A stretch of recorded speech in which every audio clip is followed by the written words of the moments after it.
The Moonstone by Wilkie Collins, dramatised for radio in 6 parts by Brian Gear, with music composed by Sidney Sager. The Moonstone, Part 1.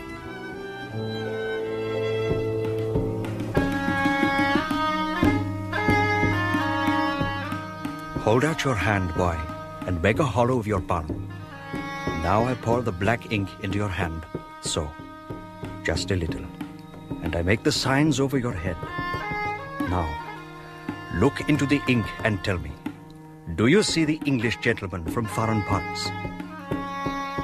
Yes, I see him. Is it on the road to this house, and on no other road that the English gentleman will travel today?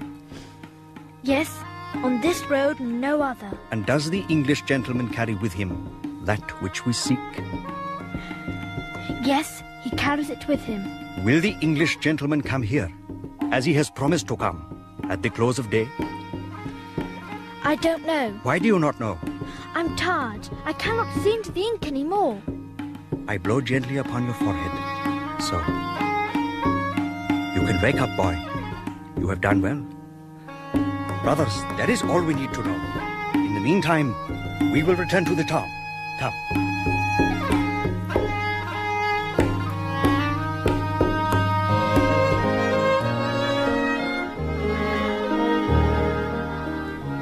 My name is Gabriel Betteredge.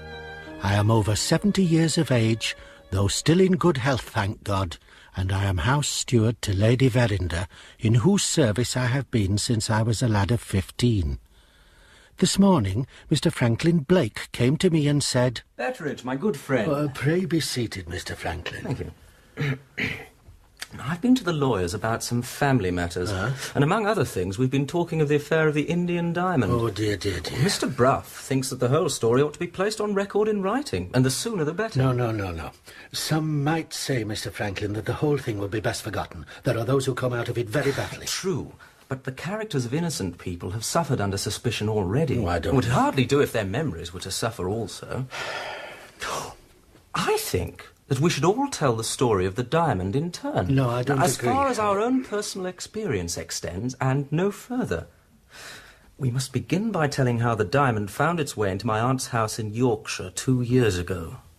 Nobody knows as much as you do, Betteredge, about what went on in the house at that time. So, you must take the pen in hand and start the story.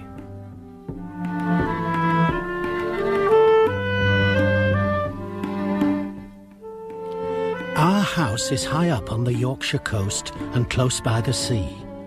We have got beautiful walks all round us, in every direction but one. That one leads for 1/4 of a mile through a plantation of firs and brings you out between low cliffs on the loneliest little bay on all our coast.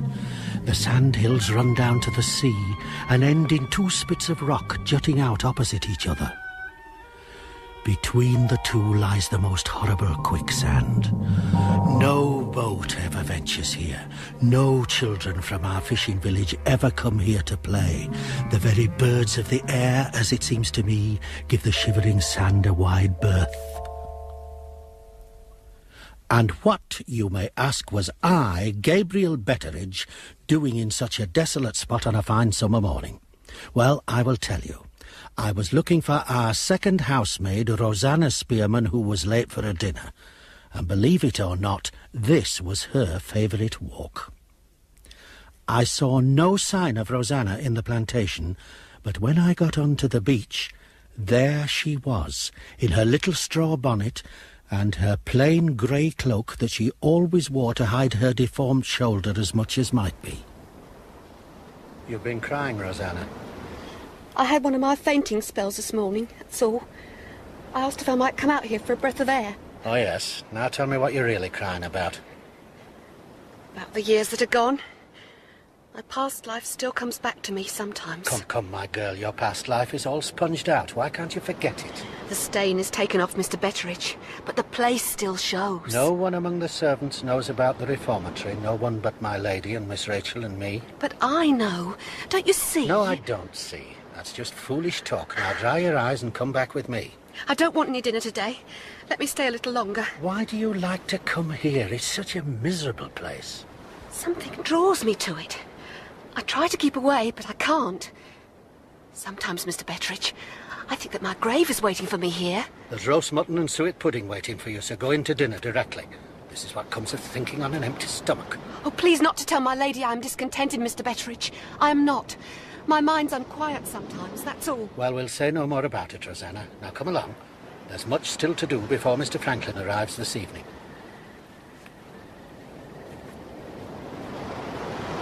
What sort of a gentleman is Mr. Franklin? Why, as to that, I cannot tell you. I haven't seen him these 7 years, but he was the nicest boy that ever broke a window. That I can say. Mind you, he still owes me 7 and 6pence. Mr. Franklin had a hole in his pocket that nothing would sew up. Cook says his father was a duke. Cook would do well to hold her tongue, and I shall speak to her when I get back. Then who was Mr. Franklin's father?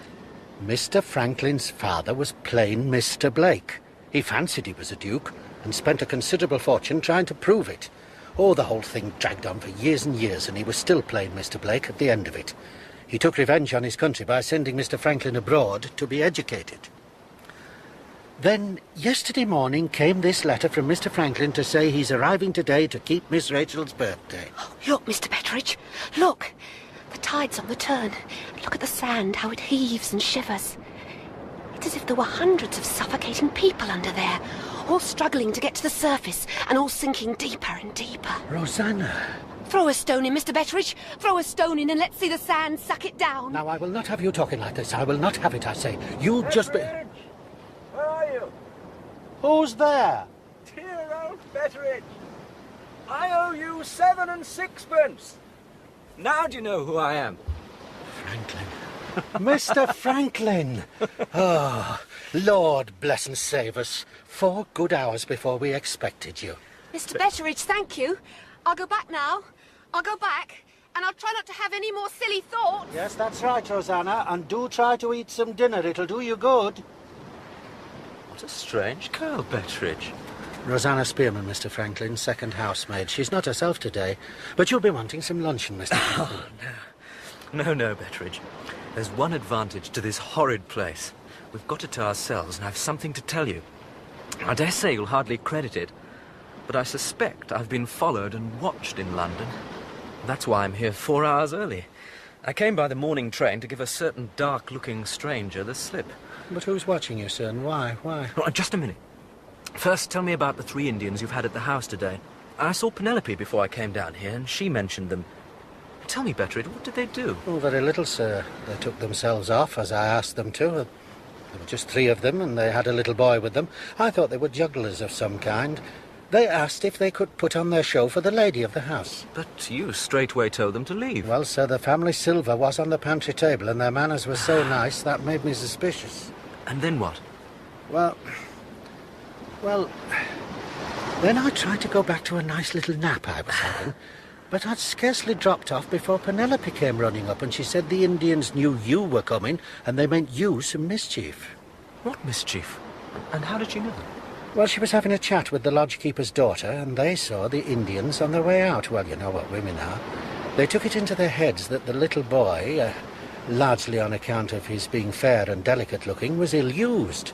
So they followed them along the inside of our hedge. They said they saw them pour some sort of ink into the boy's hand. Ink? Then they made him look into it and asked him questions about the English gentleman whom Penelope took to mean you, sir. And what did the boy say? He said you would be coming along that particular road this evening and that you would be carrying what they were seeking for. So, what do you make of that, Betteredge? I'll tell you what I make of it, sir. Plain trickery. Well, I mean, it's obvious, isn't it? They must have heard the servants talking about your arrival and saw their way to making a little money by it. They meant to wait until they saw my lady drive home and then come back and foretell your return as if by magic. What Penelope overheard was them rehearsing all that hocus-pocus. Well, it all strikes me as just nonsense, doesn't it you, sir? No, Betteredge, it does not. I suspect that what they seek is this little package. Really, sir? And what might there be in that little package? Colonel Herncastle's legacy to his niece, Rachel Verinder. His diamond. The Moonstone. The Moonstone. And you carrying it about as though it were no more value than a piece of cheese. My father is the Colonel's executor. He has given it to me to bring down here. But your father wouldn't have touched the Colonel with a pair of tongs. No one would. Why not? What is there against the Colonel? Surely you know that John Herncastle was one of the greatest blackguards that ever lived. I know that's what everyone says, but why? Well, sir, take what happened in the army. He had to leave the Guards before he was 22. He went out to India to try a little active service. He was at the taking of Seringapatam, but soon after that he changed into another regiment and then into a third. Is that a crime? No, sir. But he came back to England with a character that closed the doors of all his family against him. I've heard say that the diamond was at the bottom of it, or how he came to get the diamond while he was in India. Did you ever see him yourself? Only once, about 2 years ago. It was on the night of Miss Rachel's birthday. There was a party, as usual, at my lady's house in London, and John Herncastle came to the door. "Go up to my sister," says he to me, "and say that I have called to wish my niece many happy returns of the day." Well, of course, my lady would have none of him, and when I gave him her answer, he just laughed, and I remember his very words. "Thank you, Betteredge," he said. "I shall remember my niece's birthday." And he walked out of the house. Miss Rachel's next birthday came round, and we heard he was ill. 6 months after that, he was dead. That would explain it. Listen, Betteredge, it's my belief that certain people in India want to get that diamond back. And more than that, I believe the Colonel, knowing this, has deliberately left a legacy of trouble and danger to his sister through Rachel. What? Are you sure, Mr. Franklin? Yes, I'm sure. Well, nearly sure. A few days ago, I had dinner with Mr. Bruff, the family lawyer, and he told me more about it. We see, the Colonel had some papers that my father thought would help him in his claim to the dukedom. Well, as you know, nothing came of it. But he and the Colonel struck a bargain. In return for seeing the papers, my father was to look after the Moonstone, deposit it with his bankers. But why didn't the Colonel keep it himself? Because he was afraid that some Indians were on the track of it and would kill him to get it. Then they would kill your father, wouldn't they? No, because they probably wouldn't know he had it. Then they would suppose the Colonel still had it, and what was there to stop them killing him? He had taken the care to inform them through certain channels that were open to him, that if they did, then the Moonstone would immediately be sent to Amsterdam and cut up into a number of smaller stones before they could lay their hands on it. That's how the Colonel hoped to save himself from being murdered. But the Indians could still raise the value on the smaller stones, couldn't they? Yes, but the value in money means nothing to them. The Moonstone's value to them lies in its religious significance as a whole stone. That's where the Colonel was so clever. If they killed him, they as good as destroyed the Moonstone themselves. And they would never do that. It's sacred to them. But are you sure that all this is true, Mr. Franklin? It sounds fantastic to my common-sense way of thinking. Well, I had it from Mr. Bruff himself, and he drew up the Colonel's will, so he knows all about it. Now, let me get this clear, sir. You think the Colonel has left the Moonstone to Miss Rachel so as to bring all this danger onto my lady? Yes, almost certainly. But suppose my lady had died before the Colonel did, or even, God forbid, but such things do happen, or even suppose that Miss Rachel had died. In either event, the will provides for the diamond to be cut up and sold, and the proceeds go elsewhere. Not to Miss Rachel or my lady? No. Then it does look black, Mr. Franklin. Black indeed. But on the other hand... Precisely. On the other hand, we don't know what his intention was. We could be misjudging him. Now, Mr. Bruff says the Colonel was reconciled with the Church on his deathbed. Perhaps it's just as it says in the will. The Moonstone is a token of forgiveness for the way Aunt Julia closed her house to him.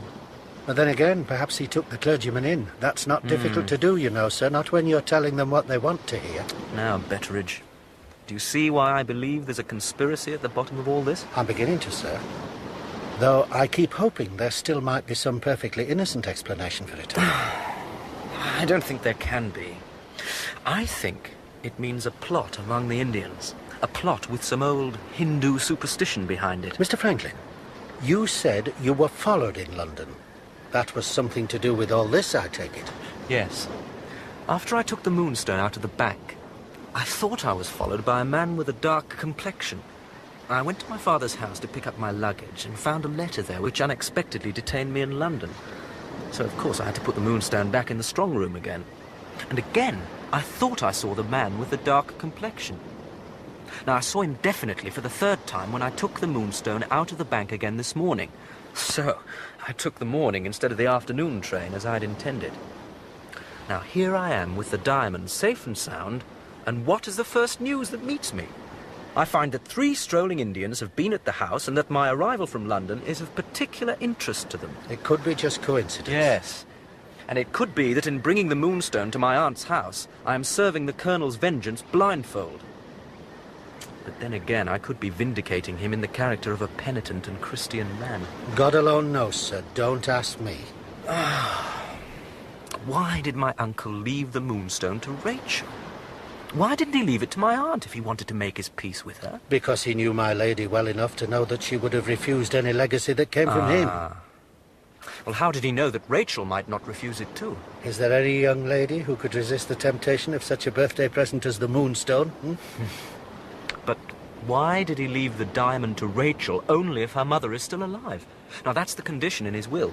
I even have a copy of that part of it to give to Aunt Julia.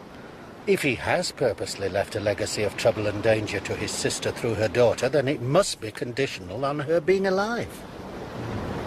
Cigar, Betteredge? No, thank you very much, sir. I prefer a pipe.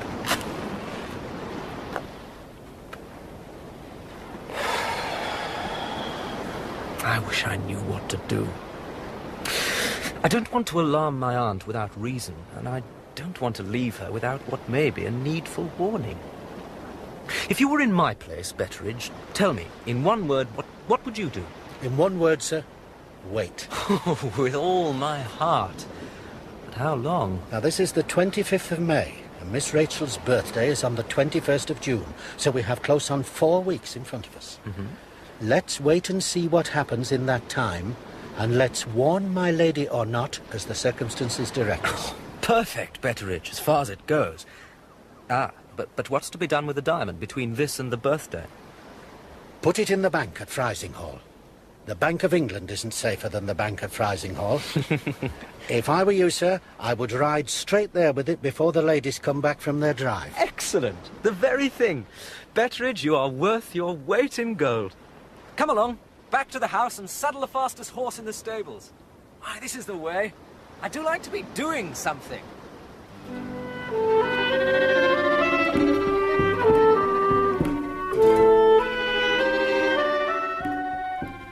When I heard the last of his horse's hoofs on the drive and found I was alone again in the yard, I felt half inclined to ask myself if I hadn't woken up from a dream. The afternoon wore on, and my lady and Miss Rachel came back. There, that's my duty done for another month. The rector may be a worthy man, but he is an exceedingly dull one. My lady, Mr. Franklin has arrived. Already?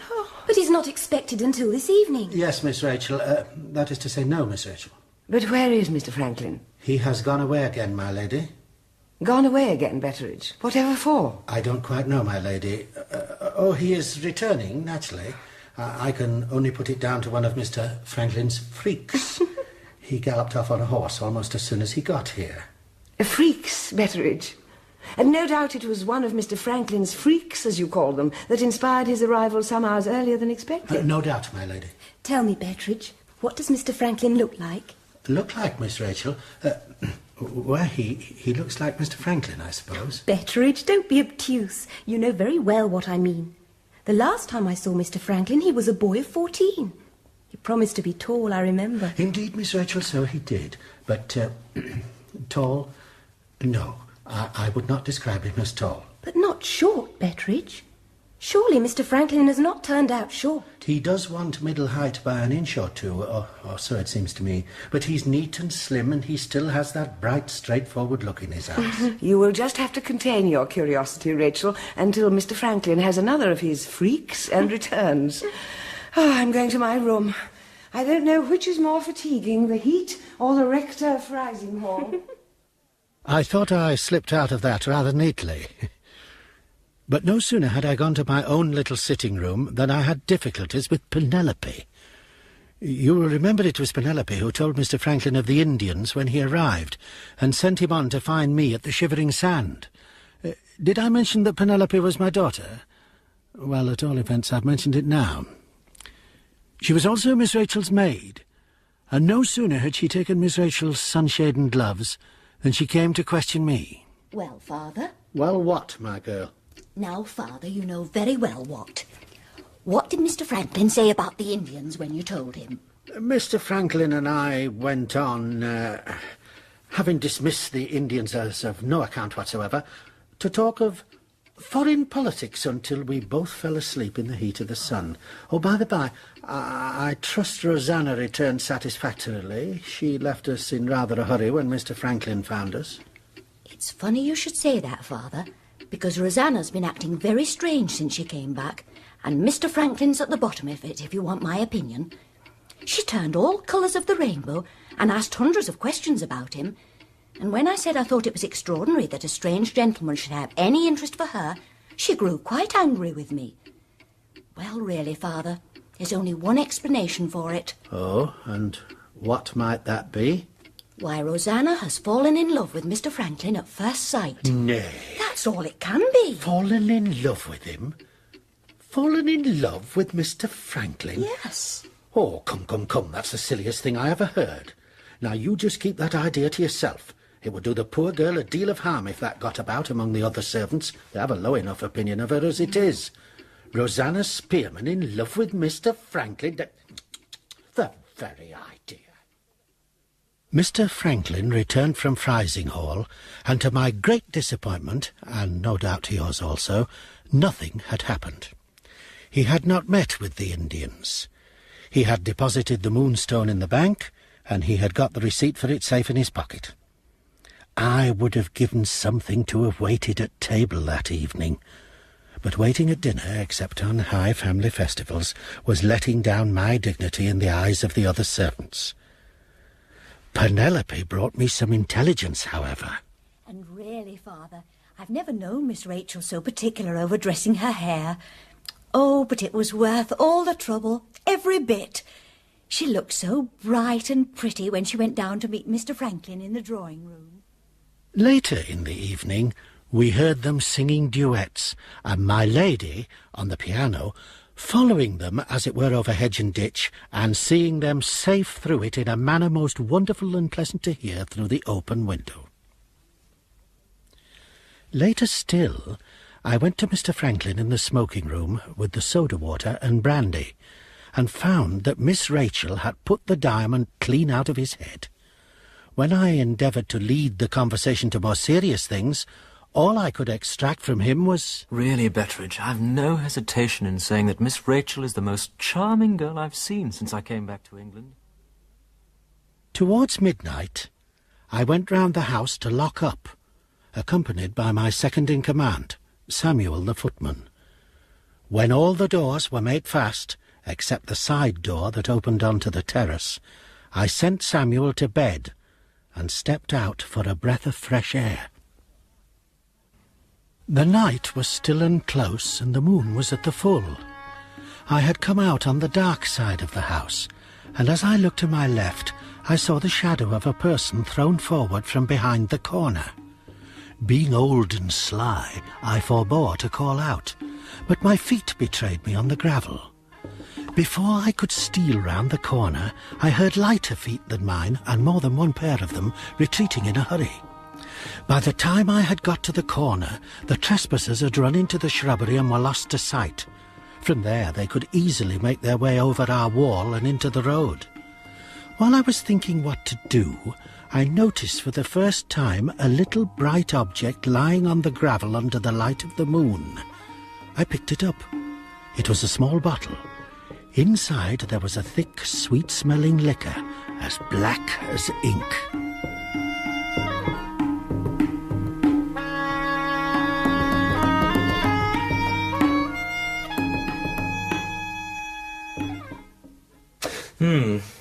Well, you know, Betteredge, even in England there are people who believe that some have the power of seeing persons and things beyond the reach of human vision.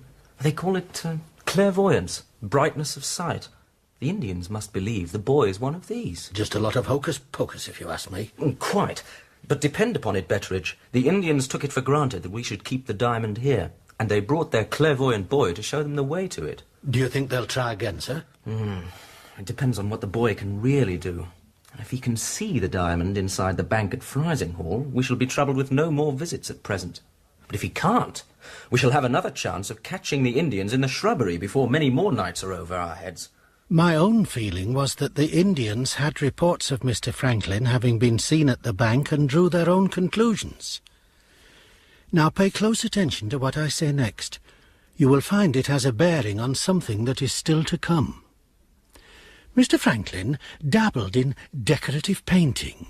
He had invented a new mixture to moisten paint with, which he described as a vehicle. What it was made of, I don't know.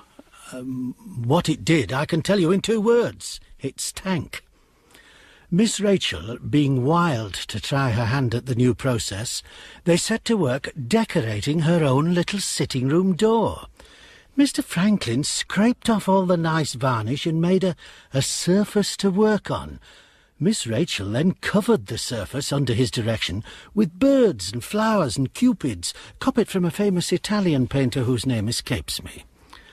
When they were not riding or seeing company or taking their meals or singing their songs, there they were, with their heads together, spoiling Miss Rachel's sitting-room door.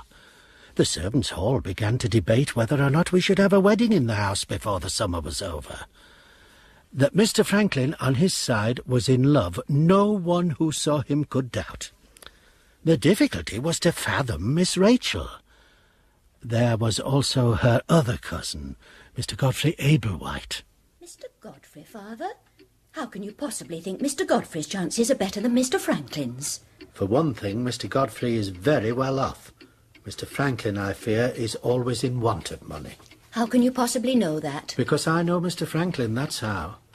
Only the other day that foreigner called to see him on business, and he was very quiet for a whole day afterwards. That was over some debt while he was travelling on the continent, you can be quite sure of that. As if Miss Rachel was the sort to marry for money. It's not just money. Mr. Godfrey is a barrister by profession, and what is Mr. Franklin? Nothing. As a speaker at charitable committees, Mr. Godfrey is tireless. What does Mr. Franklin do besides ride out and sing pretty songs and spoil young ladies' sitting-room doors? But would Mr. Godfrey make any sacrifice for Miss Rachel? You know how fond Mr. Franklin is of his cigars. Yet when Miss Rachel said she hated the smell of them in his clothes, he instantly offered to give them up. And he did so. Yes, and that night he slept so badly for want of tobacco and looked so haggard and worn the next day that Miss Rachel begged him to go back to smoking again. And he refused because he said he could take to nothing that would cause her a moment's annoyance. What about the presents? The beautiful casket in china from Mr. Godfrey with his love and best wishes, and a plain little locket from Mr. Franklin not worth half the money. How could it be, seeing you're so positive Mr. Franklin has none? Besides, do you really think Miss Rachel could be moved by such a consideration as that?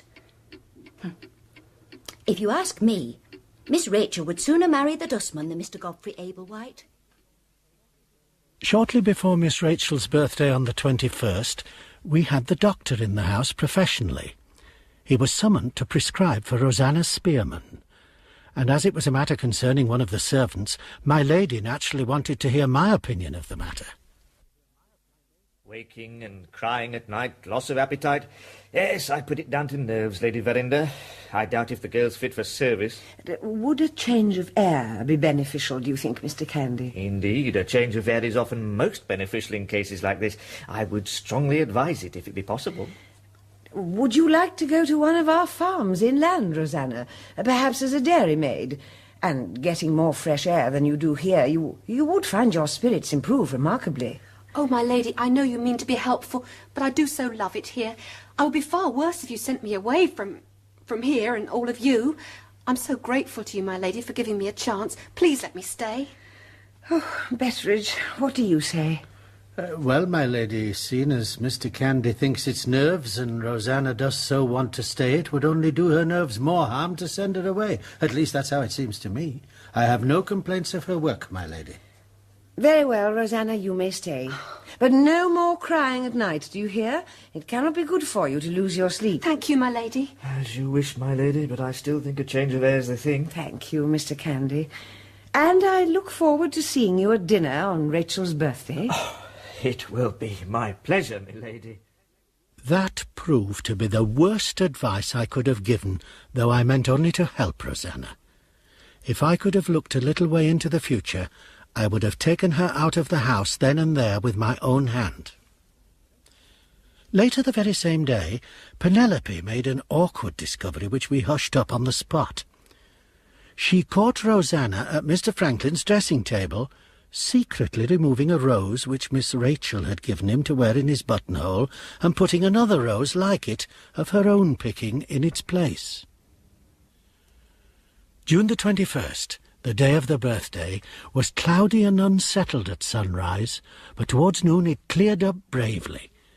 After breakfast, Mr. Franklin and I had a private conference on the subject of the Moonstone. I must own, Betteredge, I'm in 20 different minds about what to do. Why, how can that be, Mr. Franklin? There is only one thing to do. Take the Moonstone out of the bank at Frising Hall and present it to Miss Rachel. Oh, yes, that's all very well, but what if... But nothing, sir. Nothing can alter the legal obligation you have to give the diamond to Miss Rachel. And nothing has happened to justify you in alarming my lady. Nothing? What about the prowlers in the night? They haven't bothered us since, and we have no proof that the diamond was what they were after. Well, that's my way of looking at it. Betteredge, you were not followed on 3 separate occasions by a man with a dark skin. I must own that I'm a little nervous about riding back from Frising Hall alone and with the Moonstone in my pocket. Well, there's a way out of that difficulty, sir. Huh? Mr. Godfrey sent a note this morning. He was obliged to consult his father on business, and he spent last night at Frising Hall. He intends to ride over in good time for dinner this evening with his sisters. Now, what could be more natural than for you to return in their company? Yes, Betteredge, what a good idea. That's what I shall do. But first, Miss Rachel and I have got to finish that door. Oh, dear. And we shall want Penelope to mix the colours again, so perhaps you'd send her up at the first opportunity. They used the whole morning and part of the afternoon in the everlasting business of the door. It was 3 o'clock before Miss Rachel and Mr. Franklin took off their aprons and released Penelope and cleaned themselves of their mess.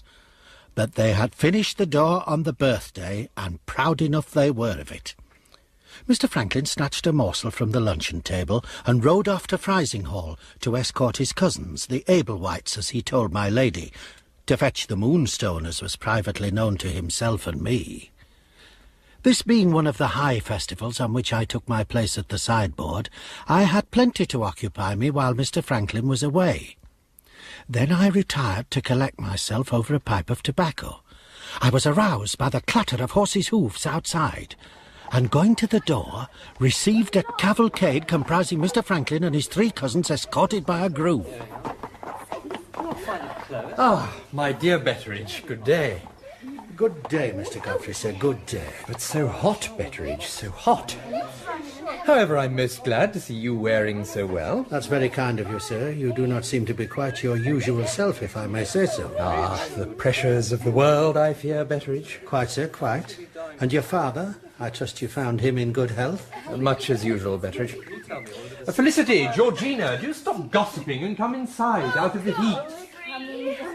Oh, Godfrey, you know how much I've been looking forward to meeting Mr. Franklin after all these years. And since you monopolised him all the way over. With your everlasting business. We were just making up a little leeway. Betteredge! Oh, Betteredge, looking younger than ever. How do you do it? You must have the secret of perpetual youth. Felicity, Georgina, a word in your ear. Please. Mr. Franklin, sir, have you got the diamond safe? Here in my breast pocket, Betteredge. Safe as the bank of Frising Hall. And the Indians, did you see anything of them? Not a sign, not a glimpse. Then you will wish to give the diamond into Miss Rachel's hands as soon as maybe. Immediately, and then my duty is done. But I have first to tell Lady Verinder about the Colonel's bequest and give her the copy of that part of the will. Where is she, Betteredge? In the small drawing room, sir. I shall go there directly. Perhaps you would ask Miss Rachel to come along too in a minute? Very good, Mr. Franklin. Cousins, pray excuse me for a few minutes. I have some small business with Aunt Julia and Rachel. Then I think I can promise you a surprise. About half an hour afterwards, I was crossing the hall when I was brought to a standstill by an outbreak of screams from the small drawing room. I can't say I was at all alarmed, for I recognised them as the screams of the Miss Ablewhites, and they screamed at anything and everything. However, I went in to discover whether anything serious had really happened. There stood Miss Rachel at the table with the Colonel's diamond in her hand. There, on either side of her, knelt the two Miss Ablewhites, devouring the jewel with their eyes and screaming with ecstasy. There, at the opposite side of the table, stood Mr. Godfrey, clapping his hands like a large child and singing out softly, Exquisite. Oh, exquisite. There sat Mr. Franklin in a chair by the bookcase, tugging at his beard and looking anxiously towards the window. And there, at the window, stood my lady, the extract from the Colonel's will in her hand, her back turned on the whole of the company. Yes, Betteredge. Excuse me, my lady, but I wondered if you had any particular instructions about the dinner. Come to my room in half an hour. I shall have something to say to you then. Godfrey, pray excuse me. I should like to rest before dinner. Look, Gabriel. Come and look at my wonderful gift from Uncle John. Lord bless us. That is a diamond. Why, it must be as big as a plover's egg, or nearly. Close the shutters, someone, so that we may see it in the dark. Godfrey, would you mind? Of course, Rachel. Mere carbon, Betteredge, mere carbon, after all. How it does excite the ladies. And not only the ladies, Mr. Godfrey. Some men would commit any wickedness to possess a jewel like that. Very true, Betteredge, my good friend. Very true, unhappily. Look at it now, in the dark. Just look at the way it glows.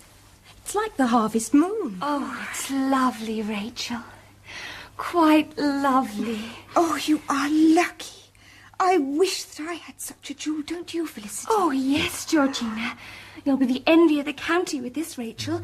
Won't you, Godfrey? Of all society, my dear Felicity. Oh, Godfrey. There's only one thing that troubles me. Why should my Uncle John have left me this? I do believe he never even saw me, and by all accounts he was a dreadful man.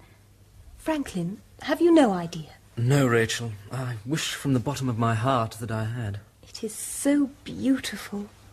I must wear it at dinner tonight. Oh, yes, you must, you must. But I can't. There is no setting for it. I dare say I could make something that would do for a temporary setting. A bit of silver wire and a pin so that you could fix it to your dress, yes. If that's what you want. Oh, Franklin, could you? Of course. Such ingenuity, Franklin. We shall all be in your debt. At the end of half an hour, I presented myself in my lady's room. What passed between us was a repetition of what had passed between Mr. Franklin and me at the Shivering Sand, with this difference, that I kept my own counsel about the Indians. When I left, I could see that Lady Verinder took the blackest possible view of Colonel Herncastle's motives, and that she was bent on getting the Moonstone out of Rachel's possession at the first opportunity. The time came for me to smarten myself up for receiving the company, and just as I had got my white waistcoat on, Penelope knocked at my door on pretence of improving the tie of my cravat. News for you, Father. Miss Rachel has refused him. Oh, and who's him? The ladies' committee man, Mr. Godfrey. Oh, how I hate him for trying to stand in the way of Mr. Franklin. Nay, Penelope, not so tight. Sorry, Father, but I know you agree with me. Well, that's as may be. And how do you know Miss Rachel has refused him? I saw him take her away alone into the rose garden, and I followed them. Penelope, that was most improper of you. Now, don't interrupt, Father. And where's your hairbrush? They'd gone out, arm in arm, both laughing. I waited behind the holly bush to see what happened. Well, girl, get on with it. They came back, walking separate, as grave as could be, and looking straight away from each other. I was never more delighted in my life. Here, Ma'am, what are you doing with that brush? Just the other side of the holly, Mr. Godfrey came to a standstill. Then you prefer that I should remain here as if nothing had happened? You have accepted my mother's invitation, and you are here to meet her guests. Unless you wish to make a scandal, of course you will remain. I am sorry if what I have said has caused you any pain or distress. Let us forget what has passed. Let us remain just cousins. Now, please excuse me. I must go in and change for dinner. Now, that's awkward. Very deuced awkward indeed. And you never saw a man look more put out in all your life, Father. He ground quite a hole in the gravel with his heel. Not so hard, Penelope. My head's as red as a lobster, and you should not have eavesdropped like that. There's one woman in the world who can resist Mr. Godfrey Ablewhite at any rate. And if I was a lady, I should be another. It was a noble sight to see when all the company were settled in their places and the rector of Frisinghall, with beautiful elocution, rose and said grace.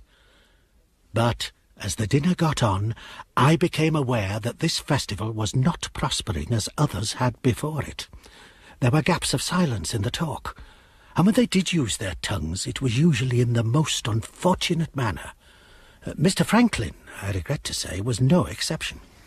Yes, it is true, Mr. Candy, that latterly I have not slept very well at night. Your nerves are all out of order, young man. You ought to go through a course of medicine immediately. In my estimation, Mr. Candy, a course of medicine and a course of groping in the dark mean one and the same thing. But you yourself, constitutionally speaking, are groping in the dark after sleep, and nothing but medicine will help you find it. Why, Mr. Candy, I've often heard of the blind leading the blind, and now for the first time I find out what it means. You go too far, young man, you go too far. You think medicine of no account and doctors a bunch of fools, do you? Well, a fool I may be, but I can still make you eat your words tomorrow morning. A fool you certainly are, Mr. Candy, if you think I shall eat any words I've addressed to you tonight. Franklin, Mr. Candy, really this is too disagreeable. I forbid you to discuss the subject any further. Of course, Lady Verinder. For my part, secure in my scientific knowledge, I shall gladly bow to your wish. Shall we withdraw, ladies? Yes, indeed. It seems as though the devil possessed that dinner party, and worse was to come. The ladies had just risen to leave the gentlemen over their wine, when there was a sound from the terrace which startled me out of my company manners on the instant. Georgina, hark, the Indians. Oh, the Indians from Frisinghall. Come and show us their juggling. Oh, exciting. Oh, what a sweet little boy. Oh, what a little darling. Oh, I must kiss him. And I.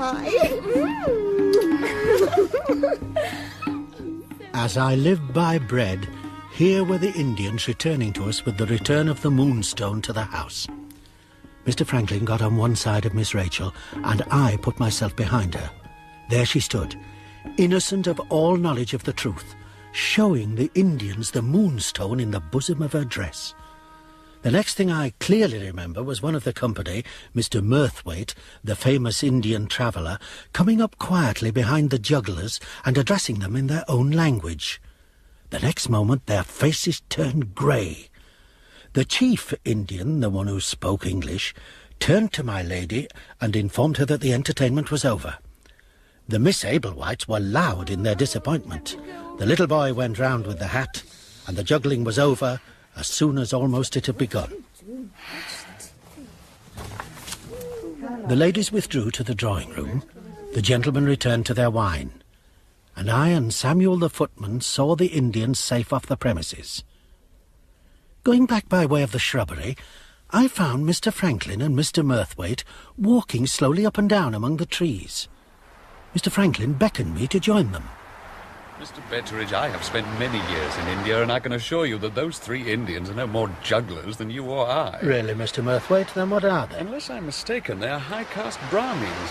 I know what Indian juggling really is. What you saw tonight is a very bad and clumsy imitation. When I spoke to them in Hindu, I accused them of being impostors, and you saw yourself how it told on them. But I thought Brahmins would never, under any circumstances, sacrifice their caste. Quite right. And these have doubly sacrificed it, first in crossing the sea, secondly in disguising themselves as jugglers. There must be something very serious at the bottom of it to plead for them when they return to their own country. I suppose you have no idea what it might be, Mr. Blake? Yes, I have. The diamond Miss Verinder is wearing in her dress this evening was left to her by her uncle, Colonel Herncastle, who obtained it in India some 50 years ago. I brought it here from London, acting as executor. And I suspect that while taking it from the bank, I was followed by a dark-skinned man. If the diamond was of some sacred significance to the Hindus, then that would certainly explain the presence here of the three Indians. All we know, sir, is that the Colonel got it in some mysterious way in his travels. We don't know that it has to do with their religion. Ah, yes, we do, Betteredge. Now, I had a letter from Mr. Bruff this morning. I wrote to tell him that it looked as though the Indians really were after the Moonstone, and he sent me a document he'd been holding back. It was written by a cousin of John Herncastle and describes how he got the diamond at the taking of Seringapatam.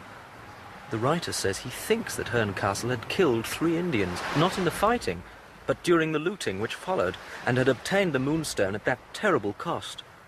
That was why his reputation was in shreds when he returned to this country, and why none of his family would have anything to do with him. And was this diamond set in the handle of a dagger? Yes. It had belonged to a sultan. Tipu, Sultan of Seringapatam. Well, so I have looked upon the Moonstone. Mr. Blake, the jewel that your cousin so carelessly wears in her bosom is the most sacred known to the Hindu people. If she were to set foot in certain parts of India dressed as she is tonight, her life would not be worth 5 minutes' purchase. Murthwaite, you can't mean it. I'm afraid I do. Listen. I know the history of the Moonstone.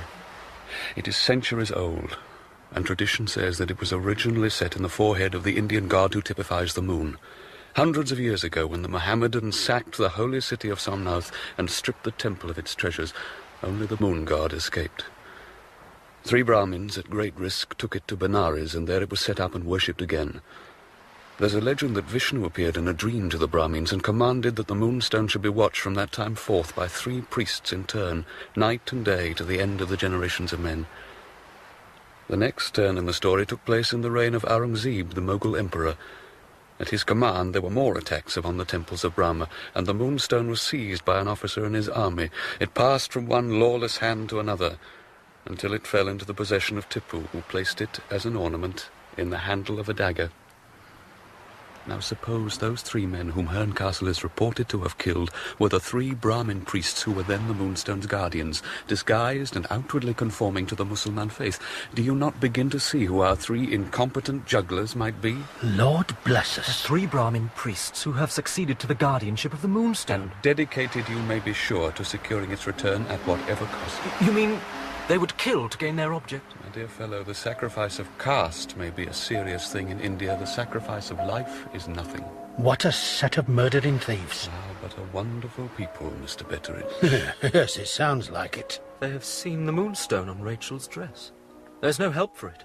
I must speak to my aunt tomorrow. What about tonight, sir? Supposing the Indians come back? The Indians won't risk coming back tonight. The direct way is hardly ever the way they take to anything, let alone something as important as this. But suppose the rogues are bolder than you think, sir? In that case, let the dogs loose. Very good, sir.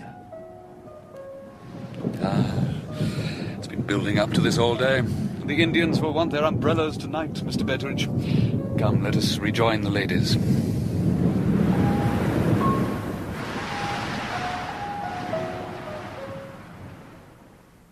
I own that after that I went back to my little room in a perspiration.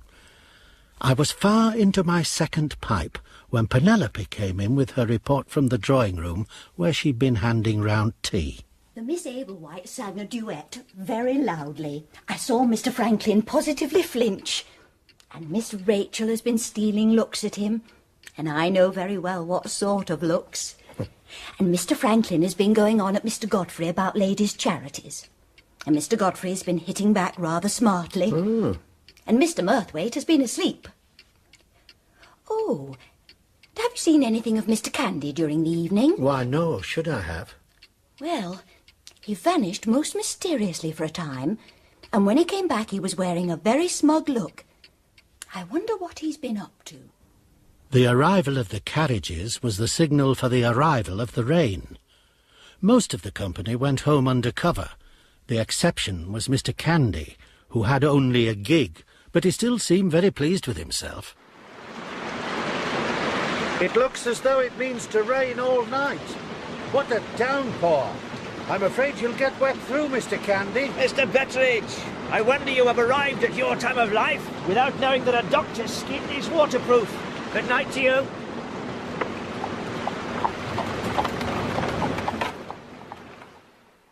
When the last of the guests had driven away, I went back to the drawing-room.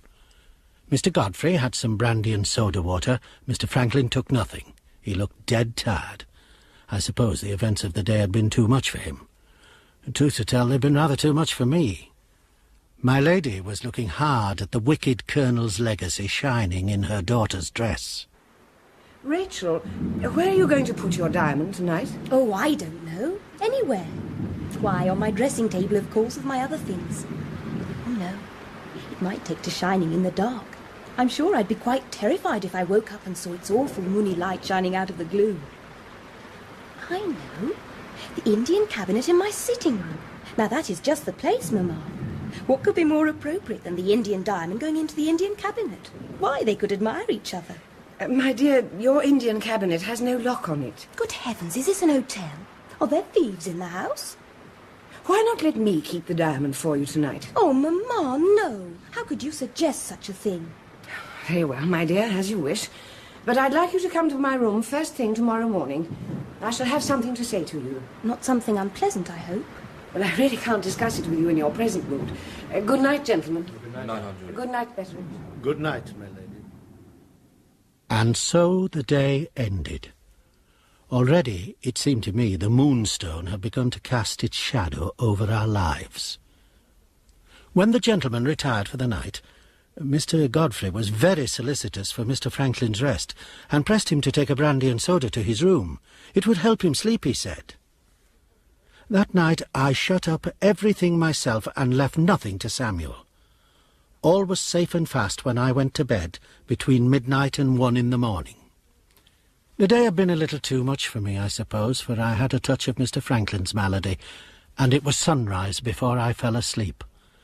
All the time I lay awake there was not a sound but the splash of the rain and the sighing of the wind among the trees.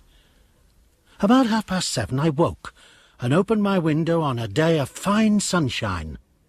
The clock had struck 8, and I was just going out to chain up the dogs again, when I heard a sudden whisking of petticoats on the stairs above me.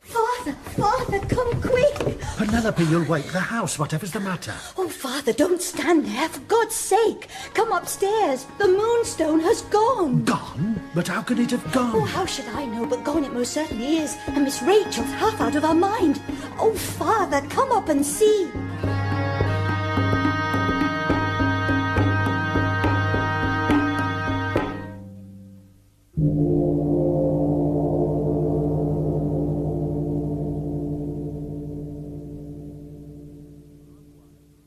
That was part 1 of The Moonstone by Wilkie Collins, dramatised for radio by Brian Gear. The cast: Gabriel Betteredge, John Sharp, Franklin Blake, John Telfer, Rachel Verinder, Sally Baxter, Godfrey Ablewhite, Geoffrey Beavers, Lady Verinder, Petra Davis, Rosanna Spearman, Tammy Ustinoff, Penelope Betteredge, Josie Kidd, Mr. Berthwaite, Gordon DeLew, Mr. Candy, Danny Schiller, the Indian, Geoffrey Searle, the boy, Crispian Barmer, Felicity Ablewhite, Lisa Penny, and Georgina Ablewhite, Deborah Jane Sharp. The music was composed and conducted by Sidney Sager, and the programme, which came from Bristol, was directed by Brian Miller.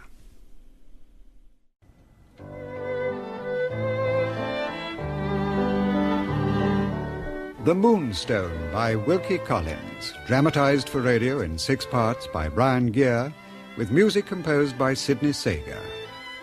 The Moonstone, Part 2.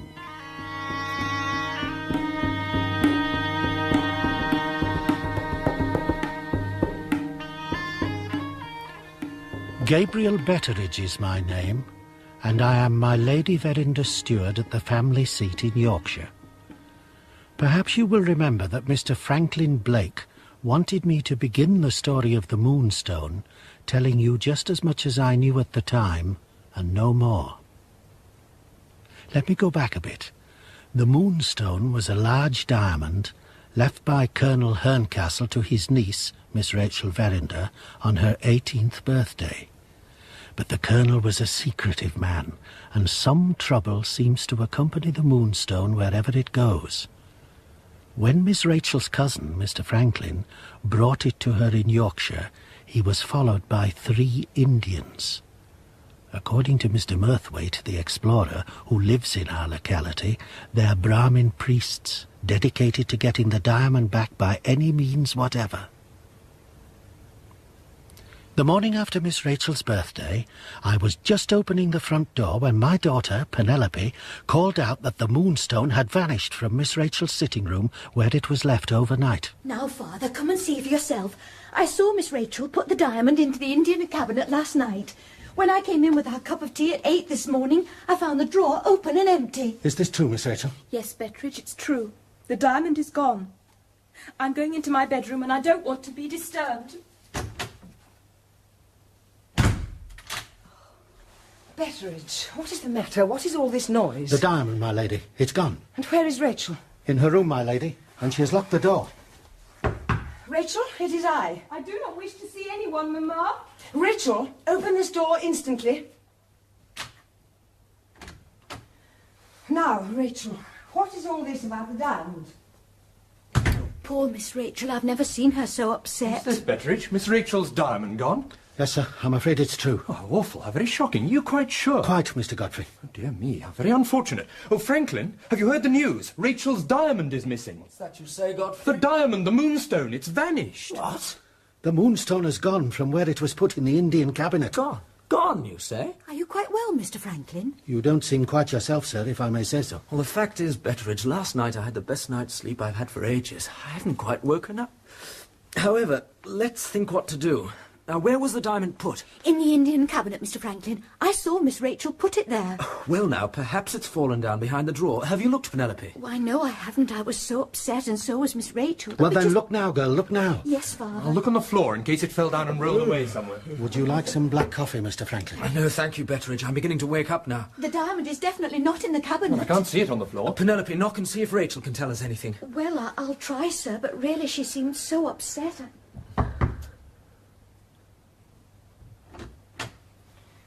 Oh, good morning, Franklin. Godfrey. Good morning, Aunt Julia. Good morning, Aunt Julia. Excuse me, my lady, but Mr. Franklin wishes to speak to Miss Rachel. Oh, we thought Rachel might be able to tell us something. Impossible. She seems quite overwhelmed. But did she say anything to you which might throw any light on the matter? Nothing, not a word. She seems positively to shrink from speaking of it, even to me. I suppose I have no alternative but to send for the police. And the first thing for the police to do is lay hands on the Indians who were here last night. The jugglers? Whatever for, Franklin? Because they stole the Moonstone. Aunt Julia, we mustn't lose a moment. Give me a letter of introduction to a magistrate and I'll ride straight over to Frizinghall with it. And we may stop them before they've got away too far. Now then, Betteredge, while I'm away, make sure the servants leave the doors and windows exactly as they were last night. Of course, Mr. Franklin. But I don't see how the Indians could have got into the house. I was awake till quite late and I heard nothing, no dogs barking. One of them might have slipped into the hall while the dinner company were going away. He could have stayed hidden under a sofa until the house was quiet, and then the Moonstone would have been his for the taking. But how would he have known where to look for it? Eavesdropped at the drawing-room door. Rachel talked about where she might keep it last night. But I can't waste time in speculation, Betteredge. I must be off to Frizinghall. Yep.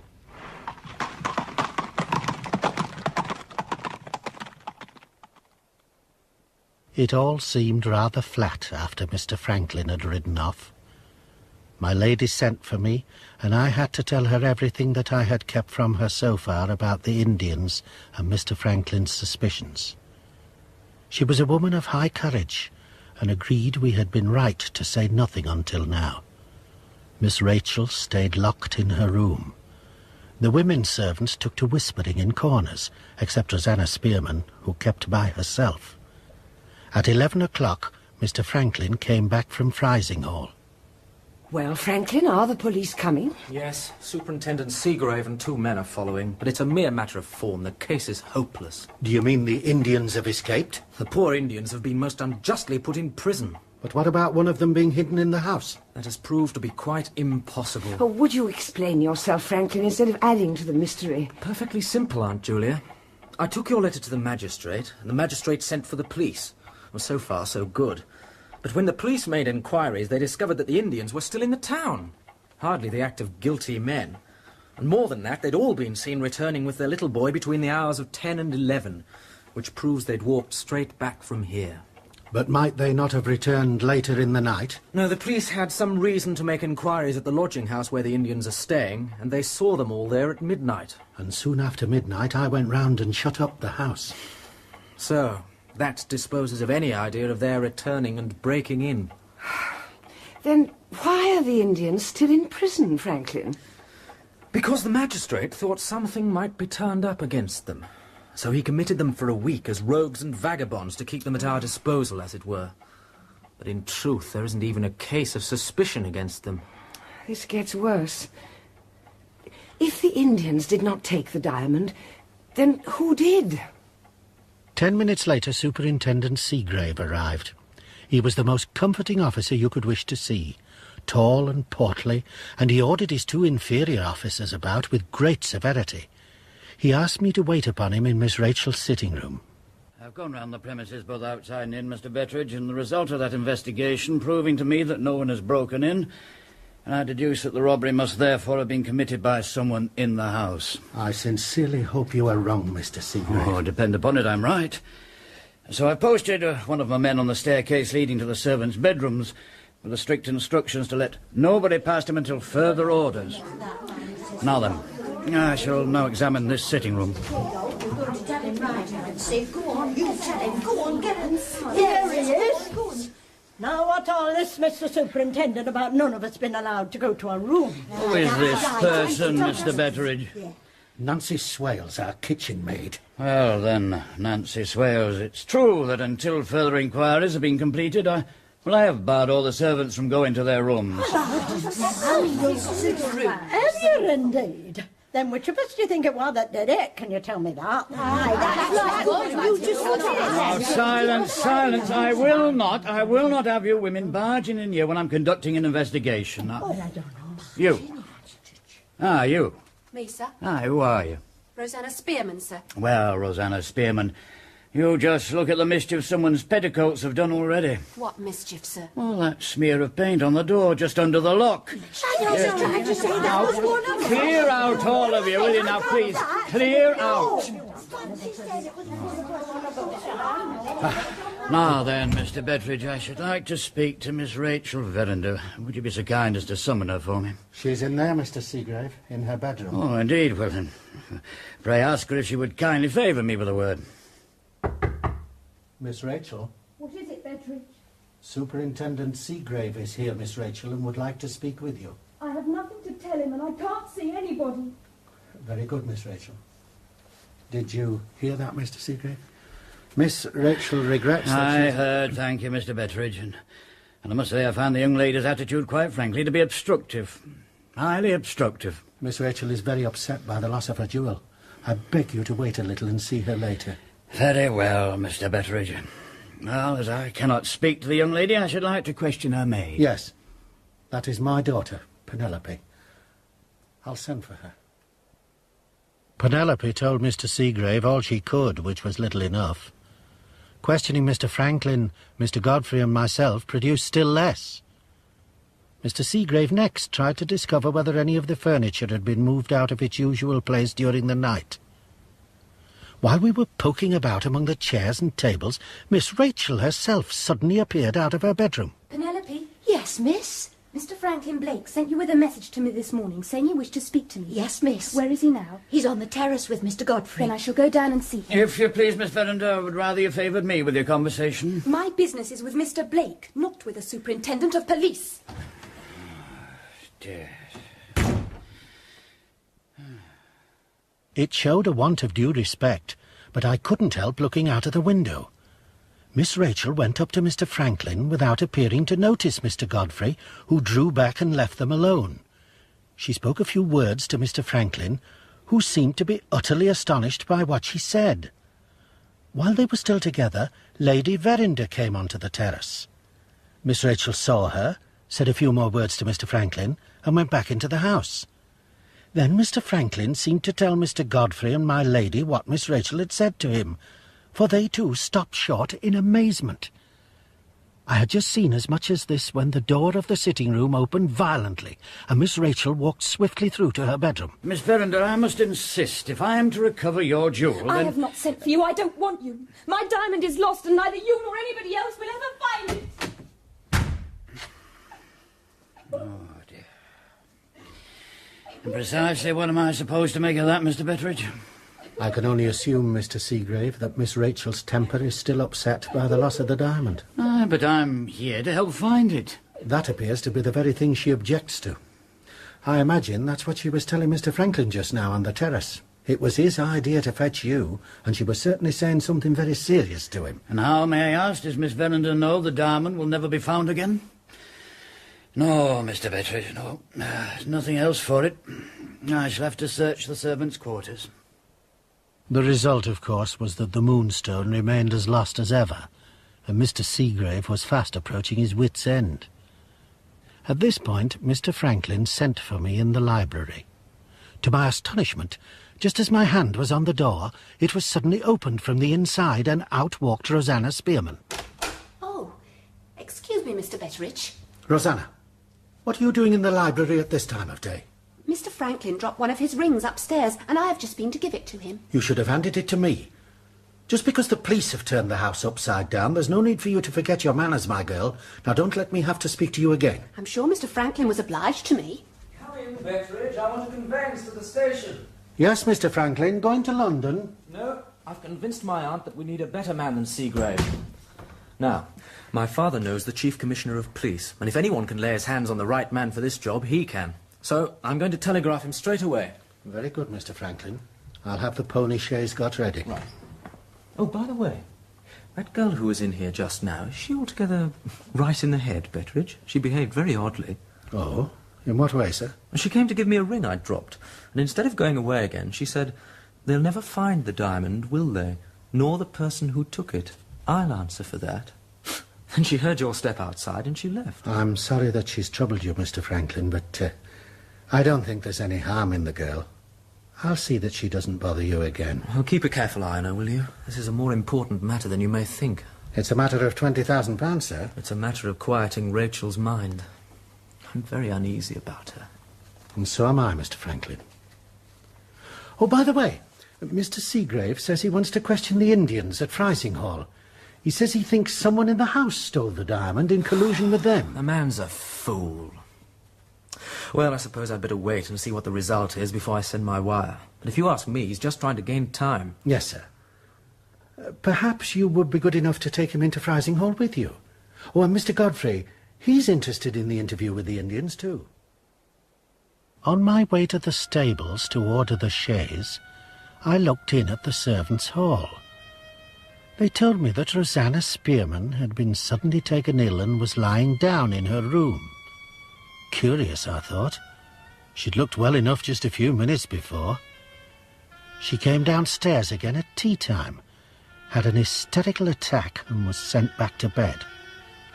I was forced to accept what Penelope had told me, that the girl was in love with Mr. Franklin. And so that miserable day came to an end, with Miss Rachel keeping to her room and refusing to come down to dinner. The next morning I met Mr. Franklin and Mr. Godfrey in the hall. I knew it'd be a waste of time questioning the Indians again, suspecting someone in the house indeed. I'm sure Superintendent Seagrave's experience in these matters is more to be relied on than ours, Franklin. Mr. Franklin, sir. Mr. Franklin, a telegram for you. It arrived only a minute ago. Good man, let me see.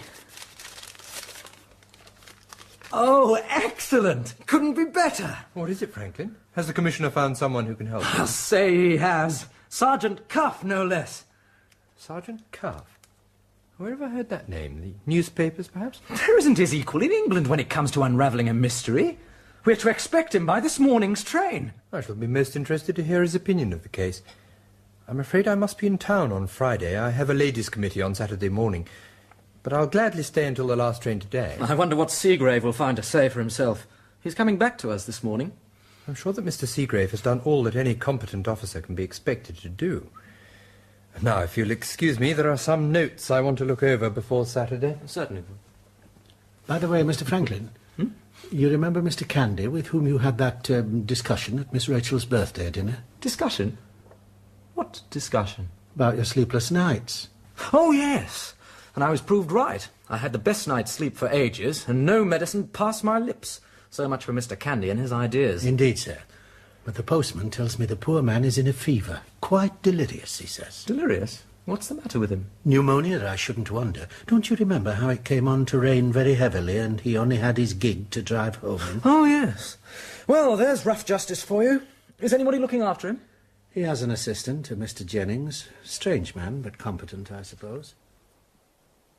Sergeant Cuff drove up in a fly from the station. A lean, elderly man dressed in decent black, with a hatchet face. He asked to see Miss Rachel's sitting room, and I took him there with Mr. Franklin hovering in the background. Eventually he came face to face with the door covered with the decorative painting. Immediately He laid his finger on the little smear. That's a pity. How did that happen, Mr. Superintendent? Well, the women's petticoats did it. I was questioning the female servants in here yesterday morning, and, well, their petticoats did it, Sergeant. Mr. Betteredge was here, he'll tell you that. Did you see which petticoat did it, Mr. Betteredge? No, sir, I'm afraid I did not. You noticed, of course, Mr. Superintendent. Well, I can't charge my memory, Sergeant, on that point, but it's a mere trifle, after all. I made a private inquiry last week, Mr. Superintendent. At one end of the inquiry was a murder, and at the other end was a spot of ink on a tablecloth that nobody could account for. In all my experience, I have never met with such a thing as a trifle, Mr. Superintendent. Before we go a step further, we must see the petticoat that made that smear, and we must know for certain when the paint was wet. I can tell you that, Sergeant. Pray do, Mr. Blake. Miss Verinder and I painted the door. We used a vehicle that I myself devised. It dries in 12 hours. And what time were the servants in this room yesterday morning? Well, now, let me see. Oh, yes, the women were in here at 11 o'clock precisely. Thank you, Mr. Superintendent. Now, Mr. Blake, do you remember when the smeared bit was done? Perfectly. It was the last part of the door to be painted, and I finished it myself by 3 on Wednesday afternoon. Ah. Today's Friday, Mr. Superintendent. Let us reckon back. At 3 on the Wednesday afternoon, that bit of the painting was completed. The vehicle dried in 12 hours. That is to say, it was dry by 3 o'clock on Thursday morning. At 11 on Thursday morning, you held your inquiry here. Take 3 from 11, and 8 remains. That paint had been 8 hours dry, Mr. Superintendent, when you supposed the servants' petticoats smeared it. Well, yes, Sergeant, yes, indeed it had. It is quite on the cards, Mr. Blake, that you have put the clue into our hands. Now then, it is clear from my examination of the smear that it was not done by a hard object, and no... Miss Rachel. Sergeant Cuff, this is Miss Rachel. Did you say that Mr. Franklin Blake had put the clue into your hands? That gentleman, miss, has possibly put the clue into our hands. Now, may I ask you a question? Do you happen to know who smeared the paint on your door? Are you another police officer? I am Sergeant Cuff of the Detective Police. Do your duty by yourself, Sergeant Cuff, and don't allow Mr. Franklin Blake to help you. Thank you, miss. Now, do you happen to know anything about the smear of paint? Might you have done it by accident yourself? I know nothing about it. I told you, Betteredge, that I was uneasy about Rachel. Now you see why. I've never known Miss Rachel to behave like this. And now you see the difficulties I've been working under. Miss Verinder appears to be a little out of temper. Natural enough. Now, I have looked at the smear closely. No skin mark like a human hand is printed off on it. Mr. Betteredge, could perhaps some large dog have got in here and done it with a whisk of his tail? Quite impossible. No dogs ever come into this part of the house. Then it must have been done by an article of clothing. The next thing to discover is when the door was last seen without that smear. Mr. Blake, did you notice your work here on the Wednesday afternoon after you had done it? I can't say I did. Who was the last person to be in here on Wednesday night? Miss Rachel, I suppose. Oh, possibly my daughter. She's Miss Rachel's maid. Would you be so good as to send for her, Miss Betteredge? Penelope, come along now. I thought you might want a word with her, Sergeant, so I asked her to wait in the corridor in readiness. Yes, Father. This is Sergeant Cuff from London.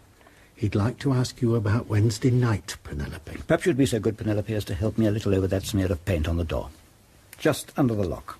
Why, yes, sir. And at what time on Wednesday did you last see the door? Why, I should think after I wished Miss Rachel good night. About 12 o'clock. And was it smeared then? No, sir. Could you have smeared it accidentally yourself as you went out? Well, I suppose I could have, sir. But I knew the paint was still wet and took particular pains to hold in my skirts. Do you happen to remember the dress you had on? Why, it was this one. And there's no paint on it that I've noticed. Indeed? You seem to be right, Penelope. Can either of you gentlemen see any paint on that dress, perhaps at the back? No. None at all. Oh, neither can I. Thank you, Mr. Seagrave.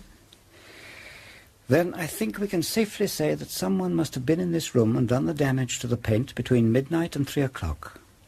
This trifle of yours, Superintendent Seagrave, has grown a little in importance since you've noticed it.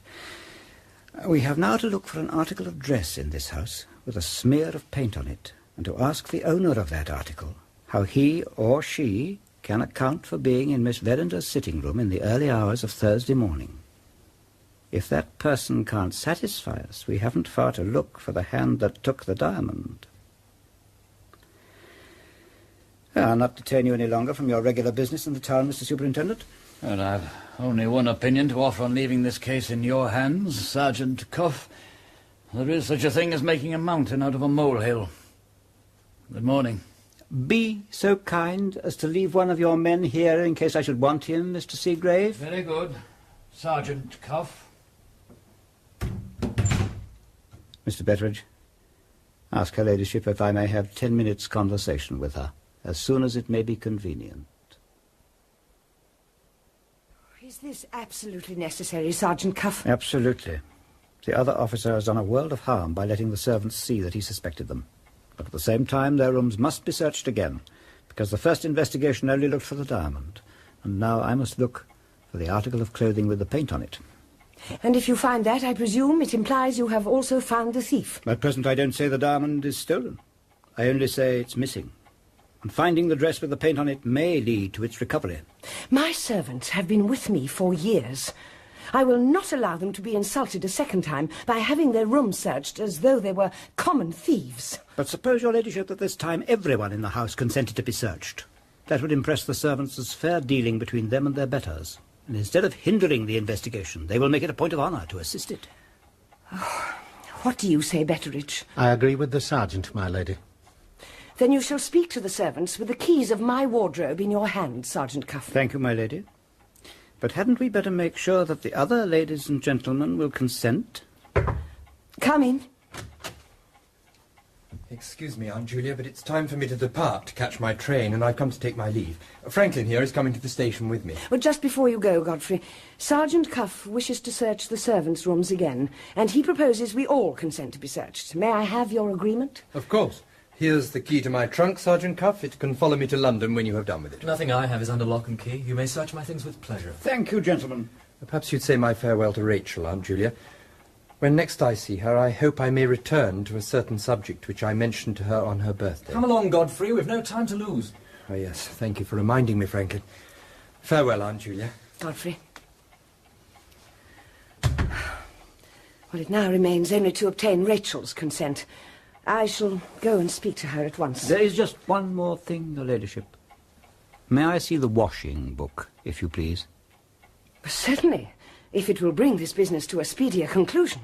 Your ladyship, I'll have Samuel send someone up with it immediately. While you are waiting for the book, I will go and see my daughter. I hope not to keep you waiting for her answer. Thank you, your ladyship. You're being most helpful. You will have the book in a moment, Sergeant Cuff. I see you are admiring the view from her ladyship's windows. I was looking at the rose garden, Mr. Betteredge. Gravel walks between the roses, dear, dear. Tell your gardener grass, not gravel, Mr. Betteredge. You sent for the washing book, Mr. Betteredge. Ah, yes, Rosanna. Thank you. Here you are, Sergeant Cuff. Thank you, Mr. Betteredge. You are looking pale, Rosanna. I'm all right, Mr. Betteredge. Thank you very much. I heard you were not well yesterday. It was nothing, Mr. Betteredge. It's past now. Thank you, Rosanna. Here you are. You may return the book. That will be all, Rosanna. Thank you, Mr. Betteredge. Why did you want the washing book, Sergeant Cuff? Because when Superintendent Seagrave drew the attention of the women servants to the smear of paint, he may have pointed out the necessity of getting rid of an article of clothing, presuming it belonged to one of the servants. If it were an article of linen, it might have been sent to the wash or been made away with by its owner. Now, tell me, has that young woman been here as long as the other servants? Rosanna Spearman. Why do you ask? Because the last time I saw her, she was in prison for theft. Sergeant Cuff. Rosanna Spearman was once in prison. She was also in a reformatory in London, in which my lady takes a great interest. Rosanna was recommended by the matron as being a totally reformed character, and neither I nor her ladyship has had any serious cause for complaint since she has been in service here. No serious cause, Mr. Betteredge? No cause to doubt her honesty, Sergeant Cuff. It is true she is not like the other servant girls. She has fainting spells, is all that I meant. And a deformed shoulder. Sergeant Cuff, it pains me beyond expression to tell you this, but my daughter will not allow you to search her room. I gave her your reasons, but she was adamant. She will not consent. In that case, your ladyship, the idea must be given up. Either all the rooms must be searched or none. Mr. Betteredge, send Mr. Godfrey Ablewhite's portmanteau to London by the next train. Unless there is anything else you wish to ask me, I should like to retire. There is nothing, your ladyship, and my thanks for your assistance. Oh.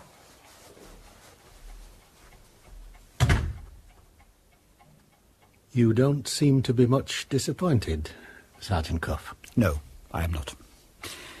Let's go into the garden and look at the roses.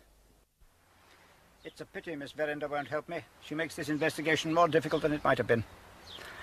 I have decided to see the servants and search their thoughts and actions instead of their rooms. Now, did you notice anything strange in any of them after the diamond was found to be missing? Anyone unexpectedly out of temper or taken ill? Hello? What's the matter? A touch of rheumatics in my back, Mr. Betteredge. We shall have a change in the weather soon. Yes, I've noticed it myself. Let's make our way to the garden. I want to look at your moss roses.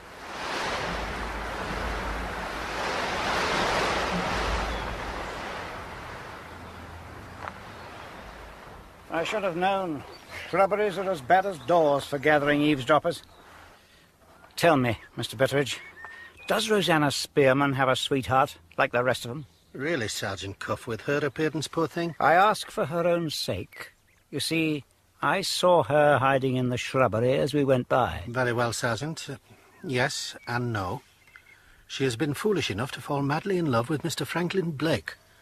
The shrubbery is his favourite walk. I see nothing foolish in a girl falling in love with Mr. Franklin. He scarcely notices her. He'd notice her soon enough if she were pretty.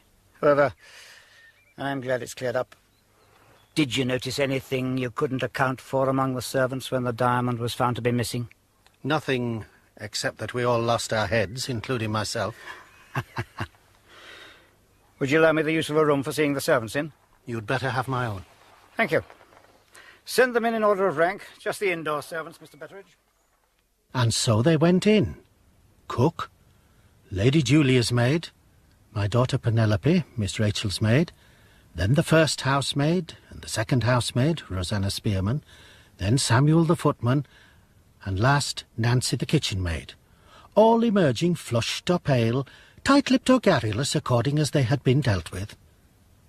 And when it was over, I went in and found Sergeant Cuff standing by the window and whistling The Last Rose of Summer.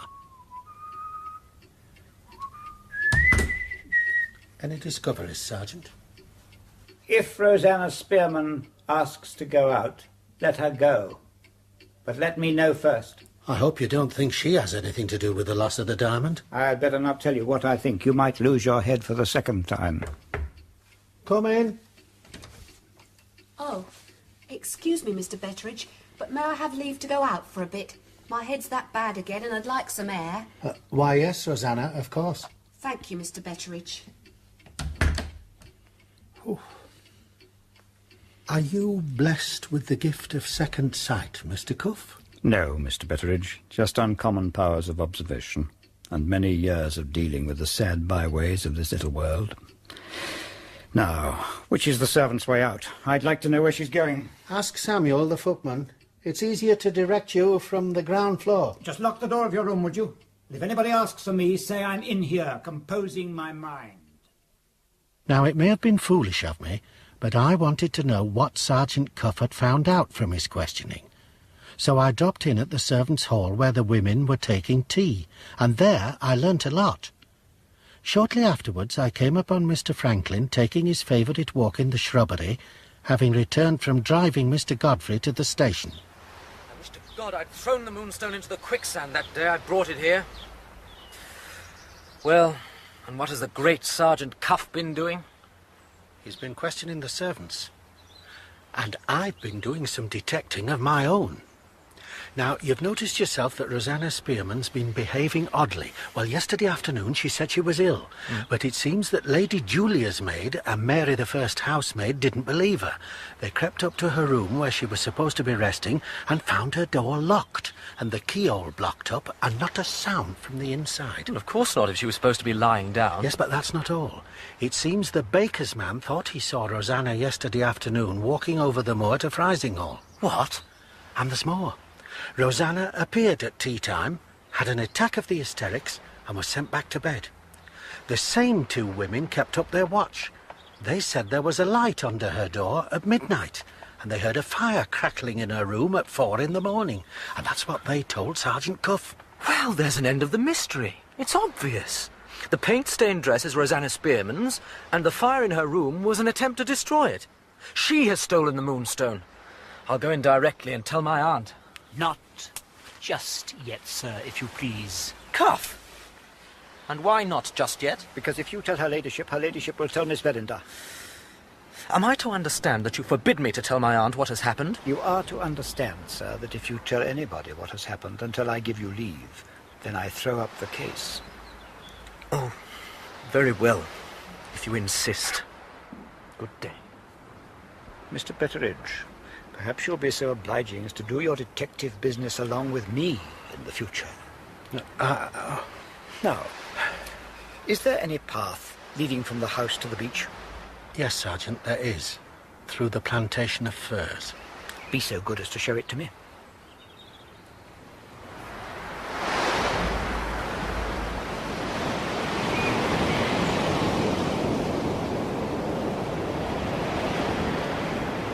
Mr. Betteredge, you refrain from giving me any information which you think may tell against Rosanna Spearman. Sergeant No, Cuff, don't deny it, Mr. Betteredge. Your humanity does you credit. But you see, it's all a waste of time. Because Rosanna won't get into trouble, not even if I implicate her on the strongest possible evidence. Why not? Has my lady said she won't prosecute? She can't prosecute. Rosanna Spearman is simply an instrument in the hands of someone else, and she will be held harmless for that person's sake. What other person? Do you know who? Don't you, Mr. Betteredge? No, Sergeant Cuff, I don't. Do you happen to know if Rosanna has had a new outfit of linen lately? Why, yes. As it happens, my lady gave her a new outfit only a fortnight ago. A little reward for her good conduct. And a pity. But for that, we should have found a new nightgown or petticoat among Rosanna's things, and nailed her that way. How? What has a new nightgown got to do with it? Listen. At 11 on Thursday morning, Superintendent Seagrave points out to all the women servants that smear of paint on the door. Rosanna, who has her reasons for suspecting her own things, takes the first opportunity of getting to her room, finds the paint on her nightgown or whatever, shams ill, and goes to the town to buy the stuff for making a new one. Really, Sergeant? Hear me out, Mr. Betteredge. She makes it in her room on Thursday night, lights a fire, not to destroy the old one, there'd be a smell of burning and lots of tinder to get rid of, but to dry and iron the new one. Then what does she do with the one with the paint on it? She simply wears it, Mr. Betteredge. Nightgown or petticoat, it's hidden under her other things. She's occupied in making away with it this very moment at some convenient spot on that lonely beach ahead of us. Incredible. Logical, Mr. Betteredge. It's what you'd do yourself, I venture to suggest, in similar circumstances. Now then, when she asked to go out after I'd questioned her, do you know where she went? No, of course not. I followed her to a cottage in the fishing village. She stopped inside for some time, and when she came out, she had something hidden under her cloak. Yes. I shall have to find out what it was. Why didn't you arrest the poor girl on suspicion? I didn't want to risk giving the alarm to another person, so I came back to the house to ask you to bring me to the beach by another way. Ah, now look. These footprints in the sand. A woman's foot. You see, Mr. Betteredge, some pointing to the village, some from it. Purposely confused, I should say. Now, perhaps you would introduce me at the cottage, Mr. Betteredge. It would speed the flow of information. Was it the one next to the church? It was. Yes. She's friendly with the daughter, a poor crippled thing they call Limping Lucy. They're a comfort to each other in their affliction, I suppose. The father's a fisherman. Yolland, his name is. Then let us see what they have to tell us.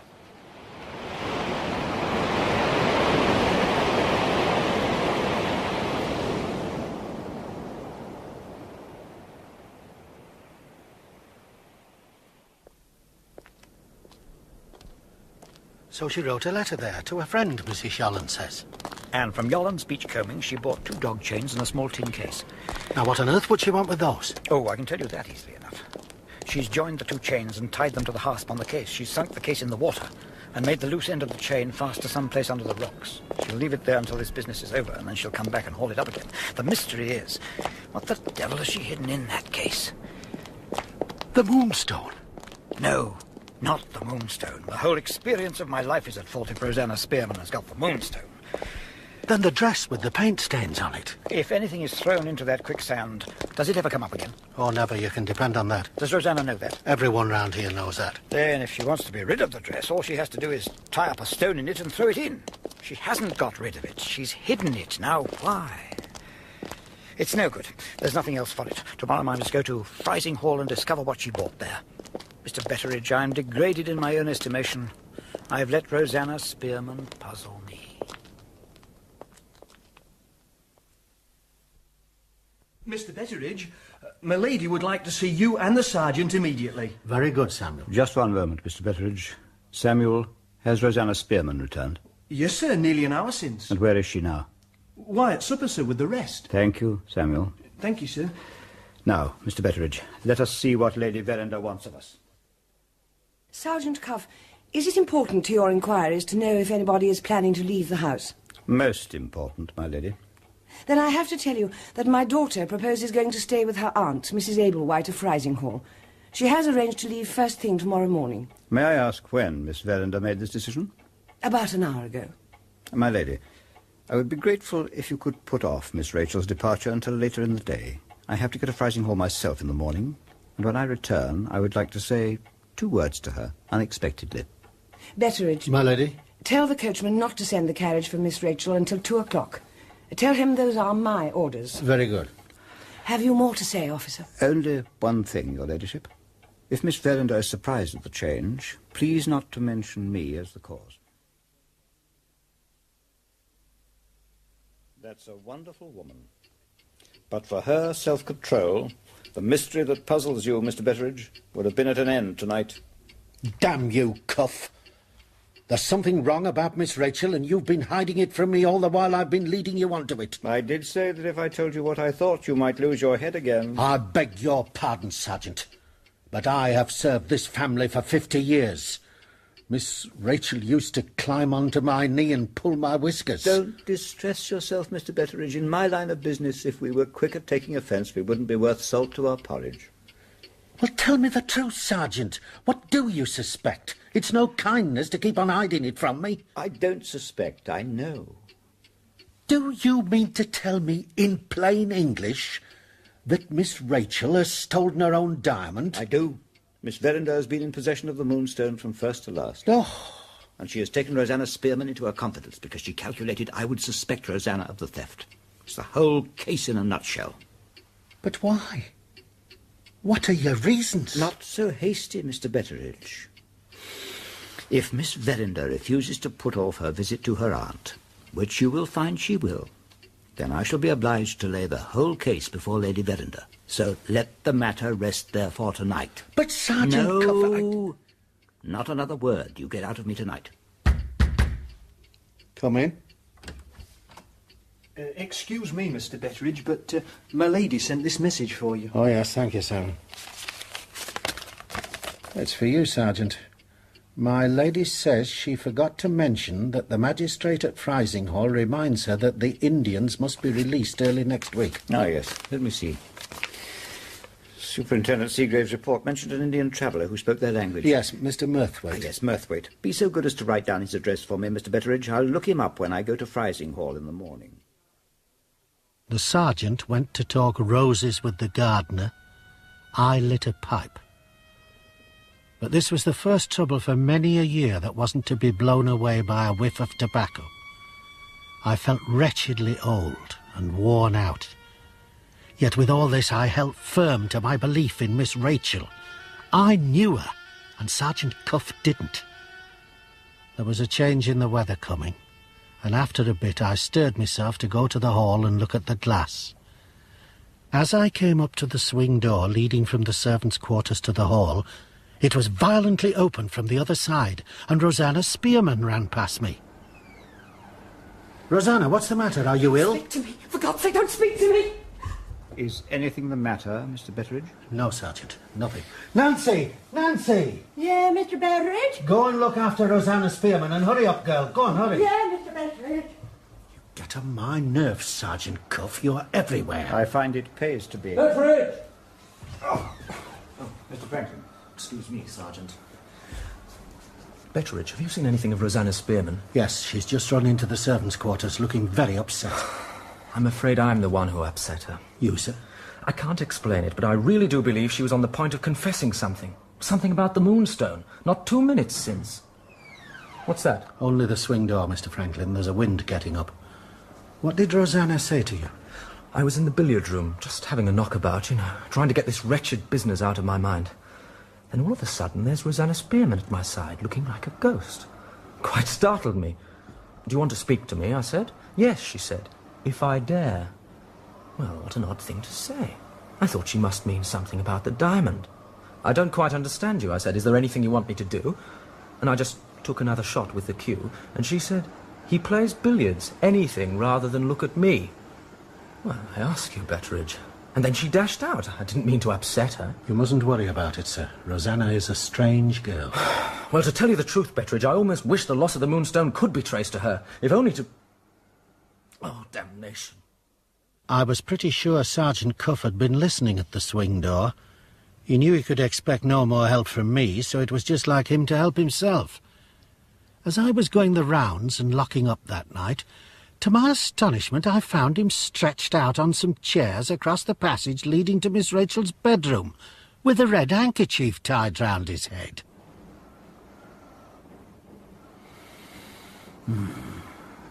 Good night, Mr. Betteredge.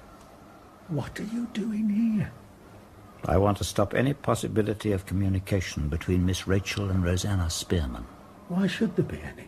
Oh, because there was a coincidence between the time Rosanna came back from the Shivering Sand and the time Miss Verinder said she wanted to leave this house. It's quite clear to my mind. But whatever Rosanna was hiding, your young lady couldn't go away until she knew it was hidden. They've already communicated once this evening, in secret. I want to stop them communicating again. But Sergeant Cuff's uncomfortable night was spent in vain. Rosanna didn't try to speak to Miss Rachel. The next morning, before breakfast, I was taking a turn in the grounds. Going towards the shrubbery walk, I found the sergeant talking to Mr. Franklin. One of the female servants spoke to you last night. Once more, Sergeant Cuff, I have nothing to say. At this moment, who should appear at the other end of the walk but Rosanna Spearman, followed by Penelope, who was trying to make her go back to the house. Come back to the house with me. Seeing that Mr. Franklin was not alone, Rosanna stopped dead. Mr. Franklin saw the girls as soon as I did. So did Sergeant Cuff, but he pretended he hadn't. You needn't be afraid of harming the girl, Mr. Franklin. On the contrary, it would be in her interest if you told me what passed between you. I take no interest whatever in Rosanna Spearman. The moment she heard that, Rosanna suddenly turned round and let Penelope lead her back to the house. The bell rang for breakfast, and Sergeant Cuff went to Freising-Hall. As well as we could, we tried to settle down. Mr. Franklin went for a long walk after breakfast, and I went through the household accounts with my lady. After that, Penelope wanted a word. Mr. Franklin hurt Rosanna cruelly by what he said in the shrubbery this morning. He said that to help her. He could see that Sergeant Cuff was trying to make one or other of them give themselves away. But surely he doesn't think either of them could have anything to do with the diamond? He suspects Rosanna of having something to do with it. Oh, not of taking it, of course, but of being some innocent party to it. And he knew that she'd spoken alone to Mr. Franklin last night. Now, you keep that to yourself. Nothing's proved yet. But what was Rosanna doing in the shrubbery walk this morning? Oh, she was bent on speaking to Mr. Franklin. You know how she feels about him. Didn't you try to stop her? Of course I did, Father. You saw that. But when she heard him say he took no interest in her, it frightened me. She seemed turned to stone. Now she's going about her work like someone in a dream. At 1:45 precisely, Sergeant Cuff returned from Frizinghall. Mark my words, Mr. Betteredge. You haven't seen the last of those Indians. There isn't a shadow of a doubt in my mind, or in Mr. Murthwaite's, if they came here to steal the Moonstone. And if we don't find it, they will. And have you found out what Rosanna was doing in the town? Yes. She went to a linen draper's and bought a piece of long cloth, enough to make a nightgown. Whose nightgown? Her own, of course. Between 12 and 3 on the Thursday morning, she must have slipped down to Miss Verender's room to settle the hiding of the Moonstone. Then, as she left, her nightgown must have brushed against the paint, which was still wet at that time. Paint wouldn't wash out, and she couldn't destroy the nightgown until she'd made another one to replace it. But how do you know it was Rosanna's nightgown? By the material she bought. Plain long cloth means a plain servant's nightgown. Ah. If it had been Miss Verender's, for instance, she'd have had to buy lace and frilling, and she wouldn't have had time to make it in one night. But the question is, why did she hide the other one and not destroy it? I must search the hiding place at the Shivering Sand. That's where the answer is. But how will you find it? She won't tell you. I should have made some sort of note of how to find it again, and she'll have that note on her or in her room. And while I was in Frizinghall, I took the opportunity of getting a search warrant, should I need it.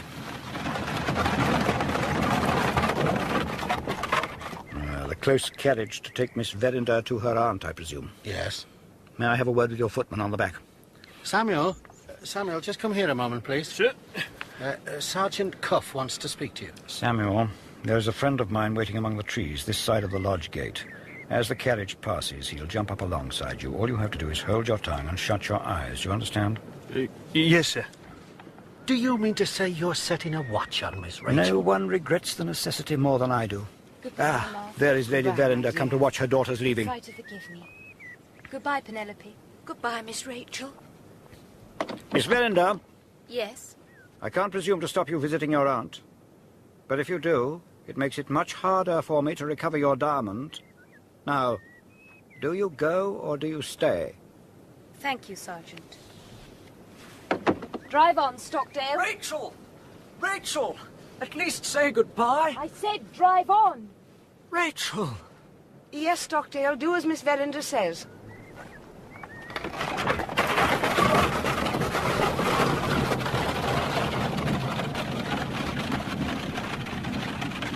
Betteredge, for God's sake, get me away to the train as soon as you can. Of course, Mr. Franklin.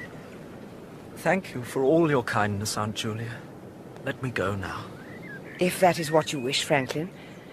But let me see you before you leave us. Penelope, have you seen Rosanna lately? Why, yes, Sergeant. About an hour ago, that is. And where was she and what was she doing? Why, she was... Come on, speak out. This is a serious matter we're dealing with, you know. She stopped the butcher's man and gave him a letter to post for her in Frizinghall. I suppose you have no idea to whom the letter was addressed? To Lucy Yolland at Cobb's Hole. Because the man said it was a roundabout way of delivering a letter directed to Cobb's Hole, to post it in Frizinghall. And the only person she knows at Cobb's Hole is Lucy. That's true, Sergeant. But what do you think is in the letter? A note to guide her back to the hiding place when she needs to go there in the future. Penelope, have you seen Rosanna since she gave the note to the butcher's man? Why, no, I can't say I have. Then she's either gone to Frizinghall before I can get there, or she's gone back to the Shivering Sand. Please, sir. And who are you? Name's Duffy, sir. I weed the garden, sir. Are you looking for Rosanna? I am. I saw her not half an hour since in Plantation. She were running towards sea. Do you know the coast hereabout? Born and bred on, sir. Do you want to earn a shilling? Oh, yes, sir. Then take me there. Penelope, get one of Rosanna's boots and follow us. One of her boots, sir? Do as I say and don't waste time. There's a good girl. Yes, sir. I'll be as quick as I can. Betteredge? I'm coming too. Then be content to follow. I do believe I can cover the ground faster than you. But first get the pony chaise ready. I may need it when I get back. Now come along, Duffy. Aye, sir, we'd best make haste. We shall get a soaking afore long. Rain, you mean? Aye, you mark my words.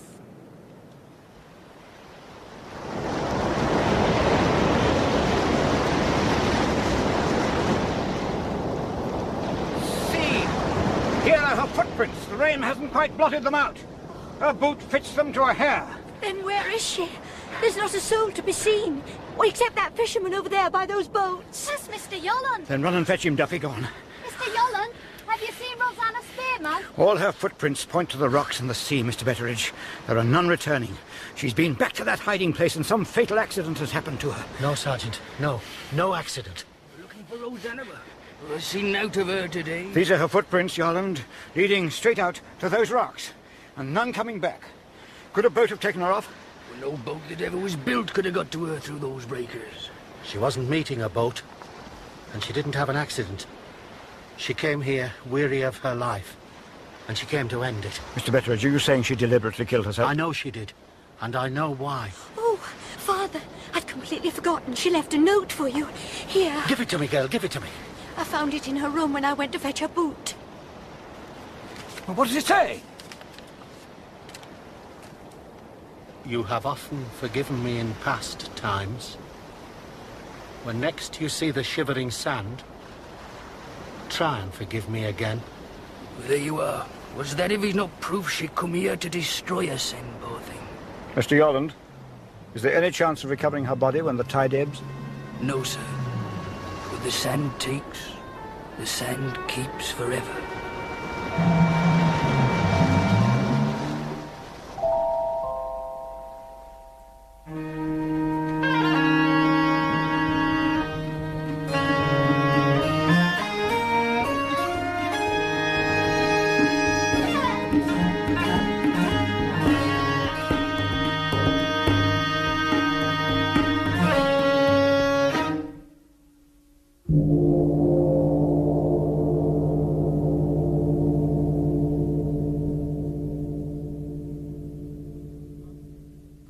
That was part 2 of The Moonstone by Wilkie Collins, dramatised for radio by Brian Gear.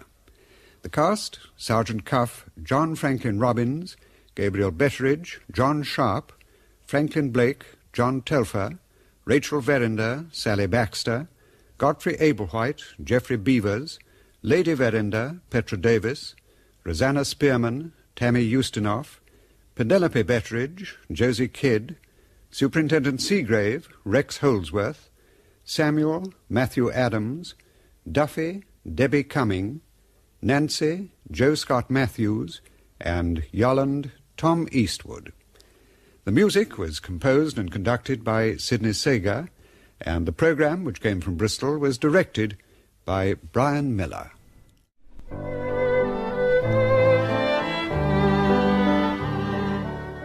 The Moonstone by Wilkie Collins, dramatised for radio in 6 parts by Brian Gear, with music composed by Sidney Sager.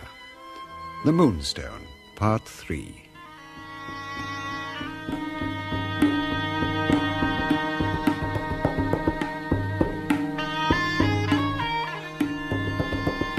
Once again, I, Gabriel Betteredge, take up my pen and resume the tale of the Moonstone, as requested by Mr. Franklin Blake. After the terrible event at the Shivering Sand, the death by her own hand of Rosanna Spearman, Sergeant Cuff, Penelope, and I returned to the house and changed our soaking clothes. It was now time for Sergeant Cuff to make his report to my lady. Mr. Franklin said he couldn't stand by and hear this man make out his case against Miss Rachel, and I understood his feeling. But my lady asked me to be present. Sergeant Cuff, you are responsible for this appalling tragedy. I beg your ladyship's pardon, but it was in my interest to keep the poor girl alive. It was your merciless probing and prying that drove her to her death. What drove Rosanna Spearman to her death was some unbearable anxiety about the Moonstone. And I think I can lay my hand on someone who can tell me whether I am right or wrong. You mean my daughter. And you suspect her of taking her own diamond, of hiding it away from us and pretending it is stolen. My lady, for the last 20 years I have been largely employed in cases of family scandal. It is well within my experience that young ladies occasionally have private debts, debts which they dare not tell anyone about, not even their closest friends or relatives. Debts? To whom? Sometimes the milliner or the jeweller. Oh. Sometimes the money is wanted for purposes which I don't suspect in this case, and which I won't shock you by mentioning. Quite impossible. I am Miss Verinder's mother, and I can tell you that the sort of action you are suggesting is quite at odds with her character. She is absolutely incapable of such deception. My lady is quite right, Sergeant. Miss Rachel may be sometimes a thought too forthright, but she's as open and honest as the day is long. Right or wrong, my lady, I had drawn my conclusion. And the next thing was to put it to the test. I suggested examining all the wardrobes in the house. What happened? Everyone agreed to it, except Miss Verinder. That satisfied me that I was right. Now, if you still don't agree with me, you must be blind to what happened here today. In your hearing, my lady, as Miss Verinder was about to leave for her aunt's, I told her that her going would make it more difficult for me to recover her diamond. You saw yourselves, both of you, that in the face of that statement, she drove off. It all points to one thing and to one thing only, that Miss Verinder had the diamond in her possession and was trying to leave the house before I found it. You make a strong case, Sergeant. What I have to say next relates to Rosanna Spearman. My first thought was that Miss Verinder would take advantage of Rosanna's previous record and try to make me believe that she had stolen the diamond. But it was deeper than that. You see, Rosanna Spearman, before she appeared to have reformed, was no common thief. She was at the top of the profession. She had connections with one of the few men in London who would advance a large sum of money on such a jewel as the Moonstone without asking awkward questions. Now, that is something Miss Verinder would not have been able to do herself, to raise money on the diamond, I mean. So, Rosanna was the very person to help her out of this difficulty. As you know, the paint on Miss Verinder's door was smeared by a dress of some kind. The smear must have been done between midnight and 3 on Thursday morning. On Thursday afternoon, Rosanna Spearman shams ill and pretends to take to her room. But a tradesman reports that he saw her walking over to Frizinghall in the afternoon.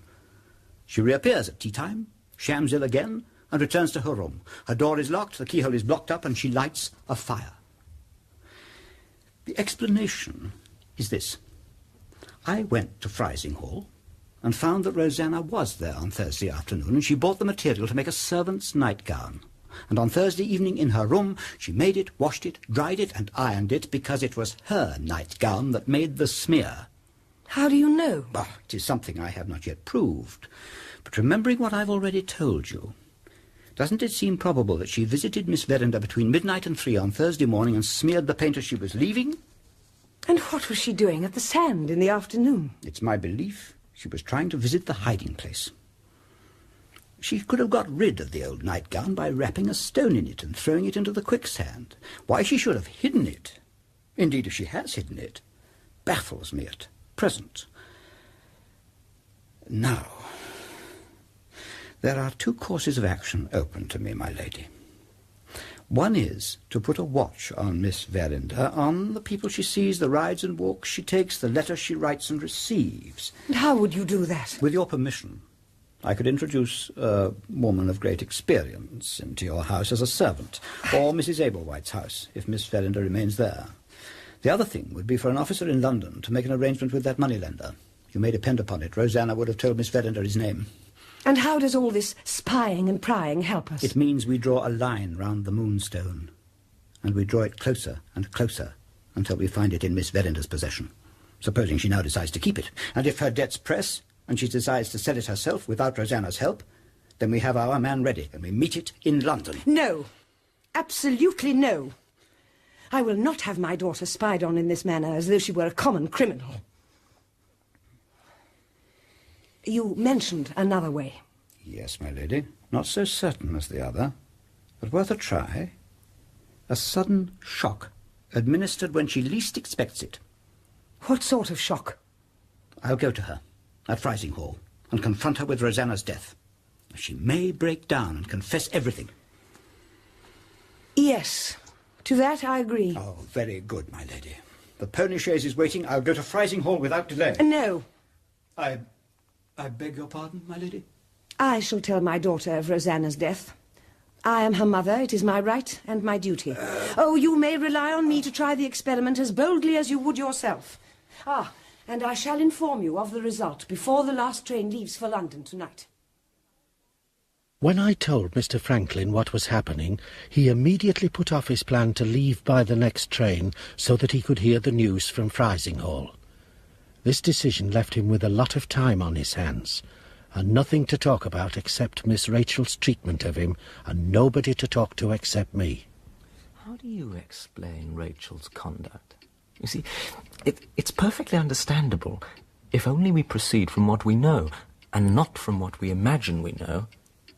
Now, we know that the loss of the Moonstone threw her into a state of nervous excitement from which she has not yet recovered. Now, her being in a state of nervous excitement, are we to expect that Rachel should behave to us all as she would normally behave? Of course not. Rachel, properly speaking, is not Rachel, but somebody else. Do I mind being ill-treated by somebody else? Of course I don't. Do you know, Betteredge, I think I should like a glass of sherry. Don't suppose that I was quit of Mr. Franklin as easily as that. He drifted round the house, found his way to the office, smelt my pipe, was instantly reminded that he had been simple enough to give up smoking for Miss Rachel, and burst in upon me with his cigar case. Give me a light, Betteredge. There's a good chap.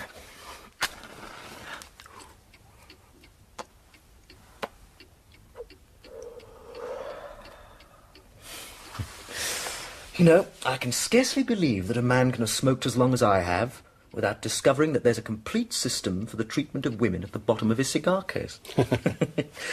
You choose a cigar, you try it, it disappoints you. So what do? You throw it away and try another. No.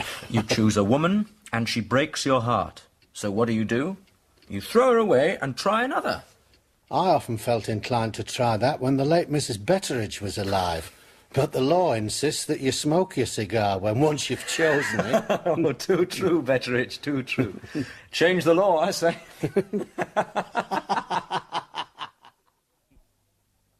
Sergeant Cuff passed the time arguing roses with the gardener.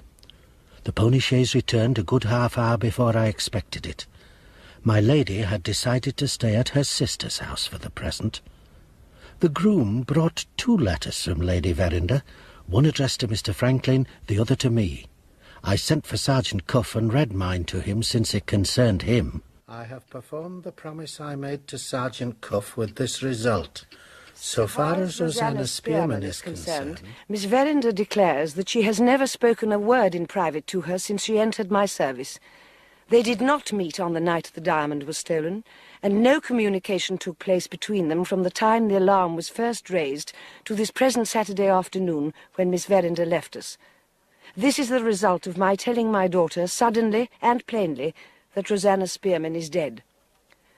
She also assures me, and I believe her, that she owes no money, and that the diamond is not now and never has been in her possession since she put it into her cabinet on Wednesday night. When I asked her if she could explain the disappearance of the Moonstone, she maintained an obstinate silence. Read this letter to Sergeant Cuff and give him the cheque which I enclose. I am convinced of his intelligence, but I am more convinced than ever that the circumstances in this case have misled him. This is such a generous estimate that Lady Verinder has made of the value of my time, that I feel bound to make some return for it. I'll remember the amount in this cheque when the time comes. What do you mean, when the time comes? Her ladyship has smoothed matters over very cleverly for the present, but this family scandal is of the sort that burst out again when you least expect it. That's as good as saying that Miss Rachel has deceived my lady with a whole pack of lies.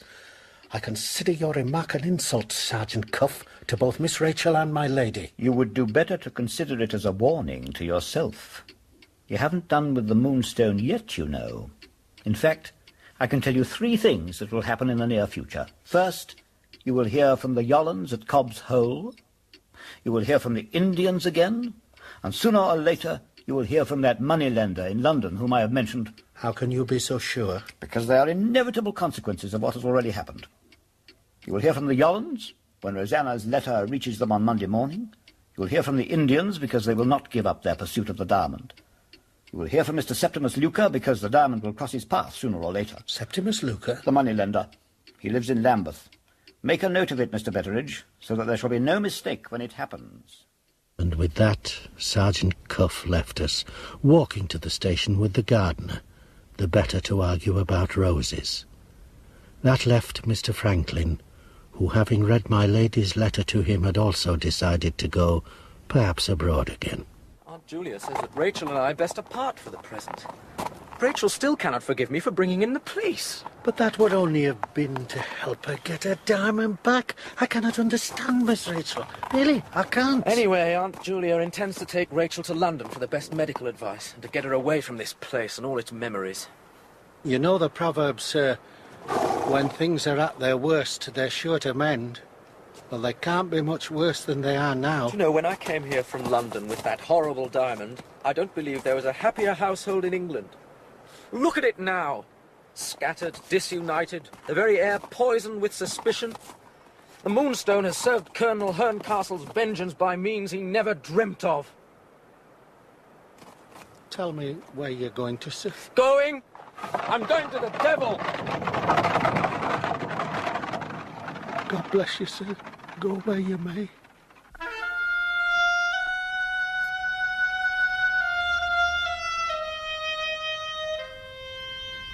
That was a miserable weekend, I can tell you. Poor Rosanna Spearman's death hung over us like a pall. My lady and Miss Rachel were gone, so was Mr. Franklin. A message came from my lady summoning her own maid and Penelope to London, and Samuel the footman as well. And so on the Monday there were more departures. I was pottering about the grounds on the Monday morning when I got a jolt that shook me out of my lethargy. The first of Sergeant Cuff's prophecies came true. Mr. Betteredge! Mr. Betteredge! What? Why, Lucy Yolland. What brings you here, girl? Where's Franklin Blake? Mr. Franklin Blake, if you please. Oh, murderer Franklin Blake would be a better name for him. Just you watch your tongue, my girl. You've no right to say that. No right, haven't I? Oh, she'd be living now if it weren't for him. Doesn't that make him a murderer? No, it does not. Mr. Franklin is not to be blamed if a girl falls in love with him. He did nothing to encourage her, nothing whatever. We had plans, Rosanna and me.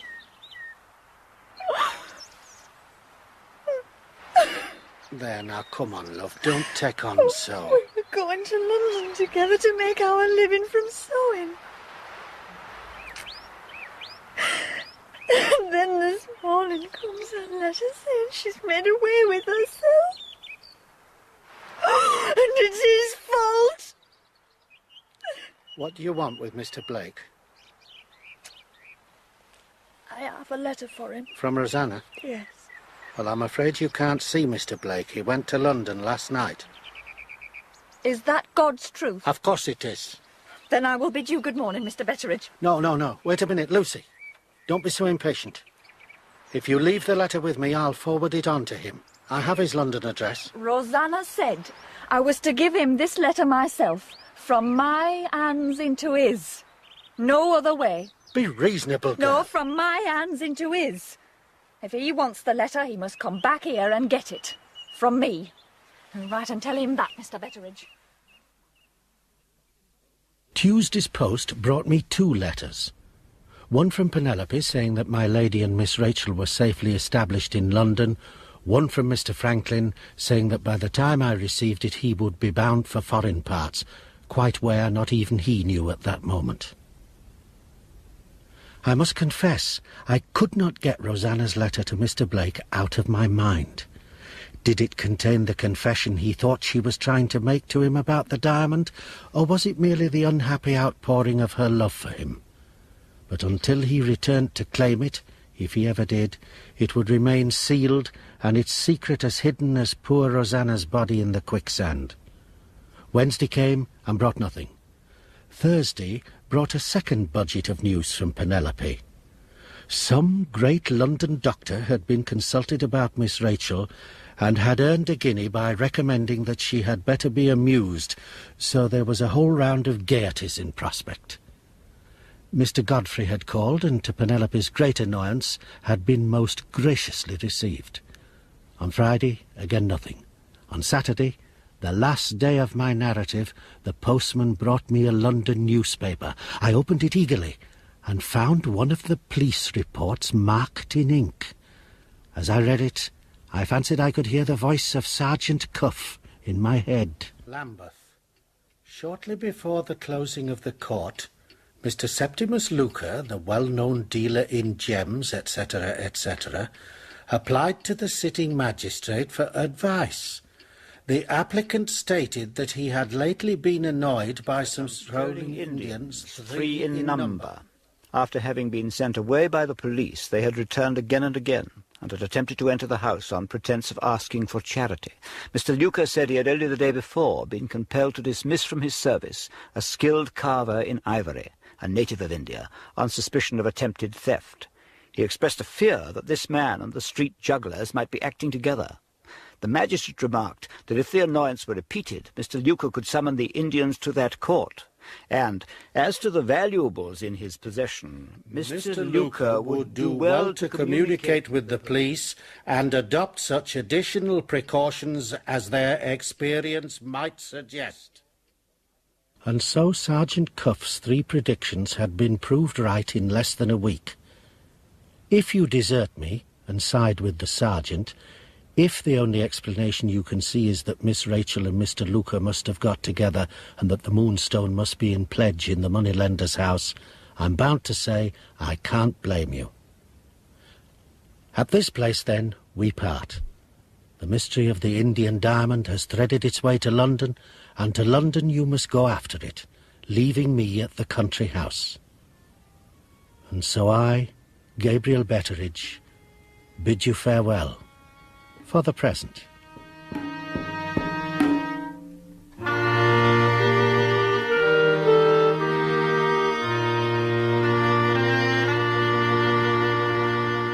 My name is Drusilla Clack, Miss Drusilla Clack, and I am a niece of the late Sir John Verinder. I had been cut off from all news of my relatives by marriage for some time, for when we are poor we are not infrequently forgotten.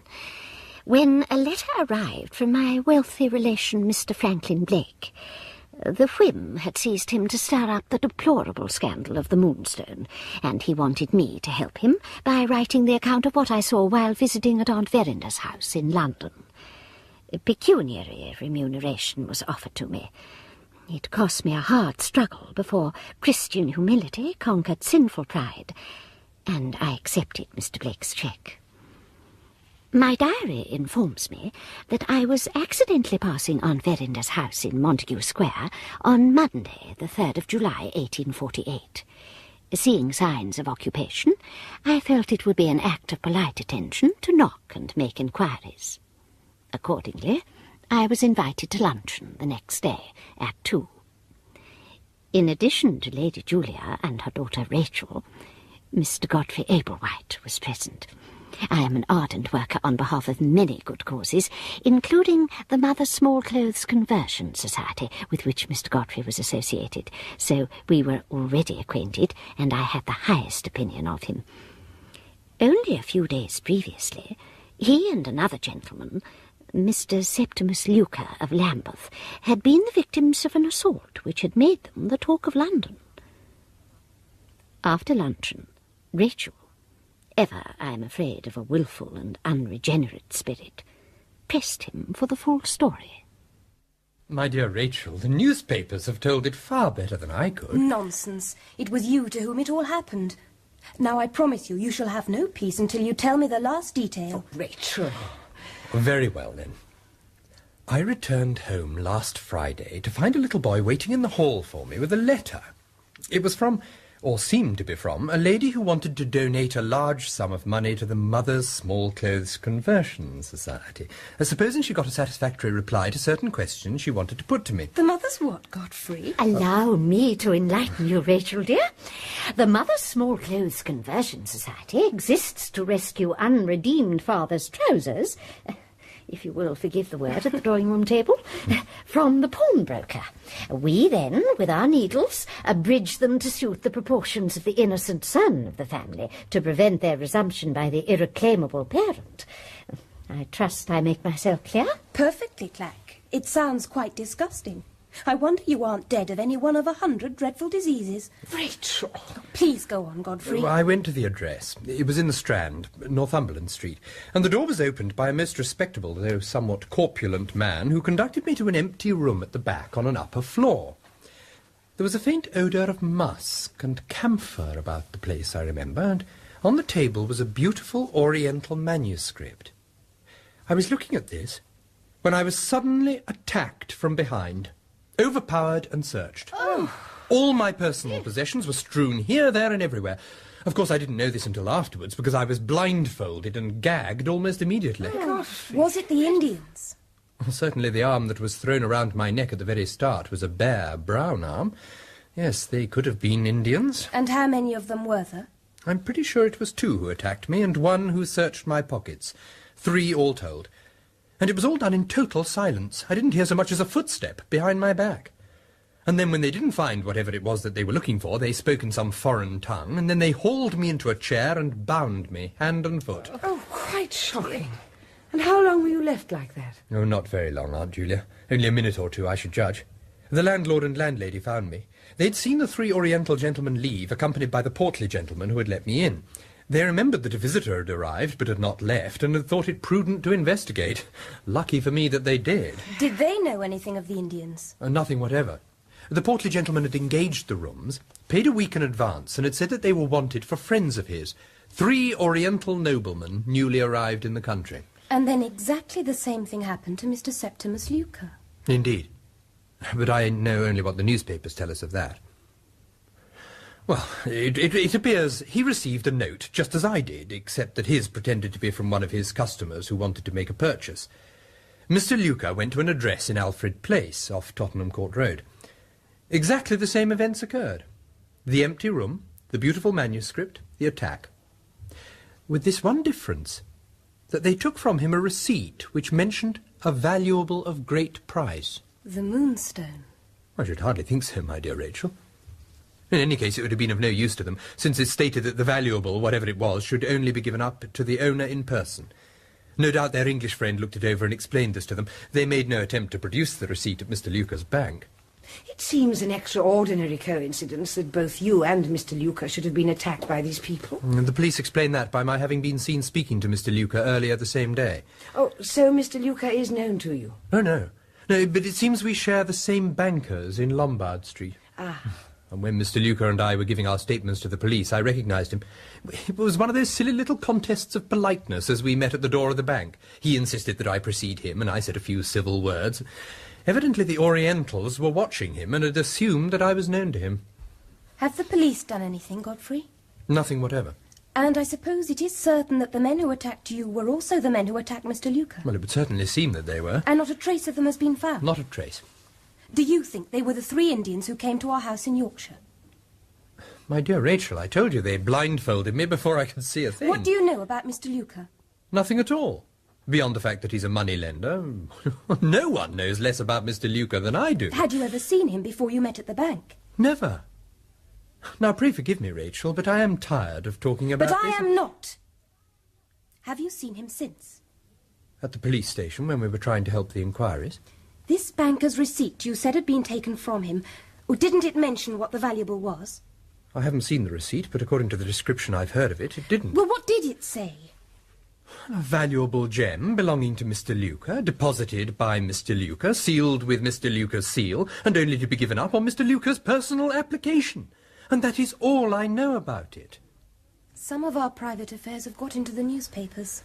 Unfortunately. And some people are trying to trace a connection between what happened in Yorkshire and what has happened since in London. Unfortunately, again, that is true. Rachel, my dear, I don't see the point of questioning poor Godfrey like this. He has been through enough, goodness knows. And the doctor said you shouldn't excite yourself on the subject. I have nearly finished, Mamma. Tell me plainly, Godfrey. Do people say that Mr. Luca's valuable gem is the Moonstone? They do say it.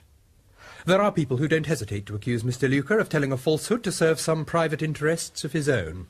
He has over and over again solemnly declared that until these events he had never even heard of the Moonstone, and these vile people reply, without a shadow of proof to justify them, that he has his reasons for concealment. I think it's shameful. Quite shameful.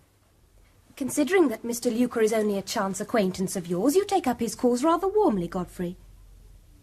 I hope, Rachel, I take up the cause of all oppressed people rather warmly. Keep your noble sentiments for your ladies' committees, Godfrey. I am certain that the scandal that has fallen on Mr. Luca has not spared you. My dear Rachel, you really have no right to say I that. mean no harm, Mamma. I mean good. Godfrey, an unlucky accident has associated you in people's minds with Mr. Luca. You have told me what scandal says of him.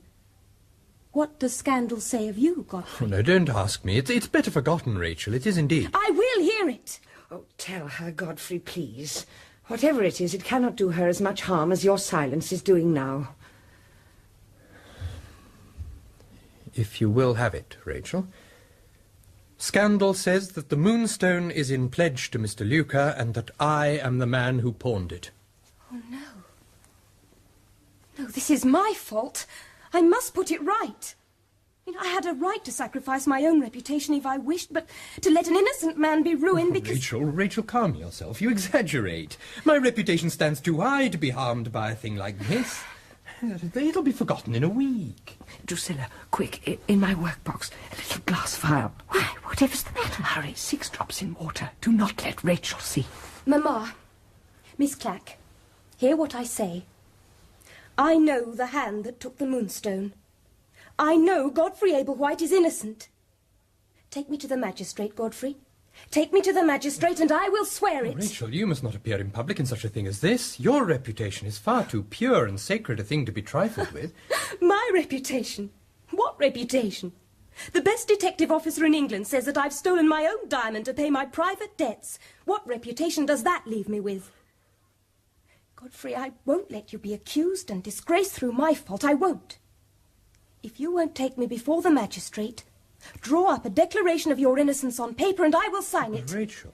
Do it, I say, do it. Or I'll write to the newspapers. I'll go out and cry it in the streets. My dear, Well, very well, my dear. Where's my pocketbook? Thank you, Drusilla. Stand between us for a minute or two. Do not let Rachel see. My dear, you're quite blue. The drops will put me right. Godfrey, I'm afraid I have not done you justice. You were a better man. You were more unselfish than I believed you to be. Call on us here when you can, and I will try and repair the wrong I've done you. Are you feeling better now, dear? Yes, thank you, Drusilla. It was not a bad attack this time. I will come, dearest Rachel, on condition that we don't speak of this hateful subject again.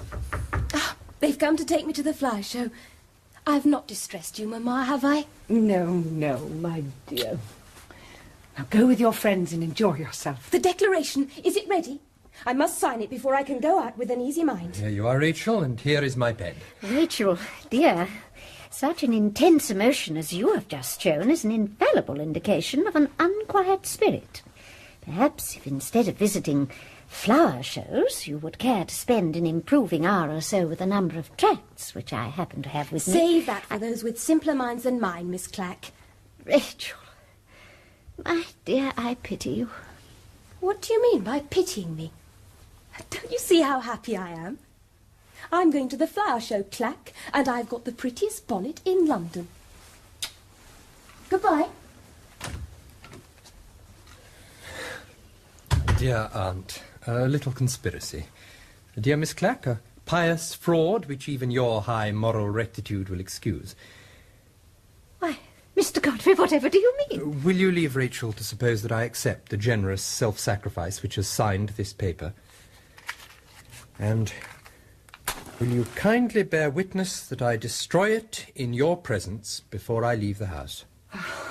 Any trifling inconvenience that I may suffer is as nothing compared with preserving that pure name from the whiff of scandal. There, a harmless heap of ashes. And Rachel will never know what we have done, will she? And now, dear ladies, I must take my leave of you. Another committee, you know. Dear Godfrey, thank you for your kindness and understanding. And do call again, won't you? Of course, Aunt Julia. Miss Clack, goodbye. Goodbye, Mr. Godfrey. Dear Lady Verinder, are you quite recovered now? Should I take my leave of you to let you rest? No, Drusilla, please sit down. Have you any pressing engagements, or is your time your own this afternoon? Oh, no, I'm entirely free, if I can be of service to you. You can. You can be one of the witnesses when I sign my will. Mr. Bruff is bringing it at 5. Your will? Dear me, surely it's not as bad as that. I'm afraid it is, Drusilla. I have been seriously ill for some time past, and strange to say, without knowing it myself. Oh, dear. I brought Rachel to London for medical advice, and I thought it right to consult 2 doctors. Yes, dear, yes. One of them had been an old friend of Sir John's and had always taken a sincere interest in me for his sake. After prescribing for Rachel, he said he wished to speak to me privately in another room. I expected, of course, that he wanted to give me some special directions about Rachel. But no, he said he had been looking at me, and he thought I was far more in need of medical advice than Rachel. Oh, dear. Well, the next day I was seen by both doctors, who agreed that precious time had been lost, and my case was now beyond their art. Oh, my dear. For more than 2 years I have been suffering under an insidious form of heart disease. There have been no symptoms to warn me, but little by little it has broken down my health.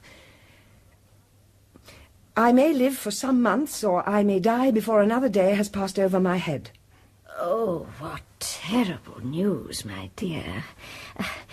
Permit me to offer what little comfort I can. I have in my possession... Thank you, my dear. I won't conceal that I've had some miserable moments since I learnt the truth, but I am more resigned than I was. My one great anxiety is that Rachel should not know.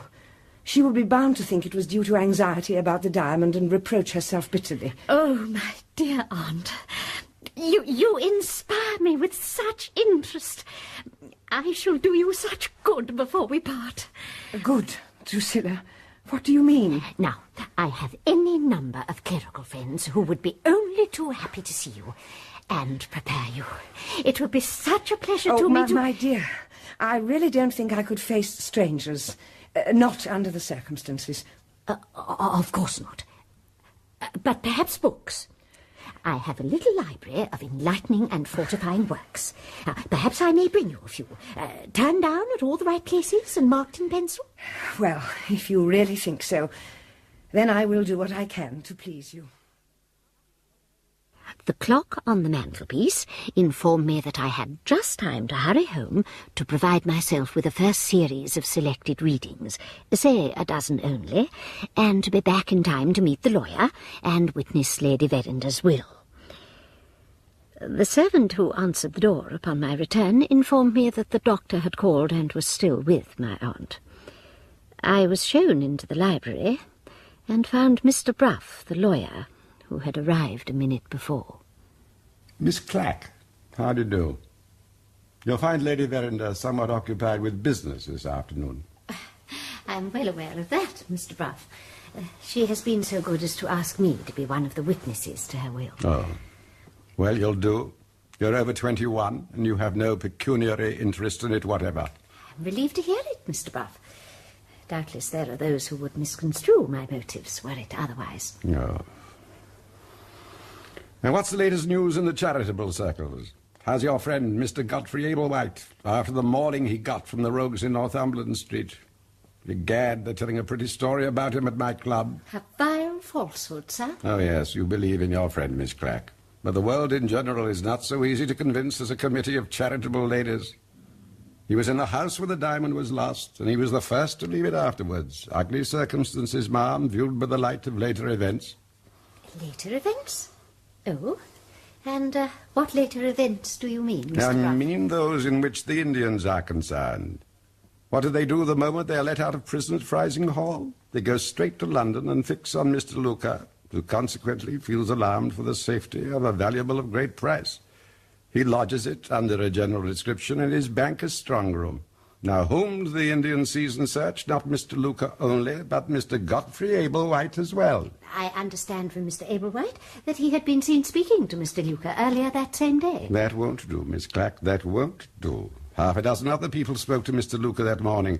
Why were they not followed home and decoyed into the trap? No, the plain inference is that Mr. Ablewhite had his interest in the valuable as well as Mr. Luca.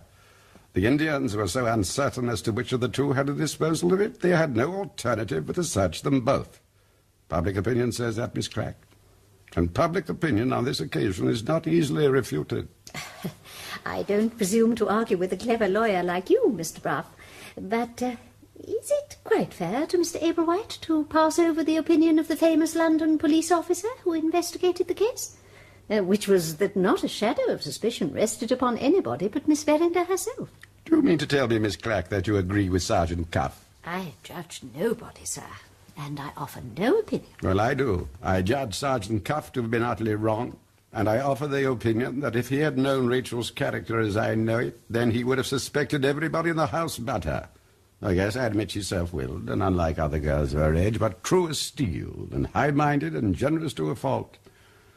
If the plainest evidence in the world pointed one way, and nothing but Rachel's word of honour pointed the other, then I would take her word before I took the evidence, lawyer as I am. Suppose you found Miss Verinder extraordinarily interested in what has happened to Mr. Ablewhite and Mr. Luca. Suppose she asked the strangest questions and showed the strongest agitation when she found out the turn this scandal was taking. Suppose anything you please, Miss Clack. It wouldn't shake my belief in Rachel Verinder, not by so much as a hair's breadth. Then permit me to inform you that Mr. Ablewhite was in this house not 2 hours since, and that Miss Verinder herself denied he had any connection with the disappearance of the Moonstone. Denied it, Mr. Bruff, in the strongest language I have ever heard used by a young lady in my life. Eh? What's that you say, Miss Clack? And what do you say about Mr. Ablewhite now? I say this. If Rachel has testified to his innocence, then I don't scruple to say that I believe in it as firmly as you do.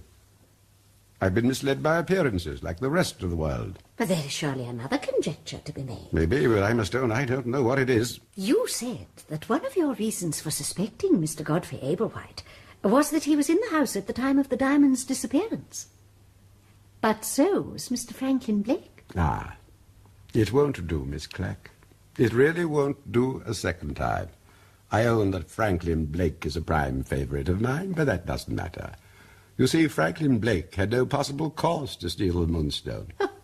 His debts are notorious in the family. And Mr. Ablewhite's debts have not yet reached that stage, quite true. But there are 2 objections in the way of your theory. Really? And what are they? First, I manage Mr. Blake's affairs, and I can tell you that the vast majority of his creditors, knowing his father to be a rich man, are quite content to charge interest and to wait for their money. There's your first difficulty. The second is tougher still. Lady Verinder has told me that Rachel was ready to marry Franklin. To marry him? Aye, to marry him. Oh, yes, she'd drawn him on and put him off again, but that's the way of young girls. But she told her mother that she loved Franklin, and what's more, her mother had told Franklin. So there you are. With his creditors content to wait, and with a certain prospect of marrying an heiress, will you tell me why Franklin Blake should steal the Moonstone? The human heart is unsearchable. Who is to fathom it? In other words, he might have taken the diamond through natural depravity. Well, suppose he did, then why the devil did he... I beg your pardon, Mr. Bruff. If I hear the devil referred to in that manner, I must leave the room. I beg your pardon, Miss Clack. I'll be more careful of my language. Why, supposing he did steal the diamond, should Franklin Blake take the lead in trying to recover it? Did I have suspicion from himself, perhaps? But nobody suspected him. No, it's impossible. First he steals something he had no reason to steal, and which belongs to the young lady he loves. Then he tries to help recover the jewel, and thereby provokes her implacable hostility. Oh, no. You are very convincing, Mr. Bruff, and of course you have much experience in these matters. But who did steal the Moonstone? Now, that I cannot tell you. In fact, I confess I find the whole case utterly baffling. The only certainty seems to be that someone has brought the Moonstone to London, and that Mr. Septimus Luca, or his banker, is in possession of it at this moment. At this point, the servant came in to say that the doctor had gone, and Lady Verinder was waiting to receive us. The signing of the will was hurried over, to my thinking, in indecent haste. Samuel, the footman, acted as second witness. Mr. Bruff left immediately the signing was completed, so that I was alone with my aunt, who reclined among the cushions on her sofa. I hope you won't think yourself neglected, Drusilla. I mean to give you your little legacy, my dear, with my own hand. Give me your attention, dear aunt, to this precious book, and you will give me all I ask. Here it is. Satan among the sofa cushions. I am afraid, Drusilla, I must wait until I am a little better before I can read that. The doctor tells me I am not so well today. He orders me, if I read at all, to read only the lightest and most amusing books. And Satan among the sofa cushions hardly promises to be light or amusing. But you might feel stronger, dear, tomorrow. You will let me leave the book. The doctor can hardly object to that. Very well, Drusilla, if you feel you really must. Before I withdrew, I slipped it under her sofa cushions, close by her handkerchief and her smelling bottle. And before I left the house, finding it quiet, I was able to slip round and deposit all my other treasures in any room my aunt was likely to visit. The next day, towards lunchtime, the young footman Samuel called at my humble lodgings with a parcel in his arms. My lady's love, and I'm to say that you will find a letter inside. Oh, thank you, Samuel. Just one moment before you go. Could I see Lady Verinder if I called? I was thinking of passing by. I'm afraid she's gone out driving, miss, with Miss Rachel and Mr. Godfrey. Oh, indeed. I must hurry, miss. I'm to get some tickets for the morning concert tomorrow, and I'm afraid all the places may be taken if I don't go now. And who, pray, is going to a morning concert? Surely not Lady Verinder in her present state of health. Oh, no, miss. Miss Rachel and Mr. Godfrey, miss. Now, excuse me, but I really must go, miss. We had a special meeting of the Mother's Small Clothes Conversion Society the next morning, summoned expressly with a view to obtaining Mr. Godfrey's advice. Instead of sustaining our sisterhood under an overwhelming flow of trousers, he had arranged to go to a morning concert. Well, on finding myself alone in my room, I naturally turned my attention to the parcel. Had my aunt sent me my promised legacy? Had it taken the form of worn-out silver spoons or unfashionable jewellery? I opened it, and what met my view? The 12 precious publications I had scattered through the house the previous day, all returned to me by the doctor's orders. Preparation by clerical friends had failed. Preparation by books had failed. The next thing to try was preparation by little notes, selected extracts from the books, copied by different hands and addressed personally to Lady Verinder.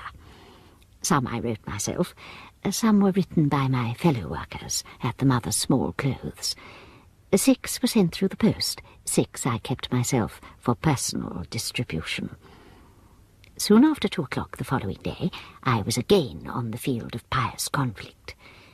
Samuel told me my aunt had had a bad night and was resting. I said I would wait in the library on the chance of seeing her. The house was quiet. Rachel and Mr. Godfrey were not yet back from the concert. The 6 letters I had posted the previous night were lying unopened on the library table. I ran lightly upstairs to scatter the other 6 throughout the house. Just as I entered the front room, I heard a knock at the street door, answered immediately by Samuel. The next moment, a man's footsteps coming up the stairs. Supposing it to be the doctor, and not wishing to be surprised by this incorrigible materialist, I slipped into the little room which communicated with the back drawing-room, and dropped the curtains which closed the open doorway. The visitor was shown in. In a minute or 2 he would be taken to see my aunt. I heard him pacing to and fro and muttering to himself. Did I recognise the voice? I couldn't be sure. And then I heard another voice.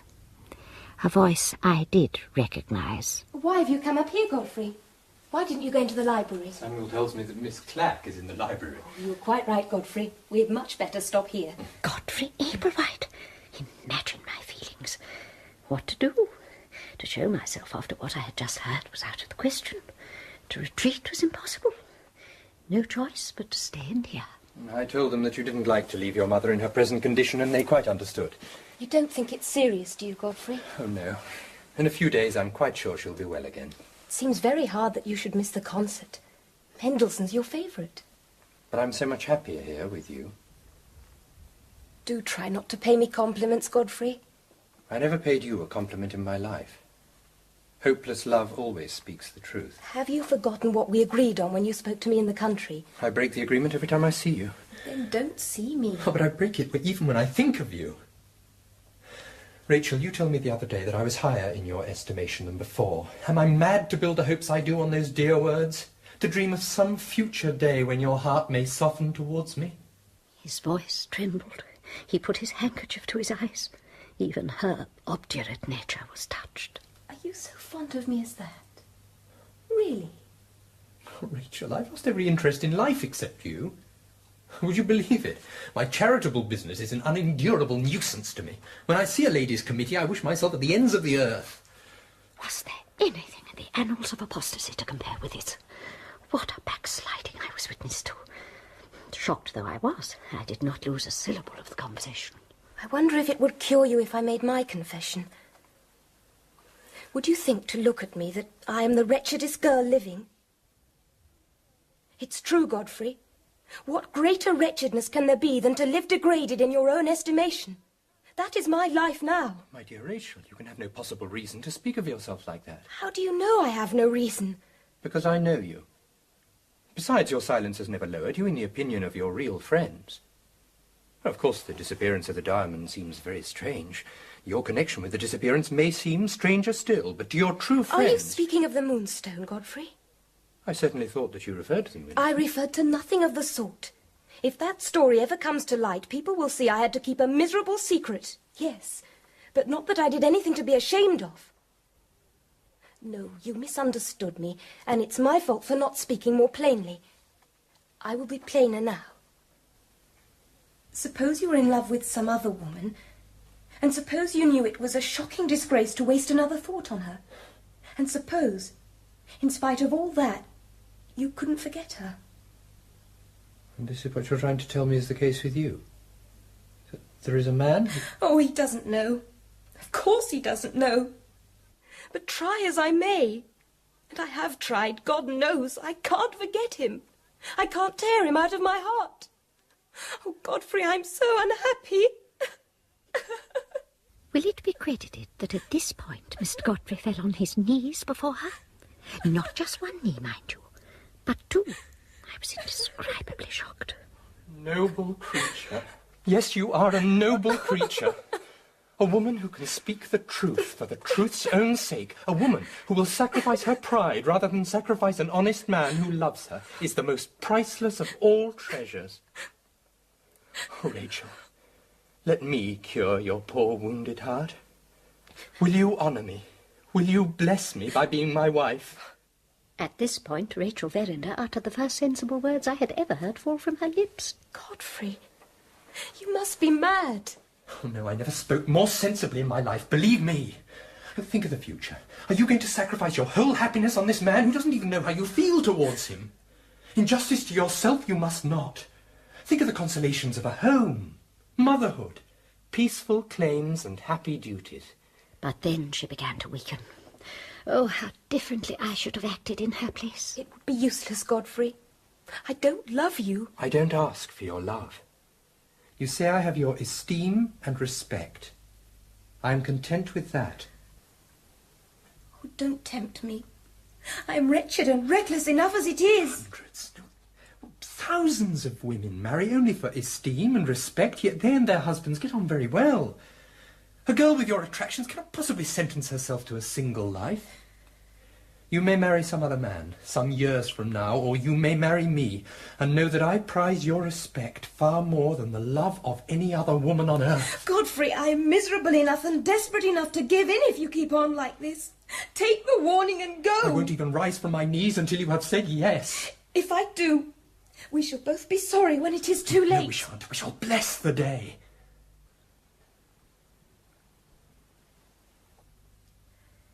Godfrey, you won't ask me for more than I can give. I ask you only to give me yourself. Very well. Then you accept. You will marry me. Yes, Godfrey. I will marry you. He drew her nearer and nearer to him until her face touched his, and then... No, I really cannot carry this shocking disclosure any farther. Let me only say that I tried to close my eyes before it happened, and that I was just one moment too late. I had calculated, you see, on her resisting. Shall I speak to your dear mother, or will you? No, I don't want her to hear about this until she is better. Let us keep it a secret for the present. Now, you had better go and come back this evening. We have been here alone together quite long enough. Who has drawn those curtains? The room is close enough as it is. Miss Rachel! Miss Rachel! Yes, Samuel, what is it? What's the matter? Where are you, miss? In the back drawing room. Oh, please come downstairs, miss. My lady has fainted, and we can't bring her to again.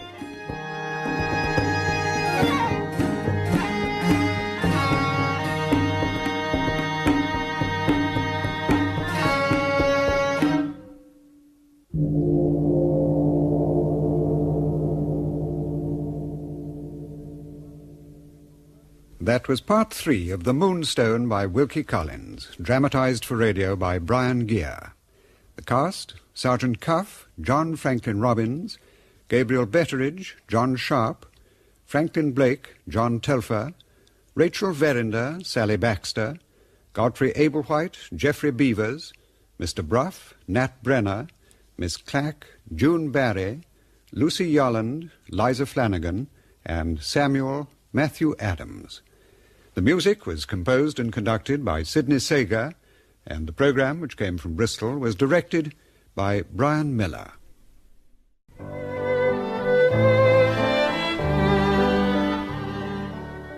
The Moonstone by Wilkie Collins, dramatised for radio in 6 parts by Brian Gear, with music composed by Sidney Sager.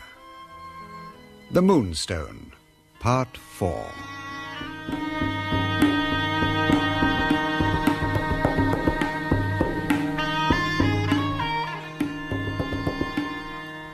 It is with the deepest sense of duty, coupled with the comforting knowledge of Mr. Franklin Blake's cheque awaiting me, that I take up my pen to resume the account of events relating to the Moonstone scandal. I am reminded by consulting afresh Mr. Blake's strict instructions that I am confined to events that I witnessed myself. Consequently, there will be some gaps in my narrative, which you must excuse. A month elapsed between the time of Lady Verinder's decease and my meeting Rachel Verinder again. My aunt's will left her daughter in the guardianship of Mr. Ablewhite Senior until Rachel married or came of age. In these circumstances, Mr. Godfrey told his father of his engagement to Rachel. There now arose the question of where Rachel was to reside. The house in Montague Square was associated with the calamity of her mother's death, the house in Yorkshire with the loss of the diamond, and in her present state of bereavement her residence at her guardian's house in Frizinghall would be an unwelcome check on the gaieties of the Miss Ablewhites. It ended in a proposal from Mr. Ablewhite Senior to try a rented house in Brighton. He would join Rachel and his wife later in the season, and they would have Godfrey, with the London train so convenient, always at their disposal. My Aunt Ablewhite is a large, fair-complexioned woman who has never been known to do anything for herself. The task of engaging servants for the house in Brighton was quite beyond her, and she sent for me to do it, her son Godfrey having already found the house. It was thus that I met Rachel again for the first time since her mother's death. Drusilla, I'm so pleased to see you. I wanted to ask your forgiveness. I have spoken very rudely to you in the past. Why, of course, my dear. A Christian is ever ready to forgive. Thank you, Drusilla. Now, the servants. Here is the list. Cook, kitchen maid, housemaid, and my dear, these are only wanted for the term during which Mr. Ablewhite has taken the house. We shall have great difficulty in finding persons of character to accept a temporary engagement if we try here in London. I had better go to Brighton tomorrow and look there. Oh, that is kind of you, Drusilla. I would do it myself, but I have no experience in hiring servants. And you must stay with us there. You will stay, won't you, as my guest? And thus the glorious prospect of interference was open before me. Rachel was clearly no longer the reckless, defiant creature whom I had last seen. This of itself was enough to encourage me to take her conversion in hand. It was then the middle of the week. By Saturday afternoon I had engaged the servants, and the house was in readiness. Between 6 and 7, Aunt Ablewhite and Rachel arrived, escorted by the lawyer, Mr. Bruff. before going away to his hotel, he invited himself to Sunday luncheon. You've scarcely eaten anything, Rachel, dear. No, Aunt, I'm not hungry. The sermon was so uplifting this morning. A whole hour of eloquence thundering through that sacred edifice. It has given me a headache. That is really all that I can find to say for it. You know the best remedy for a headache, Miss Rachel? A nice long walk. I am entirely at your service if you will honour me by accepting my arm. How kind of you, Mr. Bruff. A walk is the very thing I was longing for. Rachel, dear, it is past 2, and the afternoon service begins at 3. You surely cannot expect me to go to church again. The doctor says I should take more exercise. Then will you come with us, Aunt Ablewhite? No, dear, I don't like exercise. I shall have a nap instead. It will do me far more good. I don't know when I have felt the solemn duty of interfering so strongly as I felt it at that moment. I was certain that Mr. Bruff had some private object in coming to Brighton, and that Rachel was concerned in it. On my return from the afternoon service, I found they had just got back from their walk. I had never before seen Mr. Bruff pay Rachel such devoted attention, or look at her with such marked respect. He had, or pretended he had, an engagement to dinner, and took an early leave of us. I overheard a few words between him and Rachel at the door. Are you quite sure of your own resolution? Quite sure. Nothing could make me change my mind now. There are not many young ladies who could be so much in command of themselves in circumstances like these. I have the highest regard for you, you know. I could do nothing if I didn't have your help, Mr. Bruff. Rachel immediately withdrew to her own room and locked the door. I made all sorts of sisterly offers through the woodwork, but the door remained locked. I felt quite cheered. Plenty of obstructive material to work on here. She came down to breakfast the next day, but she ate nothing and said hardly a word. Afterwards she wandered listlessly about, then opened the piano and began to play music of the most scandalously profane variety. It would have been premature to interfere with her at such a time. I escaped the music by leaving the house for an invigorating walk. Upon my return, I entered the dining-room and found myself face to face with Mr. Godfrey Ablewhite. Oh, dear Miss Clack. Mr. Godfrey. I've been waiting to see you. What a pleasant surprise. We did not expect you so soon. By a happy chance, I was set free of my London engagements earlier than expected. Have you seen Rachel yet? I have. You are aware, Miss Clack, that she was engaged to be married to me? Was engaged to you? Was. It appears that upon reflection she feels that it would be best for both of us if she retracted her rash promise, leaving me free to make a happier choice elsewhere. And have you submitted to this, Mr. Godfrey? I have. Without a struggle. But why? Why, indeed? I feel like a little child who, when you ask it why it has been naughty, puts its finger in its angelic mouth and says, I don't know. I don't know why I should accept her decision with such tranquillity. I only know I do. Have you perhaps realised how much you were neglecting us at the Mother Small-Clothes conversion? And has perhaps your conscience troubled you on that account, dear Mr. Godfrey? Ah, now there you have it exactly, Miss Clack. Ah. How perceptive you are. It suddenly occurs to me that my true happiness is in helping my dear ladies, and in doing my modest round of useful work. Oh. True, I have lost an excellent social position, but I have got a position. True, I have lost a handsome income, but I can pay for my bread and cheese, and my nice little lodging, and my 2 coats a year. True, I have lost a beautiful girl, but she has told me with her own lips, this, dear lady, is between ourselves, that she loves another man, and her only idea in marrying me was to put him out of her head. Looked at reasonably, the only possible course is to submit to Rachel's change of mind. Everything you say only shows what a fine and noble nature you possess, Mr. Godfrey. Oh, how time flies with you, Miss Clack. I shall barely catch my train. Why What, are you leaving us already? I fear so, dear lady. Business obliges my father to leave Frizinghall for London today, and he proposes coming on here. His heart is set on my marrying Rachel, and I must tell him what has happened. There'll be great difficulty, I fear, but I must stop him from coming here until he's reconciled to it.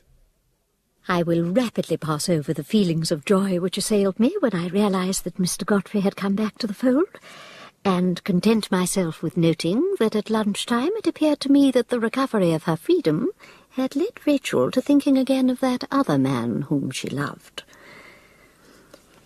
In the afternoon she accompanied Aunt Ablewhite as she took her exercise in an invalid chair, while I armed myself with the life, letters and labours of Miss Jane Ann Stamper, 44th edition, passages of which bore with a marvellous appropriateness on Rachel's present condition. The next day Aunt Ablewhite was as near to being astonished as her nature would permit by the sudden appearance of her husband.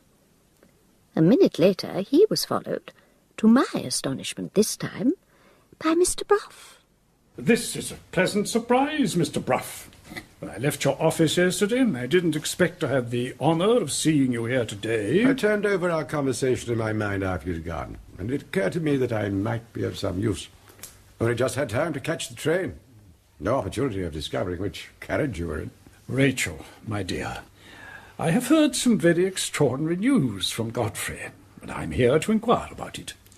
You have a sitting room of your own in this house. Will you honour me by showing me the way to it? Whatever you wish to say to me, Mr. Ablewhite, can be said here, in the presence of my relatives and Mr. Bruff. Just as you please, my dear. Some weeks ago, my son informed me that Miss Verinder had done him the honour to engage herself to marry him.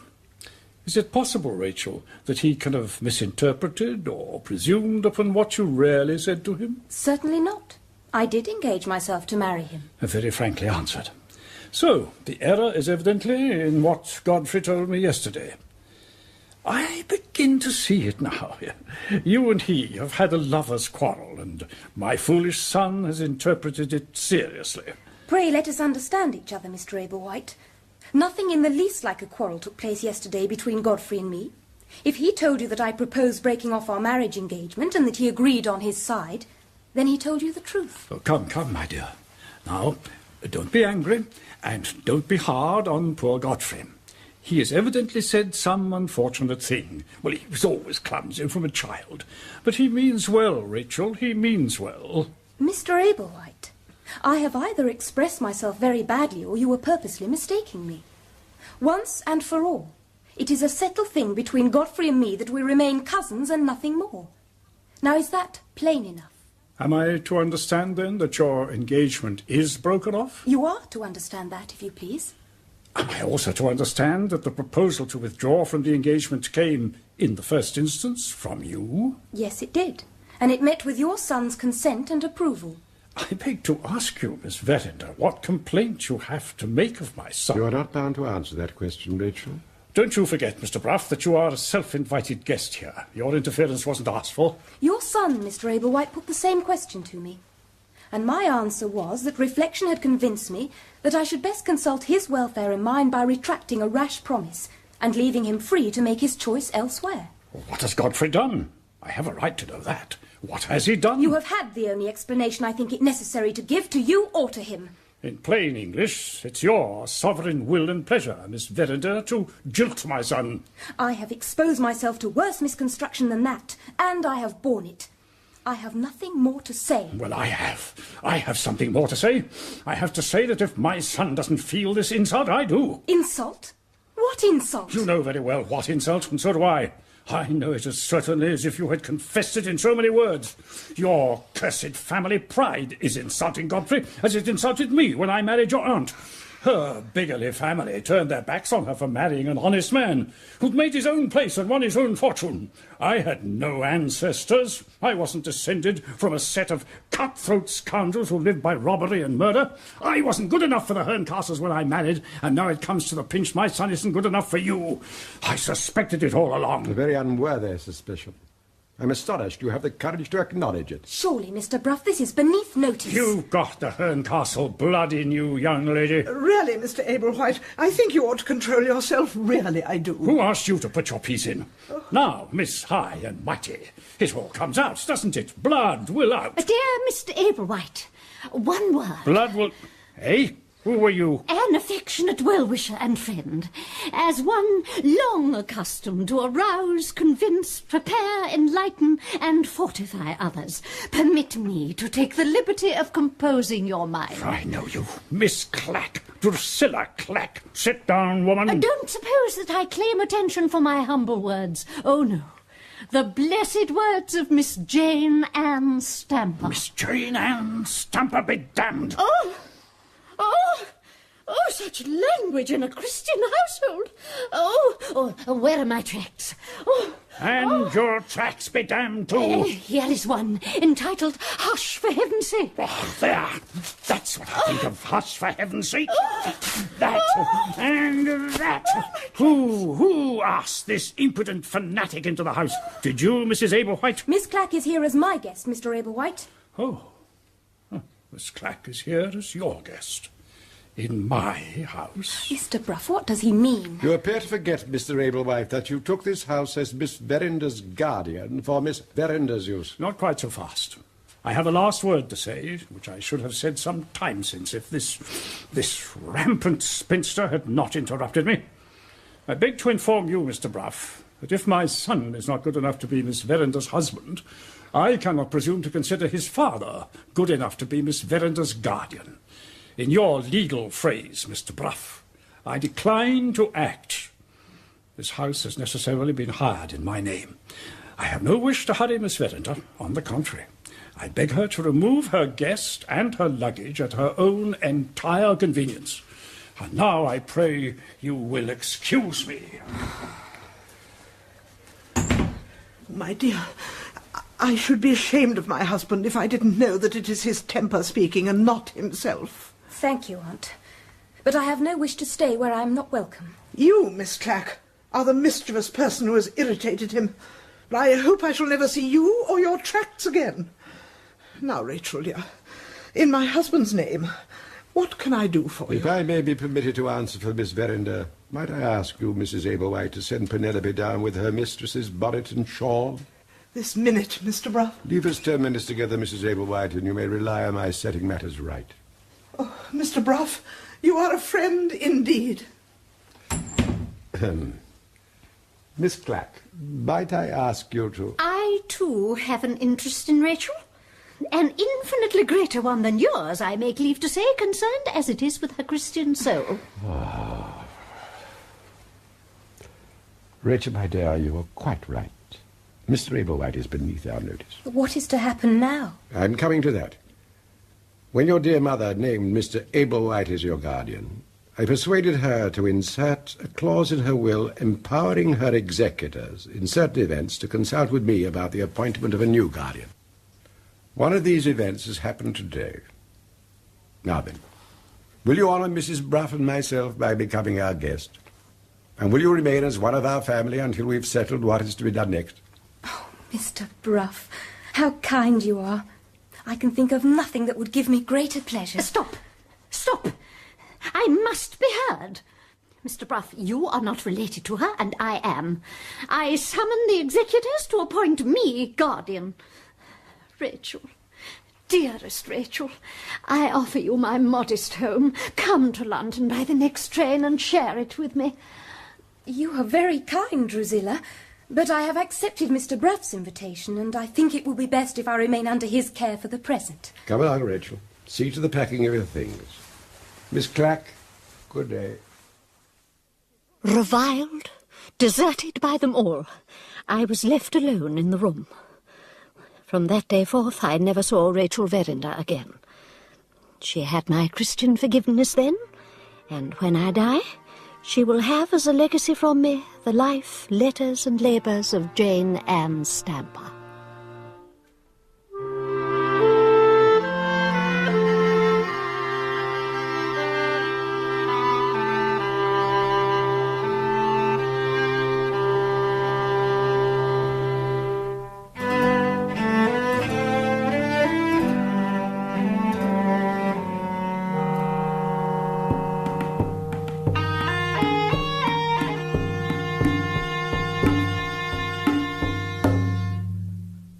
My fair friend Miss Clack having laid down the pen, it is now my turn to take it up.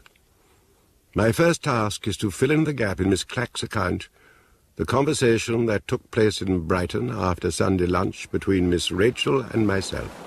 I sometimes think Miss Clack's Christian zeal betrays her into overdoing things. Another service on top of this morning's would really have been too much of a good thing. It's far too nice an afternoon to be indoors anyway. And how is your headache? Oh, much better, thank you.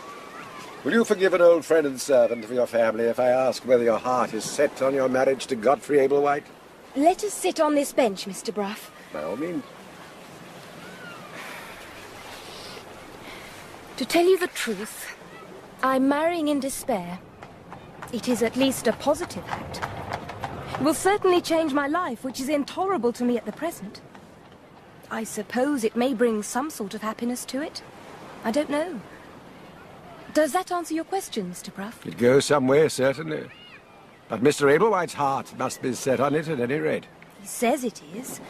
And he would hardly marry me after what I have told him unless he was fond of me. It sounds strangely in my old-fashioned ears to hear you speak as though you were not quite sure about him. Isn't there any little doubt in your own mind about his sincerity? Mr. Bruff, you have something to tell me about Godfrey. What is it? It is not very pleasant. Tell me. Very well. In a word, he's marrying you for your money. What nonsense. He doesn't need money. How can you be sure of that? What's ample for one man isn't even a pittance for another man. I suppose you have proof. I have. Now let me think where to begin.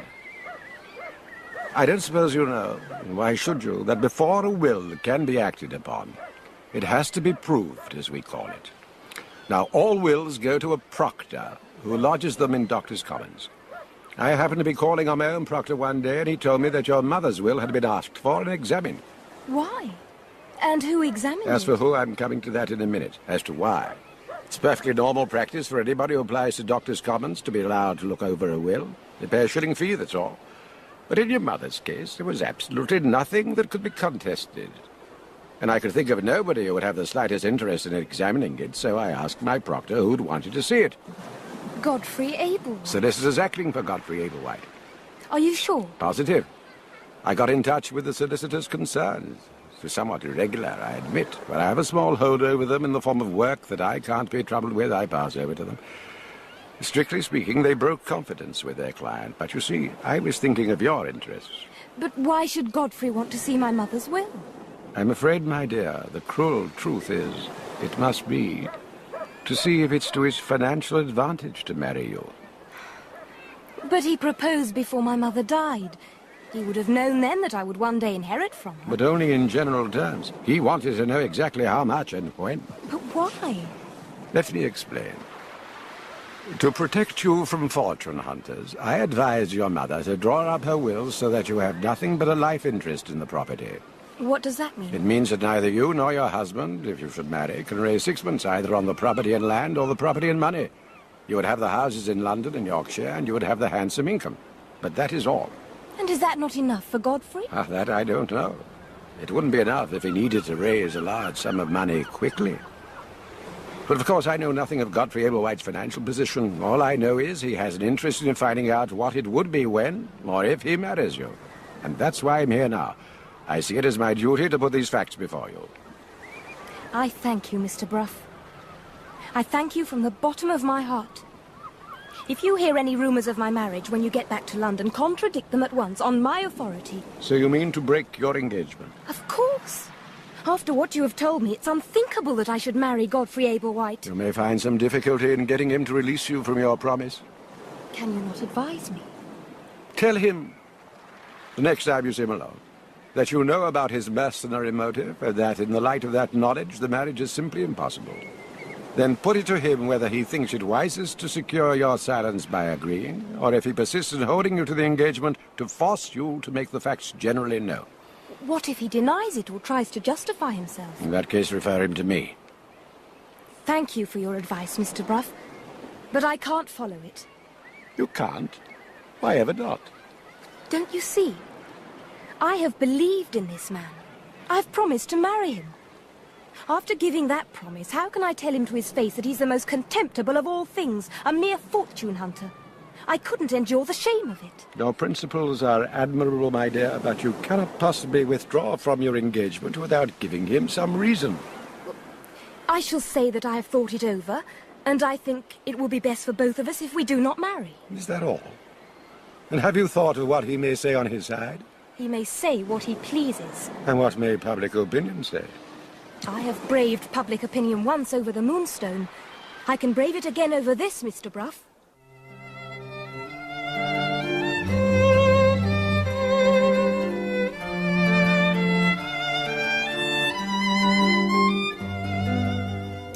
My mind was in a strange conflict over Rachel when I left her that day. She was obstinate, she was wrong, but she was admirable, deeply to be pitied. I made her promise to write to me the moment she had any news. On the evening of my return to London, before it was possible to have received any letter, I was surprised by a visit from Mr. Ablewhite the elder, who told me that Godfrey had got his dismissal that very day. Moreover, he told me that Godfrey had accepted it, and so my view was proved. Godfrey Ablewhite needed a large sum of money by a given time. He'd found out he would get no help from Rachel's inheritance, and had been set free in a very timely manner by Rachel's own act. What other theory would account for his rejecting an income which would have kept him in luxury for the rest of his life? How events turned out afterwards you already know from Miss Clack. Miss Verinder honoured my wife and myself by making a long stay at our house in Hampstead until a new guardian was appointed, a Mrs. Merridew, a sister of the late Sir John Verinder. Now I must take the story of the Moonstone onwards a little. About a week or 10 days after Rachel left us, one of my clerks handed me a card and said that a gentleman was waiting to speak to me. There was a foreign name, I forget now what it was, and a line written in English at the bottom of the card which I remember very well. Recommended by Mr. Septimus Luca. The audacity of somebody in Mr. Luca's position presuming to recommend anybody to me. I was just about to refuse to see the man when my clerk told me he thought he was an Indian. Convinced immediately that the Moonstone was at the bottom of it, I had the man sent up. He was tall, he was dressed in European clothes, he was very polite, and spoke excellent English, but he was unmistakably an Indian. I have come, sir, to ask you to lend me some money, and I leave this casket as an assurance that my debt will be paid back. Very beautiful. Indeed it is, sir. It is made of ebony. The jewels are diamonds, rubies, and sapphires. But I'm sure a gentleman in your position would know that. And you apply to me on Mr. Septimus Luca's recommendation? That is correct, sir. How is it that Mr. Luca did not lend you the money himself? Mr. Luca informed me, sir, that he had no money to lend. I'm sorry, but Mr. Luca is quite mistaken in sending you here. Like other men in my profession, I am trusted with money to lend, but I never lend it to strangers, and never on such security as this. I see. Thank you, sir. Before I go, will you allow me to ask you one question? Most clients want to ask me 50. Pray ask your question. It is this, sir. Supposing it had been possible and customary for you to lend me the money, in what space of time would it have been customary for me to pay it back? According to the usual course pursued in this country, in 1 year from the date on which it was advanced to you. Thank you, sir. I am deeply indebted to you. I will take up no more of your time. Later that same afternoon, I had another caller, Mr. Septimus Luca. I made another unprofessional sacrifice to mere curiosity. I saw him. Mr. Bruff, I owe you an apology. You've been troubled, I fear, by an Indian gentleman on my recommendation. Pray allow me, sir, to explain how I came to commit this unpardonable breach of etiquette. Do not distress yourself, Mr. Luca. I am all attention. It was like this. This man called on me and asked me to lend him money. He produced a beautiful little casket, and the ebony inlaid with precious stones as surety. As he did with me. Yes, well, let me continue. The point is, Mr. Bruff, excuse me, but no doubt you've read in the newspapers of an unfortunate incident in which I was bound and gagged and robbed of a receipt by 3 men whom I took to be Indians, by the language they spoke, that is. Oh, yes. So you will readily understand with what suspicion I regarded being approached again by an Indian. And more than that, and this is what really frightened me, I recognised this man as one of the 3 whom I had had occasion to complain about to the magistrate. Perhaps you heard of that too, how they kept annoying me and how I'd had to dismiss an Indian workman in ivory on suspicion of theft. Indeed, Mr. Luca, I remember that. Yes, well, then imagine how I felt. I thought he'd come to kill me. I could only think of the quickest way of getting rid of him. When he asked me to lend him money, I told him I hadn't any. When he asked me to recommend someone else, I told him that usually the safest course was to consult a respectable solicitor. When he asked me to name one, yours was the only name that came into my head. Really, Mr. Bruffer, I do beg your pardon, but I was terrified. The perspiration was pouring off me like rain. Yes, Mr. Luca. Well, no harm seems to have come to you. Or to me, for that matter. Perhaps we may consider the incident closed. Oh, I do hope so, Mr. Bruff. And thank you for being so understanding. Just one thing. Yes, Mr. Bruff? Did this Indian gentleman ask you a question as he was leaving? Well, really, sir, I don't remember. Try. Yeah, well, let me see now. Yes, he comes back to me.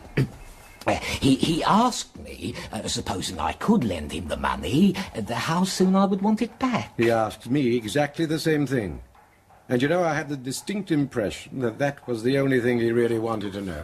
Oh, yes, Mr. Bruff. Curious. I wonder why he should want to know that. Well, thank you for your time, Mr. Bruff, and I do hope you will overlook this breach of decorum on my part, but I was frightened for my life, sir, for my very life. I had a dinner engagement that evening, and among the guests I discovered the Indian traveller, Mr. Murthwaite. I also discovered that he was as bored by the inevitable political small talk as much as I was. So I informed him of my close connection with the Herncastle family and with the Moonstone. I instantly had his whole attention. And have you seen anything lately of the Indians? I have every reason to believe that one of them came to see me in my office today. What? You astonish me, Mr. Bruff. He tried to borrow money from me on security of a jeweled casket. He was particularly interested in how long it would be before he had to pay the loan back, supposing I'd given it to him, which I hadn't. He tried the same trick with Septimus Luca, the dealer in precious stones, with the same result. And he asked him how long before he had to pay back. Curious, that. But surely you see his object? I'm ashamed of my stupidity, but I'm afraid I don't. Let me ask you one question. How far have the Indians got in their conspiracy to steal the Moonstone? I have no idea. The Indian plot is a complete mystery to me. That's because you've never seriously examined it. I have. Will you allow me to take you through it? I should be obliged if you would. I'm beginning to think that if I am to serve Miss Verinder's interests, I cannot know too much about this plot. Very well. Let us begin with the Indians themselves. It is quite clear, bearing in mind that these are men in the prime of life, not yet 40, shall we say, that they have succeeded to the men who followed Colonel Herncastle home from India. They have also succeeded to the organization. Organization, you say? You mean there's a great network of spies and informers they can rely on? Not a very large one, no, but sufficient for their purpose, I should say, to judge by their results so far. Now, what gave them their first chance of getting at the diamond? Why, that would have been the death of Colonel Herncastle. And I suppose their organization would have told them about that. Of course. Up to that time, the Moonstone was safe in the strong room of a bank. I'm sure that as a lawyer you can imagine what their first course would be upon hearing of the Colonel's death. Right as he is will, to find out what was to happen to the diamond. They could get a copy from Doctor's Commons. Exactly. Through one of those shady Englishmen I mentioned.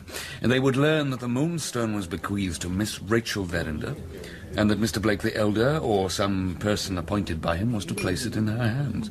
Their next difficulty was to decide whether to try and take the Moonstone when it was being removed from the bank in London, or wait until it was taken to the country house. They decided on Yorkshire as the safer course of action. How was it that they didn't try and take the Moonstone from Lady Verinder's house before Rachel's birthday? But that's where they must have thought it would be. But they did. Gabriel Betteredge surprised them lurking about the terrace on the first night of Franklin Blake arriving there. But having made that mistake, they didn't come near the house for 4 or 5 weeks until Miss Verenda's birthday. But why not? Well, probably because they'd made their own inquiries in the neighbourhood and had found out that Mr. Blake had put the diamond in the bank. And if they hadn't known that, they would still have waited. No Indian, Mr. Bruff, ever takes unnecessary risks.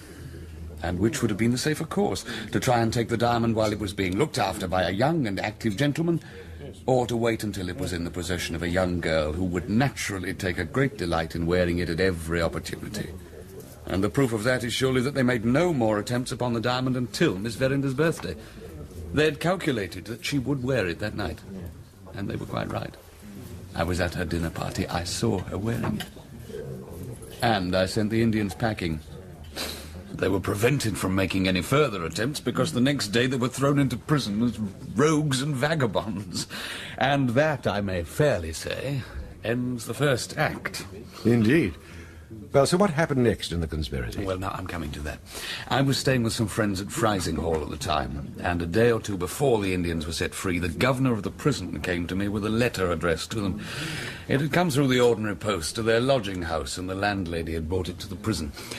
When he opened the letter, the governor found it was written in Hindustani. That's why he brought it to me for a translation. I made a copy in my pocketbook. Let me see. What about the writing on the envelope? Oh, that was in English, though not in the usual manner of addressing an envelope. Ah, here it is. Read it for yourself, Mr. Bruff. In the name of the regent of the night, whose seat is on the antelope, whose arms embrace the 4 corners of the earth. Brothers, turn your face to the south, and come to me in the street of many noises, which leads down to the muddy river. The reason is this. My own eyes have seen it. Why, it's a lead to the Moonstone, is it not? Undoubtedly. In the Hindu mythology, the god of the moon is represented with 4 arms and is seated on an antelope. Furthermore, the envelope had a Lambeth postmark. Lambeth? That points to Mr. Luca. Right again. The prison authorities saw no reason to hold back the letter from the Indians when I had translated it for them. And what is the first thing the Indians do when they're set free? They go to the railway station and take a train to London. Now, what is the next news we hear of the Indians? The report in the newspaper that Mr. Luca has been annoyed by their loitering about his house in Lambeth. He applied to a magistrate for advice, I remember. And in his statement he referred to a foreign workman. Native of India, I remember it perfectly. Quite. He said he'd been forced to dismiss him on suspicion of attempted theft. It's a pretty plain inference as to who wrote that letter, isn't it? And to which of Mr. Luca's treasures he tried to steal. You mean the Moonstone? I do, I most certainly do. I've never doubted the Moonstone found its way into Mr. Luca's hands, however much he may deny it. The question is, who put it there? Yes, that's what I've often asked myself. Somebody must have taken the Moonstone from Yorkshire to London, and somebody must have raised money on it, or it wouldn't have come to rest with Mr. Luca.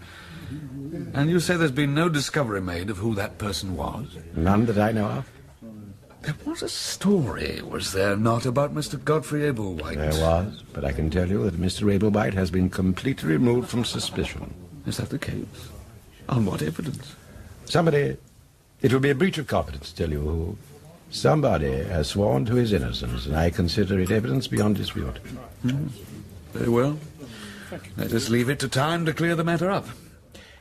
To return to the Indians. Ah, yes. Pray do. Their coming to London simply ended in their suffering another defeat. Thanks to Mr. Luca's foresight in depositing the Moonstone with his bankers. And in dismissing the Indian workman. He would have given the Indians invaluable assistance in getting into the house. So the position stands at present, with the Indians knowing the Moonstone's whereabouts and quietly waiting, with their unlimited Oriental patience, for another chance of taking it. Now, do you see the object of the last question which the Indian put to you and to Mr. Luca? Of course. He wanted to know when he could expect the Moonstone to be taken out of pledge. That's when they'll try again. Without a shadow of a doubt. Observe the cleverness with which they work. First they find out from Mr. Luca how long it is customary to wait before repaying a loan, and then they check that statement from a respectable authority. Yourself, Mr. Bruff. More than that, they took the receipt when they searched Mr. Luca, so they know when the Moonstone was deposited at the bank. They therefore know the earliest date at which it can be taken out of the bank. And they will be waiting, you can be sure of that. Now, When do you think, at a rough guess, that the Moonstone found its way into Mr. Lucas' possession? Oh, as well as I can reckon it, towards the end of last June. So, if the unknown person who pledged the Moonstone can redeem it in a year, it will be in that person's possession again at the end of June 1849. I shall be thousands of miles away, but it may be worth your while, Mr. Bruff, to be in London at that time. Going off among the savages again, Mr. Murthwaite? Rather new than me. I think I shall be safer among the fiercest fanatics of Central Asia than I should be if I crossed the door of the bank with the Moonstone in my pocket. The Indians have been defeated twice running. It's my firm belief they won't be defeated a third time.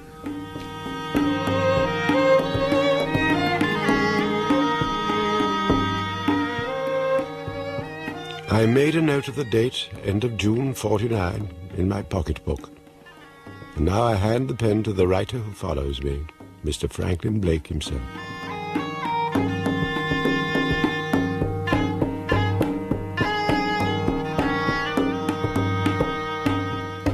In the spring of the year 1849, I was wandering on the borders of a desert in the east. One day, a letter reached my camp bearing a black mourning border. I opened it immediately. It informed me that my father was dead, that I was heir to his great fortune, and that Mr. Bruff begged me to lose no time in returning to England. At dawn the next day I was on my way home, and eventually arrived in Yorkshire. Mr. Franklin, as I live by bread. Betteredge. Home at last. And how are you, sir? No need to ask. You look fighting fit. And you get younger, Betteredge, with every year that passes. No, not so, sir. Not so. Oh, but there have been sad changes since you went away. The house all shut up and the servants gone, but I'll cook your dinner, and the gardener's wife will make your bed. Betteredge, my dear old friend, I cannot enter this house tonight. What's that you say? You not enter this house where you spent the happiest years of your life? That's all gone and will never come again. But my lady would... You know about my lady? I do, Betteredge, I do. No, but I was thinking about Rachel. This is her house now, and I cannot enter it, and eat in it, and sleep in it, as things are between us. I'm sorry to hear that, sir. Have you seen Miss Rachel since your return? Oh, would that I had.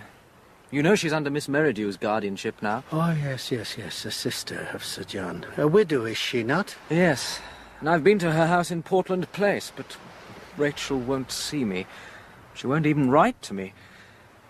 I own it cuts deep, Betteredge, and that's why I cannot come in. Now, I shall walk over to Frizinghall and stay at the hotel. Oh, there's no need to do that, sir. There's Hotherston's farm nearby, and you can hardly object to that. Hotherston lives on his own freehold.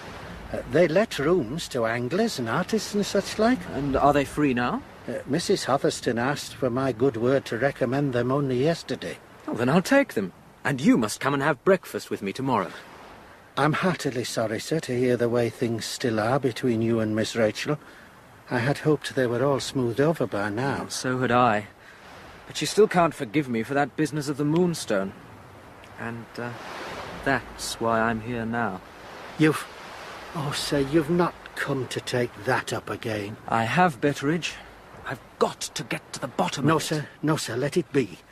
That cursed diamond has misguided everybody who's come near it. No. Let it be, Mr. Franklin. Betteredge, I can't.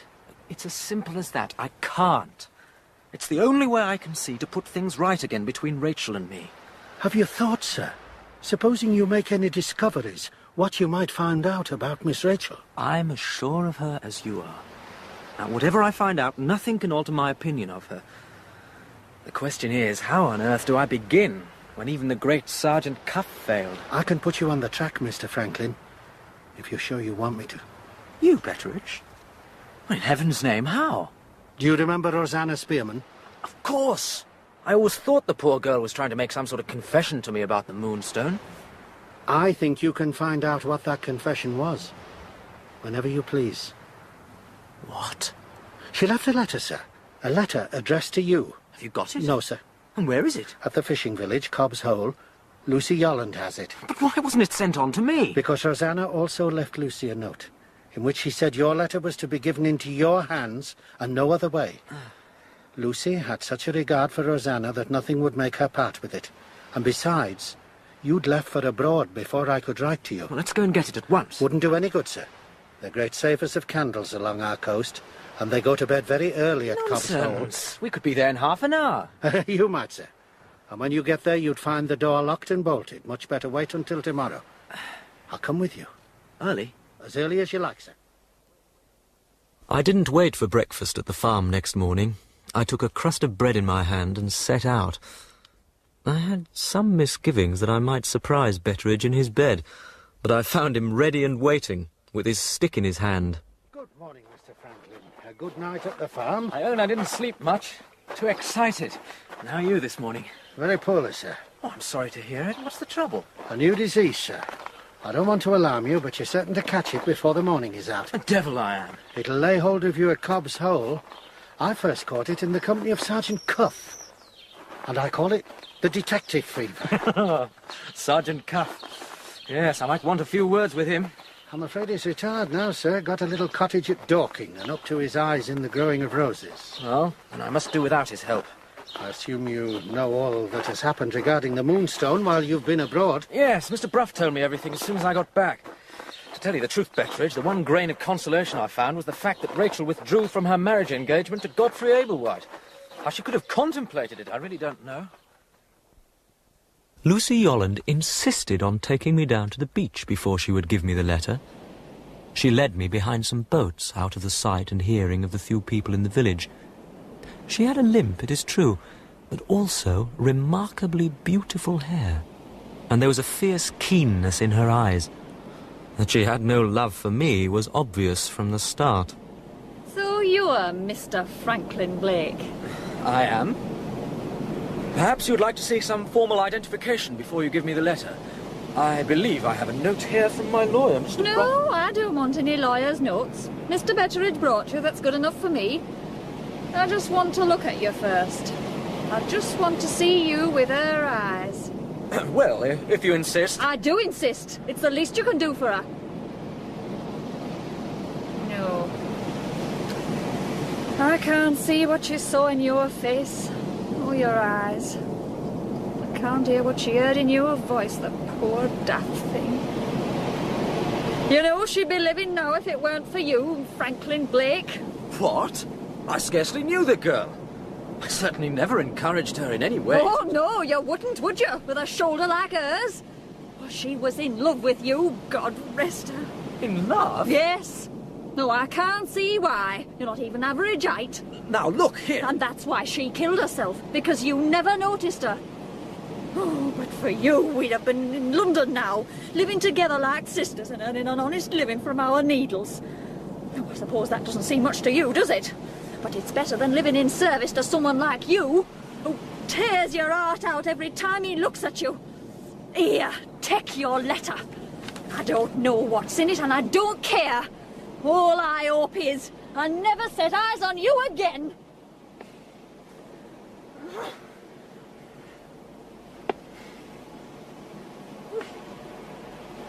Extraordinary girl. She must be mad. Well, now, this letter.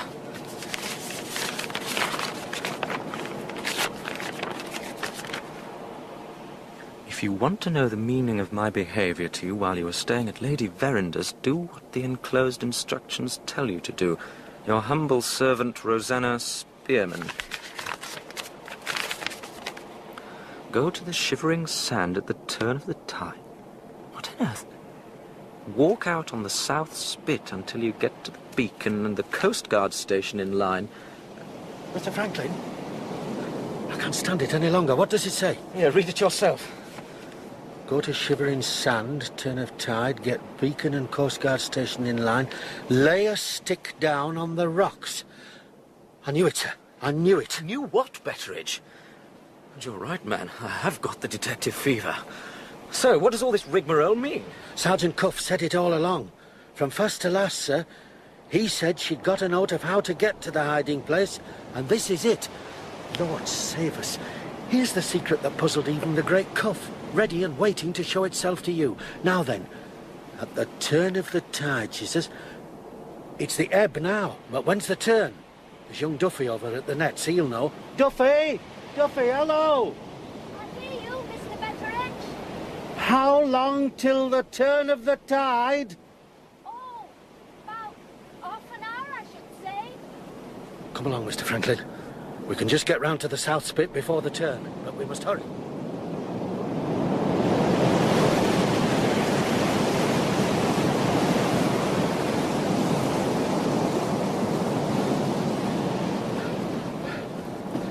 Betteredge, refresh my memory. What part did Rosanna Spearman play in all this? Sergeant Cuff thought that she was shielding someone, sir. Rachel? Well, out with it, Betteredge. We'll be facing the truth in a few minutes, like it or not. Yes, sir. He thought Miss Rachel had taken Rosanna into her confidence.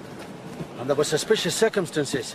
Rosanna saying she was ill in her room when really she was over in Frising Hall buying the stuff for a servant's nightgown. Did Sergeant Cuff prove that to his satisfaction? Oh, yes, sir. Had it from Maltby, the linen draper that she bought the material. He suspected that she'd hidden the old one, but he could never prove it. Why should she make a nightgown? Because it was she who smeared the paint on the door with her own when she was visiting Miss Rachel in the early hours of the morning, before the paint was dry. But supposing that to be true, why hide it? It might accidentally come to light.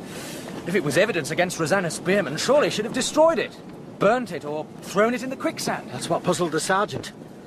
I don't think he liked to think, sir, that a servant girl had got the better of him.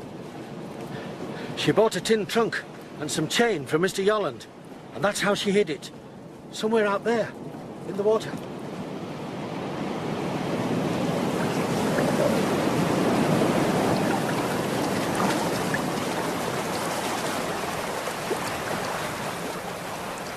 Now then, Betteredge, let's have your stick. Here you are, sir. She says we're to lay it along the edge of the rocks on the side overlooking the quicksand. Right. What next? Feel along the stick among the seaweed. She says you'll find the chain. I can't find any chain, only seaweed. Get your hand well in among the weeds, sir. It might have grown up a lot since Rosanna hid it here.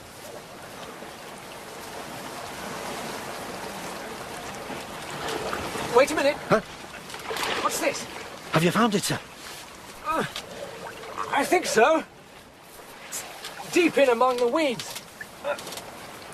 Yes, I've got it. It's come free.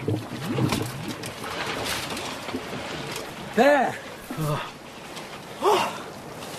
Well, there it is, Betteredge. It's all rusty, sir.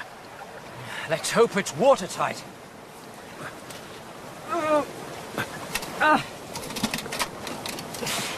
The lid's rusted fast. Never mind. Let's grip it between my knees. Now.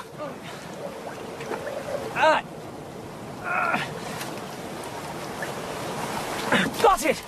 Oh, well done, sir. Well done. Now then. There's no water inside. A letter. My name on it. A linen, sir. A nightgown. Well, let's open it out and see. Yes. Yes, it's a nightgown, all right. And is there a stain of paint on it, sir? No, no. Not this side, so far as I can see. Turn it over, sir. Turn it over. Here, let me help you. Yes. Yes, there it is, Betteredge. Look! This trifle of your Superintendent Seagrave has grown a little in importance since you've noticed it.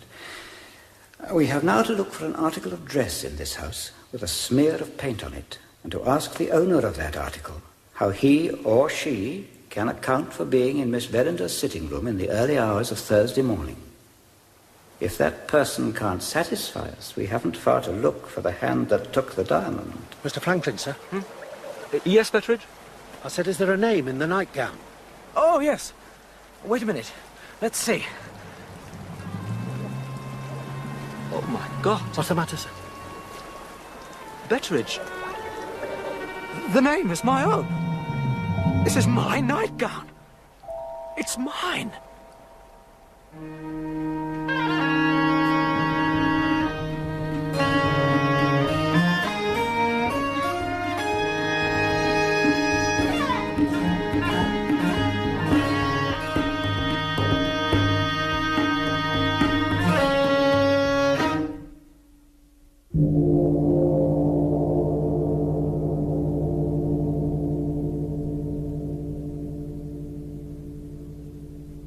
That was part 4 of The Moonstone by Wilkie Collins, dramatised for radio by Brian Gear. The cast: Sergeant Cuff, John Franklin Robbins, Gabriel Betteredge, John Sharp, Franklin Blake, John Telfer, Rachel Verinder, Sally Baxter, Godfrey Ablewhite, Geoffrey Beavers, Mr. Bruff, Nat Brenner, Miss Clack, June Barry, Mr. Ablewhite, Godfrey Kenton, Aunt Ablewhite, Margot Boyd, Mr. Mirthwaite, Gordon DeLew, Septimus Luca, Adrian Egan, the Indian, Geoffrey Searle, Lucy Yolland, Liza Flanagan, and Duffy, Debbie Cumming. The music was composed and conducted by Sidney Sager, and the programme, which came from Bristol, was directed by Brian Miller.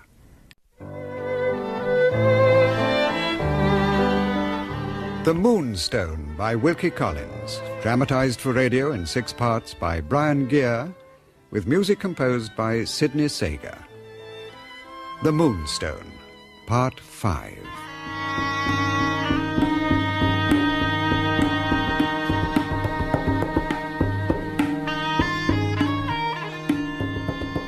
I do not clearly remember anything immediately after the appalling discovery at the Shivering Sand. The discovery that the nightgown Rosanna Spearman had hidden in the tin trunk was my nightgown. My first proper recollection is of sitting with Gabriel Betteredge in his little room back at the house, with a glass of grog before me on the table. Now, Mr. Franklin, there's one thing certain. That's a liar to begin with, that nightgown. Betteredge, I know no more about taking the Moonstone than you do, but there is the evidence against me. The paint on the nightgown and my name on the nightgown are facts. Take another sip of grog, Mr. Franklin. You'll soon stop believing in facts. But I can't... No buts, Mr. Franklin. Foul play. There's foul play somewhere in all this, and we must find it out. Now, what about the letter? Oh, good heavens, I'd forgotten all about it. Let's see now. There's pages of it. Is it from Rosanna? Yes. Wait a minute. She came from a reformatory, didn't she? Hadn't she been a thief? And what if she had? Well, isn't it likely that she stole the Moonstone? How do we know that she didn't purposely smear my nightgown with the paint? And then hide it so that no one could find it? Doesn't make sense, sir. No, you're right, it doesn't. Now, what does it say in the letter? The letter? Oh, yes. Let's see. Sir, I have something to tell you. Sometimes such misery may be told in very few words. In my case, in 3 words, I love you. In the name of heaven, Betteredge. Go on reading, sir. I couldn't tell you this if I didn't know that I would be dead by the time you read it. You will find the hiding place, and then you will find your nightgown with the paint on it. And you will want to know why I took the trouble to hide it. Well, the reason is in those same 3 words. Because I love you. Do you remember when you came out on us from among the sandhills that morning, looking for Mr. Betteredge? I fell in love with you in that moment. You were like a prince in a fairy story. I suppose you'll laugh at this, but please don't. It's deadly serious to me. Oh yes, I know all about the difference in our stations in life. And I know all about my deformed shoulder. But I know all about my heart, too. And that didn't lie. Neither did my tears at night. I cried because you never noticed me. Why should you? Except that I wanted you to. And of course I hated Miss Rachel. Oh, how I hated her. She used to give you roses to wear in your buttonhole, didn't she? Ah, yes, but more often than not you wore my rose instead. I used to sneak in and put a rose in your glass of water and throw hers away. Anyway, about the diamond.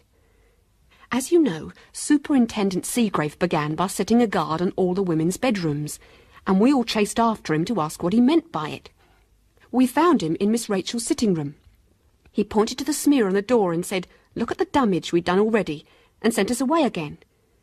Afterwards, I stopped a moment on one of the landings to see if I got the paint on my dress. While I was doing this, Penelope Betteredge came by. You needn't bother looking for paint on your skirts, Rosanna. Oh, why not? I was nearest the door just now, I think. So you may have been, but that paint's been dry for hours. If that policeman hadn't set a watch on our bedrooms, I might have told him so. What an insult! Thinking one of us might have stolen Miss Rachel's diamond. Makes my blood boil, it does. How can you be sure about the paint? What? After all I suffered from the smell of Mr. Franklin's blessed vehicle, which I had to mix up for him.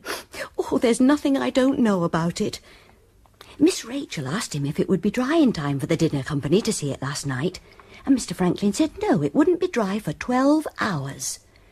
Well, it was just past 3 in the afternoon when they finished it. That means it was dry by 3 o'clock this morning, so none of us could have done it just now, could we? Perhaps some of the ladies did go upstairs to look at it last night, after all. Well, even if they did, that door was all right when I left Miss Rachel in bed at midnight. Shouldn't you tell the policeman, Penelope? I wouldn't tell him after the way he's treated us. Not if he paid me for it. So there. Then I went in to make your bed and put your room tidy. There was your nightgown lying over the bed where you'd thrown it. I picked it up to fold it and saw the paint from Miss Rachel's door. For a moment I was rooted to the spot. Then I ran with your nightgown to my room and locked the door and sat down to think what it meant. It meant you were in Miss Rachel's sitting room between midnight and 3 Thursday morning. That's what it meant. You can guess what I first thought, but I wasn't sure. For if you had been foolish enough to forget to take care of the wet door, Miss Rachel would never have let you carry away evidence like that against her. At the same time, I wasn't completely certain that I'd proved my suspicion to be wrong. So I decided to keep the nightgown, to see what use I could make of it. But of course it would be missed. There was only one thing for it. I'd have to make another nightgown exactly like it before Saturday when the laundry woman came.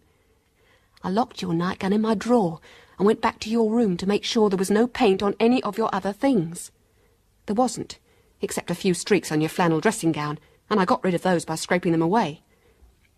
Later on, we were all questioned by Superintendent Seagrave, and Penelope came out of the room quite beside herself.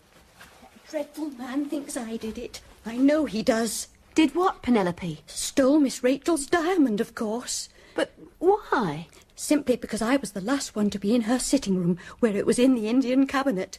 The very idea. I've been brought up with Miss Rachel from a girl. Oh, that dreadful man, he'll have me disgraced, I know he will.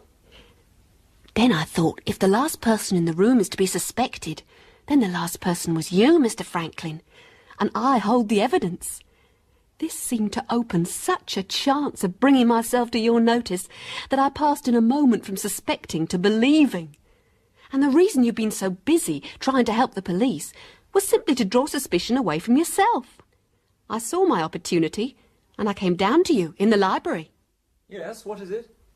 Excuse me, sir, but you left one of your rings upstairs and I brought it down to you. Oh, thank you, Spearman. Just leave it on the table there, would you? Yes, sir. Sir? Yes?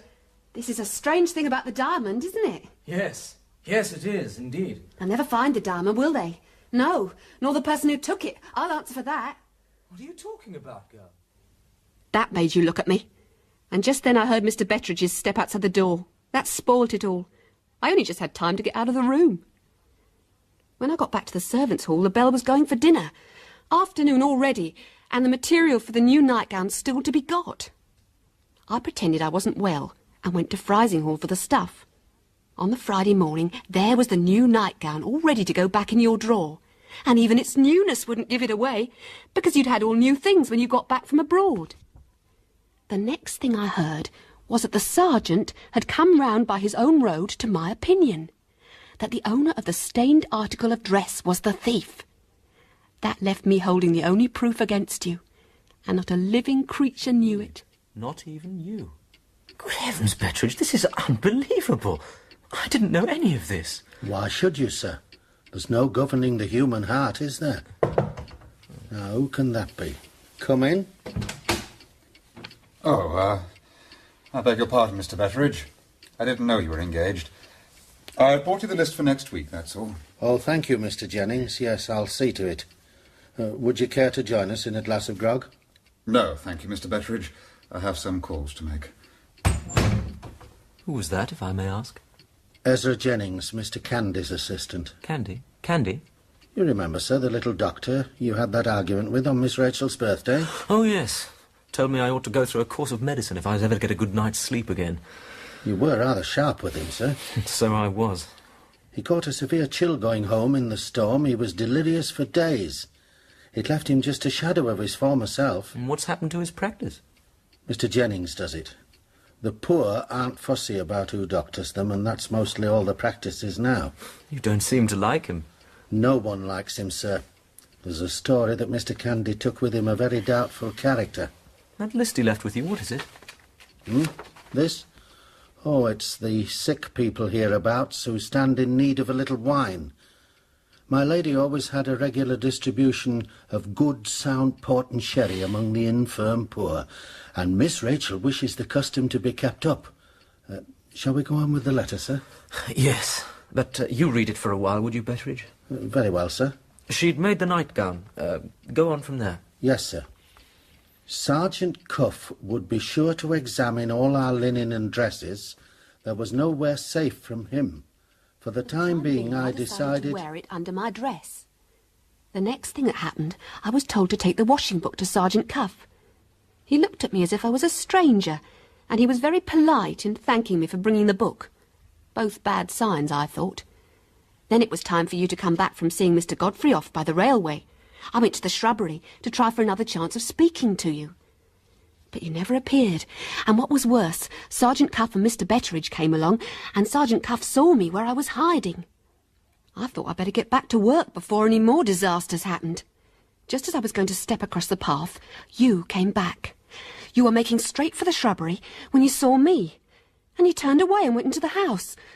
So No, I swear I didn't see her. I was going to take a walk in the shrubbery, but I remembered at that moment that my aunt might want to see me and change my mind, that's all. I went into the laundry room. It was empty, and I sat down to have a think. There was talk about your debts. Penelope had heard Miss Rachel talking about them. Mr. Betteredge spoke of them too. So it was plain enough that you'd stolen the diamond to raise money on it. Well, I could have told you of a man in London who would have given you plenty and no questions asked. Why didn't I speak to you about it? The truth is, I lost my nerve the moment you looked at me. I'd gone as near as I dared when I spoke to you in the library. Then Penelope came into the laundry room and gave me something else to think about. Oh, I really don't know how I can put up with Miss Rachel's temper. I never knew her like this. Anyway, perhaps I won't have to much longer. Why's that? Oh, she says she can't bear the house with a policeman in it, and she's going to speak to my lady this evening and go to her Aunt Ablewhite's tomorrow. One thing's for sure. If she goes, so will Mr. Franklin. You mean he'll go with her? Oh, no. It's him she's in a temper with. No, if Miss Rachel goes one way, Mr. Franklin'll go another. Unless they make it up before tomorrow. What have they quarrelled about, do you know? Oh, it's all on Miss Rachel's side. I'm afraid he's far too fond of her to quarrel with her. It's all Miss Rachel's temper, that's what it is. Then there came a message that all the indoor servants were to be questioned one by one by the sergeant. My turn came after the upper housemaid and my lady's maid. He tried to wrap it up, but I could tell that those two creatures had opened his eyes to some of the truth. He knew I'd made a new nightgown, but he thought it was my own. But what puzzled me was that he let me see, on purpose, I think, that he suspected me of having something to do with the loss of the diamond, but only as acting under somebody else's orders. But I couldn't think who that might be, and I still can't. One thing was plain. You were safe as long as the nightgown was safe, and not a moment longer. But at any second I might find myself charged on suspicion and searched accordingly. I had to choose between destroying the nightgown or finding a safe hiding place for it. I think if I had been less in love with you, I should have destroyed it. But how could I destroy the only thing which proved I'd saved you? So I thought of the shivering sand. It was never far from my thoughts, as Mr. Betteredge knows. I made the first excuse that came into my head and got leave to go out for a breath of fresh air. I went straight to Mr. Yolland's cottage at Cobb's Hole. His wife and daughter were the best friends I had. But don't think I told them your secret. I told nobody. I'm writing this letter up in Lucy's room, and I've taken off the nightgown. From Mr. Yolland's beach combings I shall take a small tin trunk to hide the nightgown in the sand. And then what? I must try and speak to you again. If you leave the house, as Penelope says you will, I shall have lost my chance forever. But if I miss you, or you are as cruel to me as you have been, then goodbye to life. which has grudged me the happiness it gives to others. But it may not end like that. I may find you in a good humour tonight or tomorrow morning. Besides, I shan't improve my plain face by fretting, shall I? Who knows but I might have filled all these pages for nothing. I beg to remain, sir, your true lover and humble servant, Rosanna Spearman. Oh, God, Betteredge, that poor wretch. Don't upset yourself, sir. You didn't make her fall in love with you. The way she puts it, I almost feel I did. But when she thought I was cutting her, I swear I was only trying to help. You see, I thought Cuff suspected her, and glad though I'd have been to see his suspicions diverted from Rachel. Not at that cost. I just couldn't bring myself to stoop to that. That's why I kept on playing when she tried to speak to me in the billiard room. To help her. I thought she wanted to confess to some part in taking the diamond. Now, that would have been on the Friday night after she'd wrote the letter.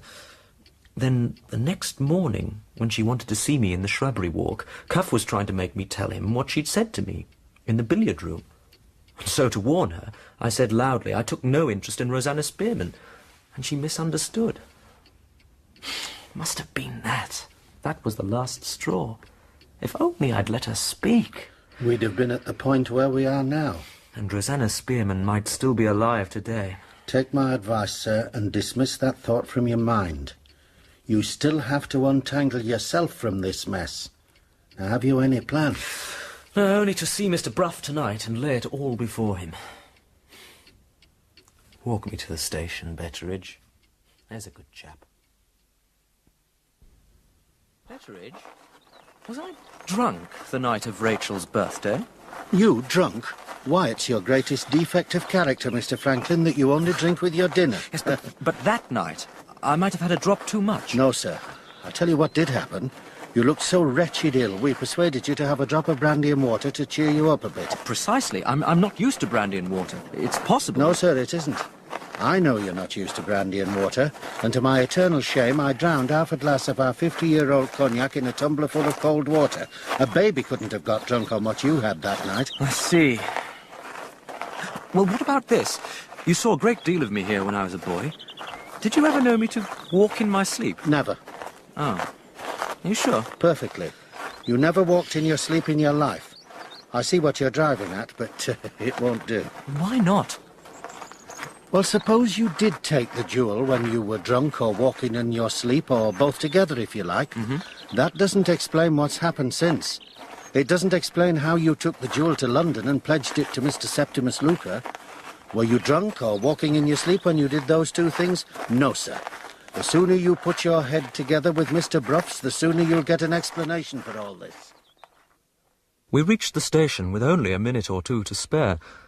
Just as I was saying goodbye to Betteredge, I happened to glance towards the book and newspaper stall. There was Mr. Candy's assistant again. Our eyes met at the same moment. Ezra Jennings took off his hat to me, and I returned the salute. I arrived in London far too late to see Mr. Bruff at his office, so I drove straight to his home at Hampstead, and disturbed him dozing in his chair, his bottle of wine at his elbow. He examined the nightgown which I had brought with me, and then read Rosanna Spearman's letter from beginning to end. In my opinion, this letter explains Rachel's extraordinary conduct. She believes you have stolen the Moonstone. That had occurred to me, too. I just couldn't bear to believe it. The first thing to do is to appeal to Rachel. She must be persuaded, or forced if necessary, to tell us why she thinks you took the diamond. The chances are that the whole of this case will fall to pieces if only we can get Rachel to speak out. Do you really think so? Listen to me. Admittedly, this is your nightgown, and admittedly it has a smear of paint on it from Rachel's door. But what evidence is there that you were the person wearing it the night Rachel's diamond was lost? Now, as to this letter of Rosanna Spearman's, it merely proves her to have been clever at deception, and that justifies me in suspecting her of not having told the whole truth. I won't start any theory. I will only say that if Rachel has suspected you on the evidence of the nightgown alone, the chances are that it was Rosanna who showed it to her. Because she hated Rachel. Because it would serve her purpose to stir up a quarrel between us. Exactly. She had not decided on destroying herself then, remember. But suppose it turns out that I did wear the nightgown. What then? Well, if that were to be proved, we'd have a job to prove you innocent of taking the Moonstone. But we won't go into that now. We'll wait and see whether Rachel hasn't suspected you on the evidence of the nightgown only. Good God! What right has Rachel to suspect me on any evidence of being a thief? Sensible question. Rather hotly put, but worth considering, nonetheless. Search your memory, and tell me this. Did anything happen while you were staying at the house to shake her belief in your principles generally? No, I don't think so. Frankly, and I know your affairs rather better than you do yourself. Did any of your debts turn up on the doorstep in Yorkshire? Yes. Yes, you're right, they did. I'd completely forgotten. There was a Frenchman who appeared just before Rachel's birthday. After money? I'm afraid so. It turned into rather an ugly scene, and Aunt Julia and Rachel were in the next room and overheard. What happened? I'm ashamed to say that Aunt Julia paid the man what he wanted on the spot. Oh, it was an awful business. I was, well, rather tight for money as usual, and I'd borrowed some from a man who kept a small restaurant in Paris. When the time came, I couldn't pay it back. And meanwhile, he'd gone bankrupt and sent a relative of his to England to find me and get the money. What view of this did your Aunt Julia take? Oh, she was very annoyed with me for being so careless and putting myself in such a position. Then Rachel started on me. You know what high romantic principles she has. Said I was heartless and dishonourable. Not without some reason. I know. Well, things were rather cool between us for a while, but I made my peace with her the next day. I thought no more of it. But perhaps she remembered it when the diamond was lost. It would have had its effect on her mind, you may be sure of that. Now then, Rachel must be our next step. But the great difficulty is going to be to get her to show her whole mind in the matter without reserve. Have you any suggestions to offer? I have made up my mind to speak to Rachel myself. You? Well, in cases of this extraordinary kind, the rash way is sometimes the best. And you have a chance in your favour, which I don't possess. A chance in my favour? I don't trust your discretion, and I don't trust your temper. But I do trust in Rachel preserving some perverse weakness for you. The question is, how are you to see her?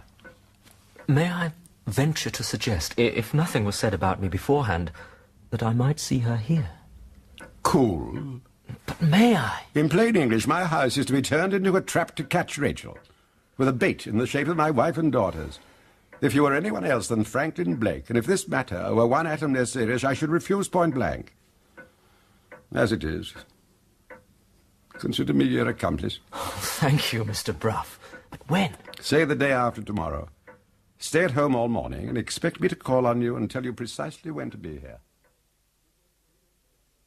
2 days later, as the clock of Hampstead Church struck 3, I put the key into the door of Mr. Bruff's back garden wall. The garden was deserted. I went into the conservatory and crossed the small drawing room as Mr. Bruff had told me. Facing me was the door of the music room. At the other side of that door was Rachel. I own my courage almost failed me. My hands were trembling. I wanted to turn and run. So much depended on it. My good name, my future happiness. What would Rachel's reaction be? I began to feel all Mr. Bruff's doubts about the rightness of what I was doing. The moment I showed myself in the doorway, Rachel turned from the piano. She stood stock still looking at me. I took a few steps towards her and stopped.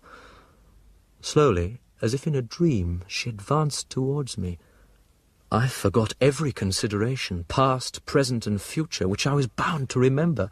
I caught her in my arms and covered her face with kisses. There was a moment when I thought the kisses were returned. Then, with a cry of horror, with a strength I could not have resisted, she pushed me away. Oh, you coward! You coward! I beg your pardon if I have offended you. How low can you sink? Only a coward would sneak in here and try and play upon my weakness for you. Perhaps. But you have done me an infamous wrong. I have done you a wrong. After what you have done, you can say that. Then you must be mad. You must be. No, Rachel, I am not mad. But you suspect me of stealing the Moonstone. I've never known the reason why, and that is why I'm here today. Let me ask you this. Was it because Rosanna Spearman showed you my nightgown with a smear of paint on it? What on earth are you talking about? Rosanna Spearman showed me your nightgown? Of course she didn't. Why should she? Because my nightgown has come to light with that paint on it, and there seems every reason to believe that whoever was wearing it stole the Moonstone. I've desperately clung to the hope that someone else wore it to throw suspicion onto me. So I ask you again, if it wasn't the nightgown, what made you suspect me? I don't suspect you. I know you stole the Moonstone. Oh, Rachel, that is nonsense. I know I didn't. But I didn't, I tell you. And I tell you I saw you. I saw you steal the Moonstone.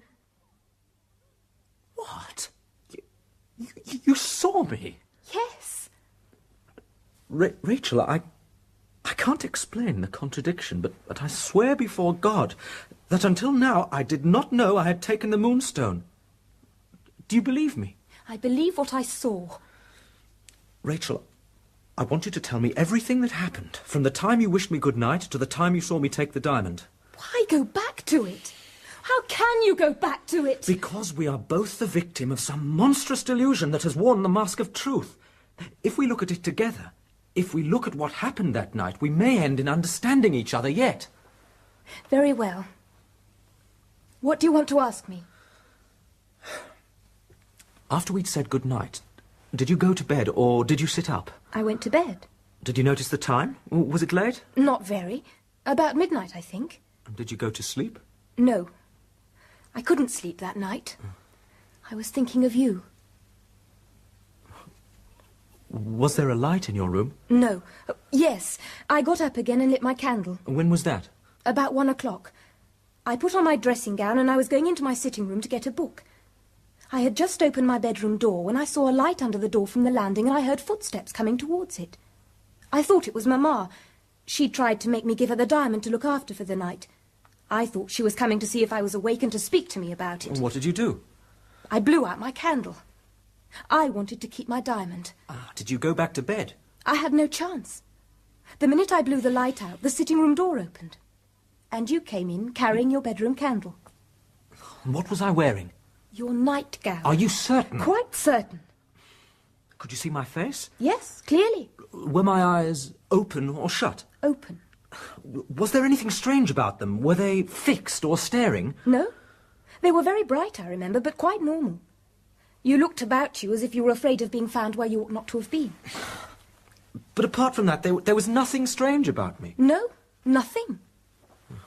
So what did you do? I was petrified. I couldn't call out. I couldn't even move to shut my door. Could I see you where you were standing? You might have done, but you never looked towards me. Anyway, would you have taken the diamond if you had seen me there looking at you? The next thing to happen was that you went to my Indian cabinet. Then my back must have been towards you. How could you have seen my hands? There are 3 glasses in my sitting room. I could see your hands in one of them. You put your candle on top of the cabinet, and then you opened and shut one drawer after another until you came to the one with the Moonstone in it. You looked at it for a moment, and then put your hand in and took it. How can you be sure I really took the Moonstone out of the drawer? I saw it gleaming in your fingers. There is no doubt you took the Moonstone out of my cabinet. Did I close the drawer? No. The diamond was in your left hand. You took the candle in your right, and you stood still for what seemed a long time. I could see your face in the glass. You looked as though you were thinking and were dissatisfied with your thoughts. Then you seemed to rouse yourself and went straight out of the room. Did I close the door after me? No. Your light disappeared along the passage and the sound of your steps died away, and I was left alone in the dark. Did anything happen between then and the time when the whole house knew the Moonstone was lost? No, nothing. Are you sure? Perhaps you fell asleep. I never slept. I didn't go back to bed. Nothing happened until Penelope came in at the usual time in the morning. Have you anything else to ask me? If you had spoken when you ought to have spoken, if only you had explained yourself. You are unbelievable. I spare you when my heart is breaking. I screen you when my own character is at stake. And now you tell me I ought to have explained myself. What did you expect? That I should come to you and say, Franklin, dear, you are a thief. My love, you have stolen my diamond. I would rather have lost 50 diamonds than see your face lying to me as I see it lying now. Rachel, I'm sorry to have caused you this fresh pain. I think I'd better go now. No, It seems I owe you a justification of my conduct. Well, you shall have one. What I should have done, of course, was to raise the house and tell them what had happened. But I didn't do that. I thought and thought for hours. And then I wrote you a letter. But I didn't receive it. I know you didn't receive it.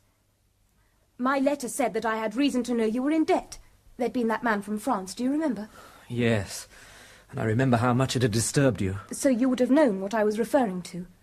And I also offered you the loan of as large a sum of money as I could get. I would even have pledged the Moonstone myself if there had been no other way. And then, just as I was going to arrange with Penelope to give you the letter, what do I hear? I hear that you had brought the police into it. You were busying yourself trying to find the diamond. You even had the audacity to speak to me about it when all the time the diamond was in your own hands. I could scarcely believe that you, of all people, could be so false and cunning. So I tore the letter up. But even then I hoped I could save you. Somebody told me you were on the terrace. I forced myself to go down. I forced myself to speak to you. Do you remember what I said? Perfectly. But you must believe me, Rachel, when I say that I did not know what you meant. It astonished me, it distressed me, but it didn't give me an inkling of the truth. That's just the expression you wore on your face then. Oh.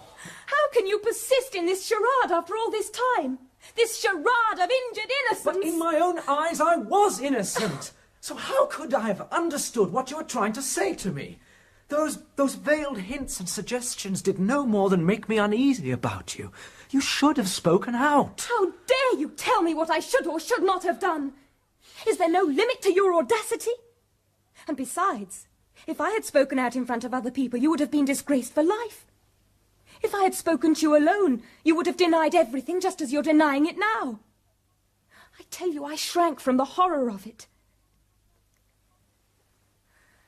You led me to expect we would understand each other after all this.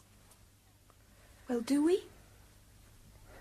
Do we understand each other now? No, Rachel, it grieves me to say that we seem to be as far from understanding as we ever were.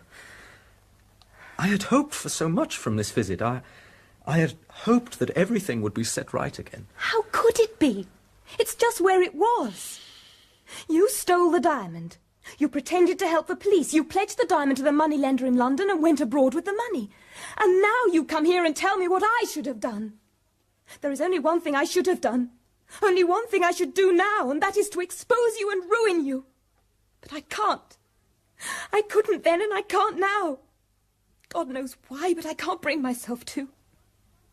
I can't tear you out of my heart even now. I think I despise myself even more than I despise you.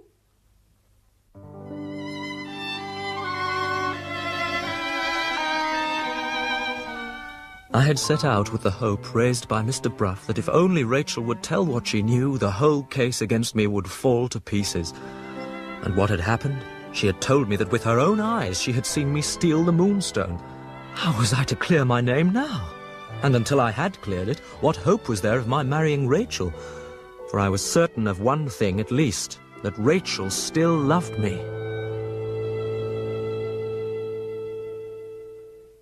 Later that evening I had a visit at my lodging from Mr. Bruff. I can hardly hold you entirely responsible for the shock and grief Rachel is suffering. After all, you saw her in my house with my permission.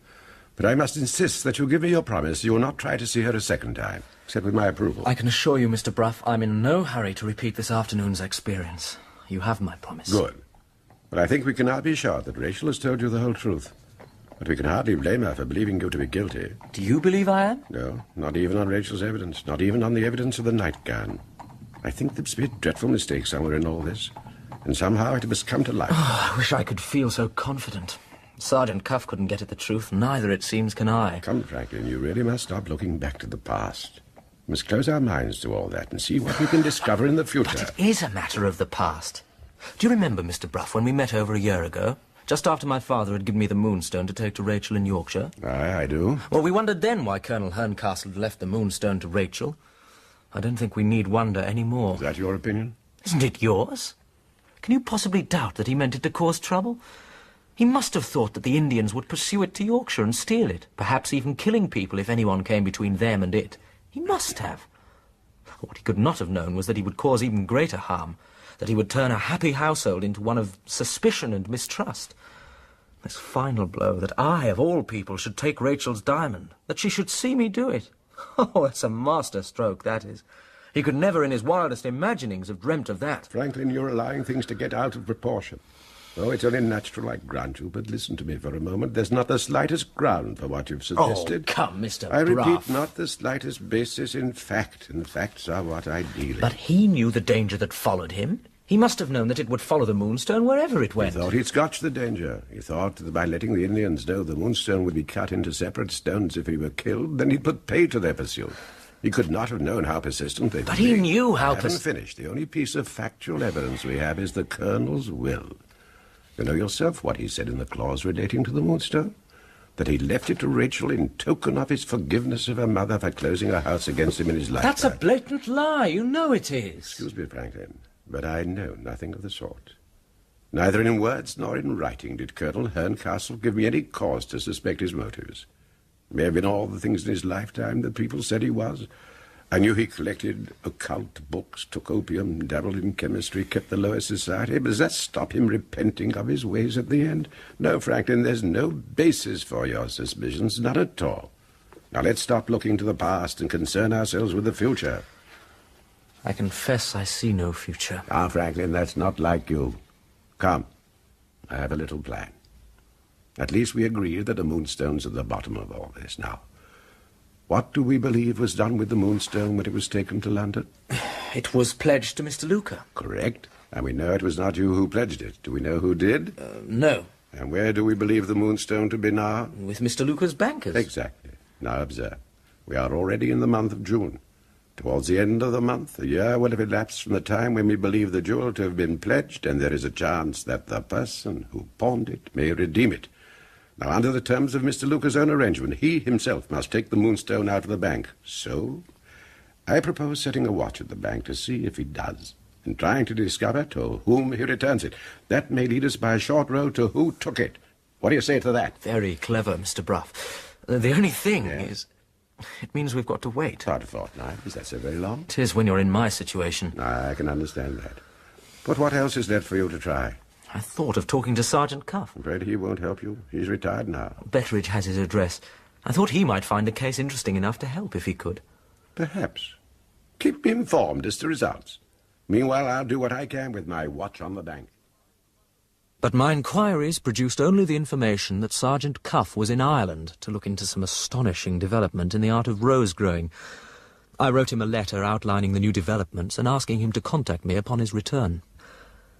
I then began to go over in my mind the events of the day leading up to my taking the diamond, in particular the dinner party. If only I could reconstruct those hours, I might begin to understand the events which happened later. It was useless to appeal a second time to Rachel. My aunt was dead. Mr. Bruff had been prevented from attending the dinner. That left Mr. Murthwaite, who was now 1,000 miles away. Miss Clack, who was living in France for reasons of economy, Godfrey Ablewhite, whom I soon discovered to be travelling on the continent, and Mr. Candy. I remembered a letter I had received from Betteredge a few days earlier, full of chatter but starved of news, except that Mr. Candy, the physician, had heard from his assistant, Mr. Jennings, that I had been back to the locality, and that Mr. Candy had expressed a wish to see me. I left for Yorkshire by the next train. I've often thought of you, Mr. Blake, and if there's anything I can do for you, pray command my services, sir. Pray command my services. Very generous of you, Mr. Candy. As a matter of fact, there is something. Very well, sir. Speak out. What is it? You remember, of course, the affair of the Indian diamond a year ago at Lady Verender's? Diamond? Diamond. Oh, yes. Well, go on, go on. There now seems to be some chance that it may be found after all. Naturally, it would help if all the evidence could be collected again. I must say I have some hope of discovering new evidence. Ooh, evidence. That's what you're after. Oh, well. And I remembered that you had been one of the guests at Miss Verender's birthday celebration. Don't see anything of her these days. Bright little thing she was. Gone abroad, they say. No, Mr. Candy, not abroad. She's staying in London with her guardian, Mrs. Merridew. I knew a Merridew when I was a student. Not related, I suppose. This was a tall beanpole of a fellow. Came to grief over his gambling. Couldn't leave it alone. Lost his overcoat and all one night. Yes, married you. Related, do you think? You sent me a message by Gabriel Betteredge. You had something to say to me. Yes.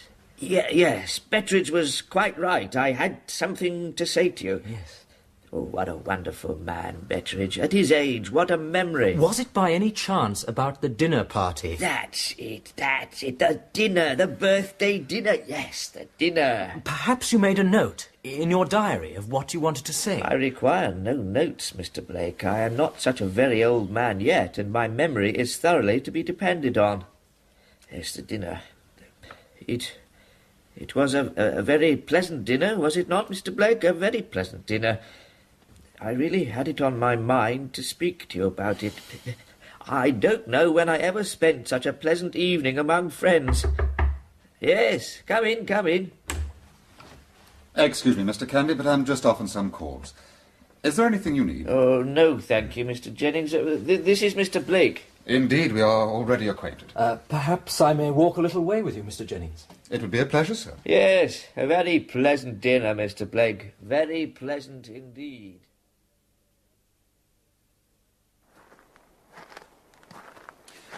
I'm afraid you find Mr. Candy sadly changed. Yes, his illness must have been far more serious than I'd supposed. It's almost a miracle that he lived through it. Is his memory never any better? He's been trying to recollect something he wanted to tell me.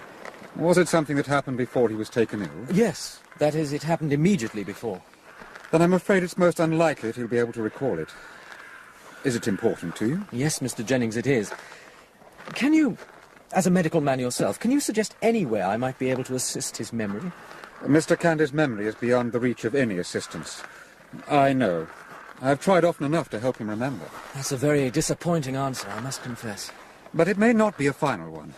It may still be possible to trace Mr. Candy's lost recollection. Really? But how?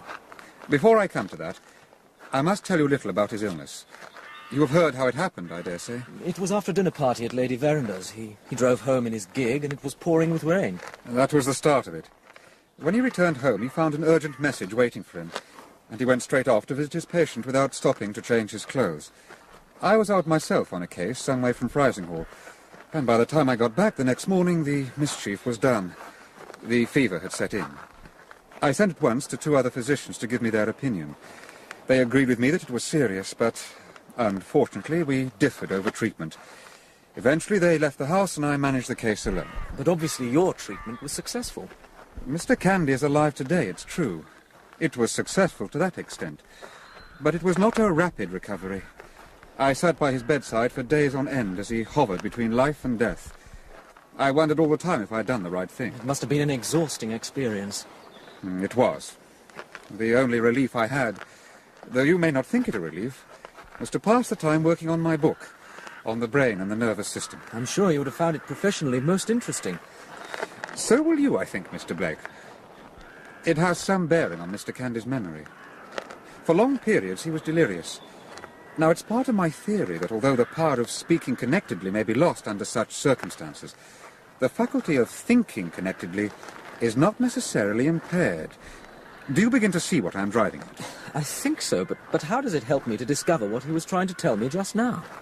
I write shorthand, Mr. Blake, and I use it to take down all Mr. Candy's incoherent ramblings while he was in a state of delirium, night after night. And have you kept your notes?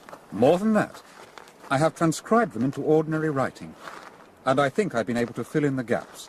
It was rather like trying to put together a child's puzzle. I think it supported my theory. The superior faculty of thinking was going on in Mr. Candy's mind, while the inferior faculty of speech was in hopeless disorder. Did my name appear in any of this? There was one night when he seemed to be concerned with going over something which had happened between the two of you. The question is, of course, is this the thing he was trying to remember when you saw him half an hour ago? It must be. Can't we go back and look at your papers, Mr. Jennings? Forgive me, but it is not quite so simple as that. I am a physician.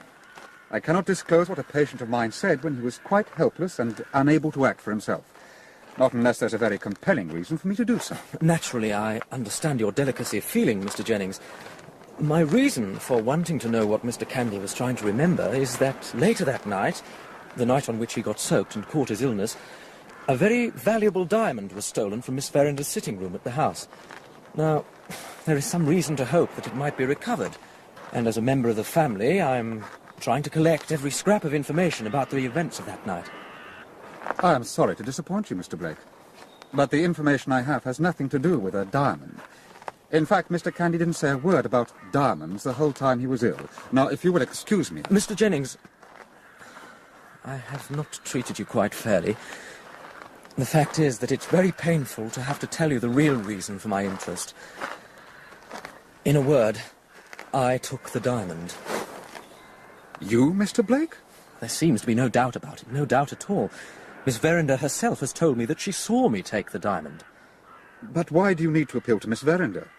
Surely you know yourself that you took it. No, Mr. Jennings, I do not know. I'm sure that Miss Verinder is telling the truth, but I swear to you that I took the diamond without knowing it. Now do you see why it is so vital to me to find out every scrap of information? The least thing may provide some clue which will lead to unravelling the whole affair and clearing my name in Miss Verinder's eyes.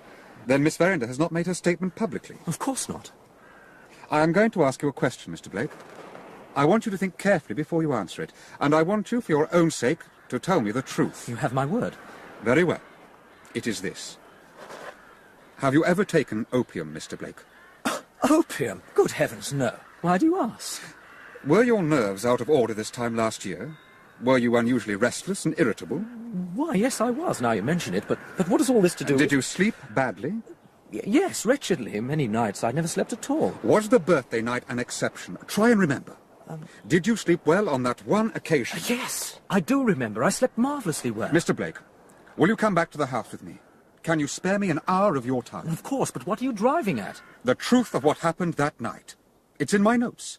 The notes I took off Mr. Candy's delirious ravings. I can explain everything for you. For God's sake, Mr. Jennings, tell me now. No, not here in the street. Besides, I need my notes. Come back to the house. But your calls? My calls can wait. Back to the house, Mr. Blake. But what does all this mean? A page of writing with great gaps in it. Another page, parts of it in red ink and the other part in black? How am I to make any sense of all this? You will, Mr. Blake, in a moment. May I ask you a few more questions? By all means. You've already told me that you've never taken opium in your life, so far as you know. Of course not. You also told me that at this time last year you were irritable and sleeping badly, except on the night of the birthday. That's right. Can you think of any reason for this nervous irritability? No, none whatever. Oh, I remember old Betteredge had an idea about it, but it's of no importance. Well, pardon me, Mr. Blake, but in a case like this, anything, however trivial, is worth mentioning. Why did Mr. Betteredge think you were sleeping badly? Because I'd stopped smoking suddenly. Miss Verinder said the smell of it offended her. And had you been an habitual smoker? Oh, yes, I enjoy my cigar, and I didn't find it easy to give up. Then Mr. Betteredge was perfectly right. You were an habitual smoker. You suddenly stop smoking, yes, and your nervous system suffers as a result. Of course you couldn't sleep at night. Now, do you remember getting into an argument with Mr. Candy about medicine, either at dinner or afterwards? Yes. I'm afraid I was rather rude to him about his profession, but we parted on good terms at the end of the evening. May we turn to these papers? There's one more thing I should like to know. Were you particularly worried about the diamond at the time of the birthday? I had every reason to believe that there was a plot to steal it, and I rather thought that some attempt would be made that very night. There was also the question of Miss Verinder's personal safety. She was wearing it in her dress. Did you talk about the diamond before you went to bed? Lady Verinder tried to persuade her daughter to give her the diamond for safekeeping. I overheard that conversation, yes. But, Mr. Jennings, tell me what you suspect. I would rather you found out for yourself. Try the papers now. Begin with this one. This is a transcription of my shorthand notes of Mr. Candy's speech while he was delirious. Mr. Franklin Blake, and agreeable, down a peg, medicine. Mr. Jennings, I'm at my wit's end. You play with me. What does all this mean? Go on to the other sheet of paper. You must understand that the fragments you have just read were repeated over and over again. And that helped me, eventually, to reconstruct what was going on in Mr. Candy's mind. The other sheet of paper contains Mr. Candy's disconnected thoughts in black ink, and my attempt at connecting them together in red. Ah. Read through it and see what you think. Mr. Franklin Blake is clever and agreeable, but he wants taking down a peg when he talks of medicine. I see. He confesses that he's been suffering from want of sleep at night. I tell him that his nerves are out of order and that he ought to take medicine. He tells me that taking medicine and groping in the dark are one and the same thing. Mr. Jennings, this is unbelievable. This is exactly the conversation I had with Mr. Candy at dinner that night. Go on with the reading, Mr. Blake. I'll show him a thing or two. He really wants sleep, and Lady Verinder's medicine chest is at my disposal. Give him 25 minims of laudanum tonight, without his knowing it, and then call tomorrow morning. How did you sleep last night, Mr. Blake? Like a log, he'll say. So much for medicine. And then come down on him with the truth. Mr. Jennings, does this mean that somehow or other Mr. Candy contrived to give me opium that night? Yes, he did. I don't think there can be any doubt about that. But how? I don't remember taking any medicine. Isn't there anything about it in your notes? Nothing at all. Mr. Candy made no mention of it. The interfering, meddling old fool! Try to forgive him, Mr. Blake. He acted innocently enough. He's not the first doctor to practice a little deception on a patient. You certainly needed sleep, and he saw you got it. I think I might well have done exactly what Mr. Candy did. Are you saying that, in your opinion, as a medical man, I was acting under the influence of opium when I took the diamond? Yes. That is precisely what I think. In your overwrought condition, with the safety of the diamond uppermost in your mind, you went to where it was kept and took it. You were in a state of trance produced by the opium. And for a whole year, I've been wrestling with this. For a whole year, Rachel Verinder has thought I was a thief and a hypocrite. And it's all Mr. Candy's doing. But if he hadn't fallen ill, he would have called the next day, told you of the trick he'd played on you. Miss Verinder would have heard of it and questioned him, and everything would have been cleared up straight away. Everything except what I am supposed to have done with the diamond, and where it is now. Those questions I can't answer. But there is one way I think I can help you. You and I know you didn't steal the diamond. Yes. At least that you didn't steal it with malice aforethought. But Miss Verinder doesn't. Perhaps I could prove to her that you didn't. If only you could. It's almost more important to me than getting the diamond back. Mr. Blake, would you agree to taking part in a medical experiment? What sort of experiment? One in which we try to recreate as exactly as possible the circumstances of last year. You go back to the house, you give up smoking. You get irritable, you sleep badly, and then I give you another dose of opium, and we see what happens. You mean we see if I try and steal the diamond again? Yes. But it would never work. How could it? That is not a scientific answer, Mr. Blake. The experiment will certainly not work if it is not tried. It may work if it is tried. How badly do you want to clear your name in Miss Verinder's eyes?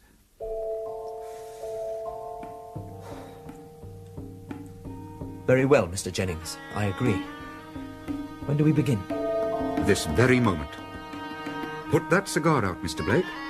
It is your last for some time.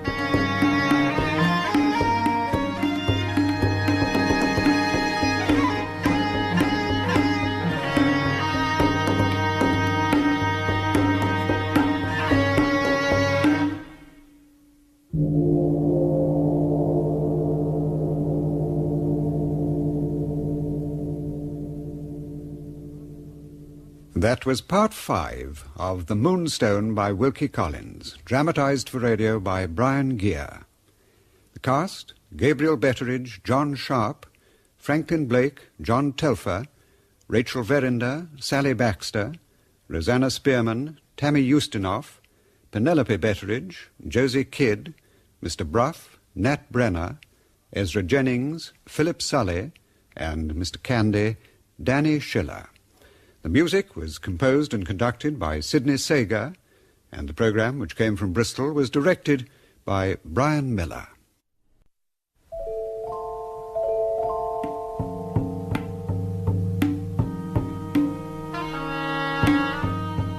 The Moonstone by Wilkie Collins. Dramatised for radio in 6 parts by Brian Gear, with music composed by Sidney Sager. The Moonstone. Part 6.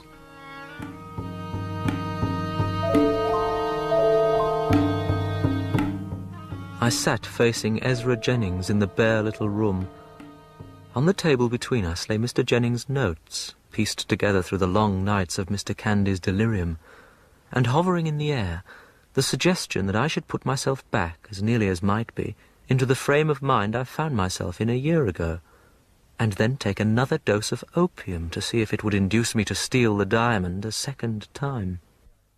May I assume that you agree to this attempt at reconstruction? Is it necessary? Here is the evidence in front of us. My notes are not evidence. They were taken under circumstances entirely out of the layman's experience. And there is only my word for it that they're genuine, and not some invention of my own. And even if you accept those 2 points, what do they amount to? A theoretical possibility and nothing more. Then we must try the experiment. It's the only way. Pass me your ashtray, Mr. Jennings. This is the last cigar I shall smoke until we have put this idea to the test. Be quite clear in your mind about what I am suggesting. It may expose you to ridicule, even from your closest friends. I don't care what it involves. I will try anything to clear my name. But if I'm to do what you suggest, if I'm to steal the diamond unconsciously a second time, it must be in the presence of unimpeachable witnesses. But of course.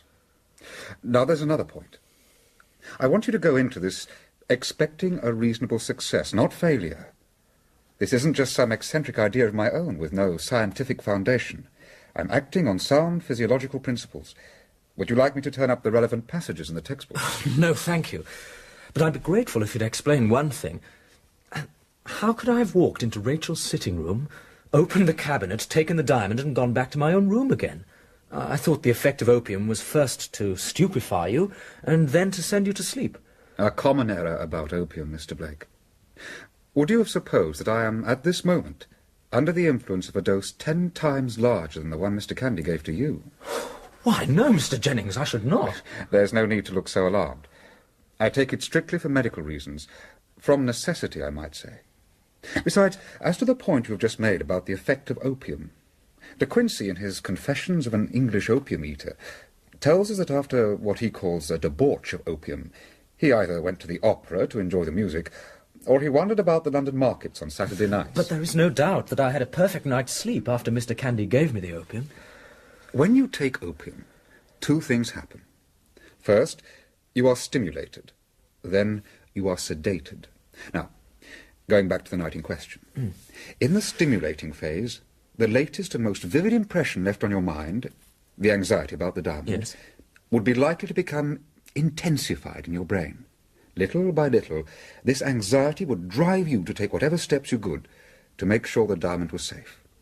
In the spiritualized intoxication of opium, you would go into the room, find the cabinet, open it, take the diamond out, and retrace your steps. But if I could do all that, how could I not remember it the next morning? Because later, as the sedative effect began to gain on the stimulant action, you would slowly become inert and stupefied, and later still, you would fall into a deep sleep. With the morning, when the effect of the opium had been slept off, you would wake up completely ignorant of what you had done during the night. Very well, then. What did I do next? What did I do with the diamond once I had taken it? That's the very point I was coming to. When you left Miss Veranda's sitting room with a diamond in your hand, I should think it very likely you went back to your own room. Yes. And what then? It's possible that with the idea of preserving the diamond uppermost in your mind, you hid it somewhere in your bedroom. Oh, just a minute, Mr. Jennings. That can't possibly be the case. The diamond is in London now. In London? How did it get there? Nobody knows. But you say you took it out of Miss Veranda's room. So how was it taken out of your keeping? I have no idea. But where was it when you woke up in the morning? Did you see it? No. Has Miss Veranda got it back? No, or I would not be here now. Mr. Blake, there seems to be something here that needs clearing up. But for the present, let's return to the experiment with the opium. We have decided that you leave off the habit of smoking. From this moment? Good. Not many men could make that resolve, I can assure you. Now, the next step is to reproduce as nearly as we can your domestic circumstances as they were last year. But how can we? The house is all closed. My aunt is dead. Godfrey Ablewhite is on the continent. And so long as the suspicion of the theft rests on me, it is quite out of the question for me to meet Miss Verinder. Oh, I don't think reassembling the same people is very important. But I do think you should see the same objects, pieces of furniture and so on. Above all, you must sleep in the same room, and it must be furnished the same way. So must Miss Verinder's sitting room. But you're forgetting something else. It is Miss Verinder's house now, and as things are between us, I cannot even write to her. I see. Mr. Blake, may I ask you a delicate question? Yes. Am I right in thinking you felt no common interest in Miss Verinder this time last year? And I still do. And Miss Verinder returned that feeling? She did.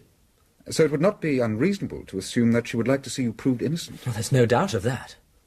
Then, with your permission, I will write to her and ask leave to use her house for the experiment.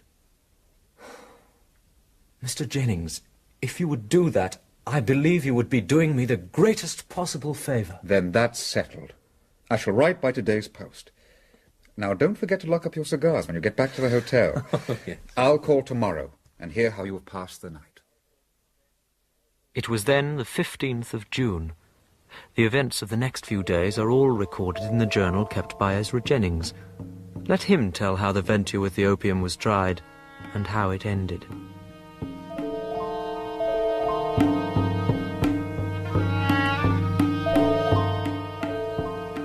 Miss Verinder wrote to say that she believed in Mr. Blake's innocence, simply from reading my theory of the opium. Nevertheless, she willingly gave us her permission to use the house if we still wanted to try the experiment, and she would like to come to Yorkshire herself and be one of the witnesses. I agreed, as long as she promised not to see Mr. Blake beforehand. Meanwhile, Mr. Blake's health was visibly suffering from his giving up smoking. He was sleeping badly and becoming short-tempered, both very good signs. On one of my visits to Mr. Blake at the hotel, I found him in the company of Gabriel Betteredge. I'm sorry to have to tell you, Mr. Jennings, that it's quite impossible to furnish the inner hall as it was last year. You're not sorry at all, Betteredge. You're positively glad. It's a simple matter of fact, Mr. Franklin. Last year there was a stuffed buzzard in the hall. And when the family left, the buzzard was put away with the other things, and when he was put away, he burst. Very well, Betteredge. We will do without the buzzard. But I should like the carpet to be laid on the stairs as before. Now, that can't be done either. The man who laid that carpet down is dead, and the like of him for reconciling a carpet in a corner is not to be found in all England. Very well. We must try the next best man in England. Just as you wish, Mr. Jennings. What else? Miss Verinder's sitting room to be restored exactly to what it was last year. Also the corridor leading from the sitting room to the first landing. Also the bedroom, occupied last year by Mr. Blake. When we took up the carpet in Miss Verinder's sitting room, we found a surprising quantity of pins. Am I to put them back down again? I don't think the pins are material to the experiment. Thank you, Mr. Jennings. Now, as to Mr. Franklin's bedroom, who is responsible for keeping it in a permanent state of disorder? His trousers here, his shirts there, and his French novels everywhere, him or me? Oh, I think you can rely on me for that, Betteredge. Then if there are no more instructions, I would like to make a start. No. Nothing more, Betteredge. Very good, sir. Good day to you both, gentlemen. Do you think we can depend on him, Mr. Blake? Implicitly. We shall find the house exactly as you want it. Oh, by the way, I've heard from Mr. Bruff, the family lawyer. It will not surprise you to know that he heartily disapproves of the whole thing. But on the other hand, he thinks we ought to have somebody of sound common sense present, and he will therefore act as a witness. June the 25th, the day of the experiment, and everything at the house was ready. From giving up his cigars, Mr. Blake was fully as irritable as he had been a year before. Mr. Bruff appeared, and was given the room communicating with Mr. Blake's. Miss Verinder arrived during the evening with her guardian, Mrs. Merridew, as chaperone, and went straight to her own rooms. Mr. Blake, Mr. Bruff, and I dined at exactly the hour of the birthday dinner. I led the conversation back to the Moonstone, and seemed to have revived Mr. Blake's anxiety about it before he went upstairs. Because of Miss Verinder's interest, I had Betteredge bring the medicine chest to her sitting room. May I help you, Mr. Jennings? Is there anything I can do? You can pour on the water when I've measured out the drop. Is this likely to take long? I brought some papers with me to work on. Just witness the measuring out of the laudanum, Mr. Bruff, and we shall not want you again until it begins to take its effect on Mr. Blake. By the way, Mr. Jennings, Mrs. Merridew has retired to bed. She seemed to be under the apprehension that your experiment involved an explosion. I told her it would not take place until 9 o'clock tomorrow morning. I hope I did it right, sir. You did splendidly, Betteredge. How much laudanum are you going to give him? I've decided to increase the dose. Oh, is that safe? Quite safe, Miss Verinder. You see, my notes tell me that Mr. Candy gave him only 25 minims. Now, that's a small amount to produce the results we know it did. Not only that, Mr. Blake knows this time he is to take the laudanum, and that's likely to make him rather resistant to its effects. There we are. 40 drops. I think that will do nicely. Oh, let me pour out the water. I must do something. Very well. Just half full. How long before anything happens? An hour, perhaps. Now, this room must be dark, as it was before. And I have here a piece of crystal, which is to be the substitute for the diamond. Oh, let me put it in the cabinet. Can you remember the right drawer? Of course. This one. Did you witness that, Mr. Bruff? I did, Mr. Jennings, and I say before everyone that I am astonished that you, a physician, should countenance such a charade as we're all taking part in tonight. Come, Mr. Bruff. Surely any attempt to clear up this affair is worth trying. It would so ease my own heart if it succeeds. It is only that consideration, Rachel, that has persuaded me to be present. Now, Miss Verinder, you must wait in your bedroom just as you did before. Are you sure you can control yourself? He must not suspect your presence. Oh, for his sake, I can do anything. Besides, so far as I am concerned, he is proved innocent already. The thought does you credit, Miss Verinder. But remember that we also have hopes that the experiment may show us what happened to the diamond after Mr. Blake took it. Of course. I shall leave my door just a little open as it was that night. Good. Now, gentlemen, I would like you both to come with me to Mr. Blake's room. It's time to give him the laudanum. Really, Mr. Jennings, the suspense is intolerable. Am I to have the opium tonight or not? You ought to have it now, Mr. Blake. Here it is. And give it to me at once before I change my mind about the whole affair. You'll do no such thing. My time's valuable, even if yours is not. Oh, don't grumble, Mr. Bruff. Here, give me the glass.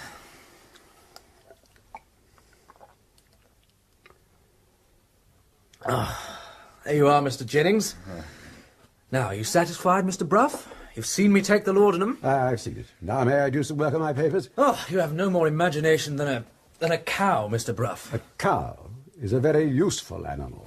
And what are we to do now, Mr. Jennings? Be so kind as to draw the curtains round the bed, Betteredge. Very good, sir.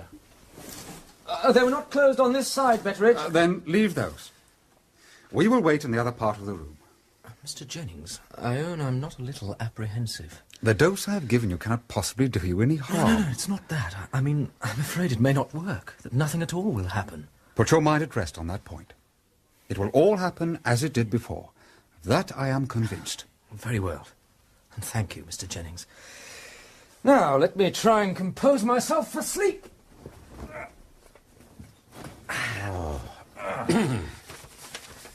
For the Lord's sake, sir, tell us when it will begin to work. Not before midnight. Say nothing and sit still. No, there's one thing we must all do. Take off our boots. What, sir? Take off my boots? Whatever next? It's absolutely essential. If Mr. Blake leaves his bed, we must follow him. And we must do so without noise. Now, please be so good as to do as I ask. You too, Betteredge. Having so far forgotten ourselves, why stop at taking off our boots? Oh, I hope no word of this ever gets back to my office. How long, Mr. Jennings, before I fall asleep? Did it not occur to you, Mr. Blake, that when you brought the Moonstone here from the bank at Frizinghall, you were running a great risk? What? Oh, why? No, not then. It seems greater now, when I look back on it in the light of subsequent events. But this time last year, as you lay in this bed, were you not anxious for Miss Verinder's personal safety? Of course I was. I know Murthwaite said that the Indians wouldn't try to take the diamond a second time that night, but I didn't know how far his opinion could be relied upon. Yes, I was very anxious. and determined the next morning to make her see the danger she was in. I encouraged him to talk about the diamond, so as to make him forget about the opium. As the minutes of the new morning wore away, the sublime intoxication of the drug gleamed in his eyes. He ceased to complete his sentences. The sentences dropped to single words. Then silence. He sat up in bed. He began to talk again, but to himself, not to me. The stimulant effect of the opium had taken control of him. I wish I'd never taken it out of the bank. It was safe in the bank. Oh, how do I know? The Indians may be hidden in the house. It's not even locked up. It's in the drawer of her cabinet. And the drawer doesn't lock. Anybody might take it. No, why should they? This is England, the 19th century. Be sensible and go to sleep. Deal with it in the morning.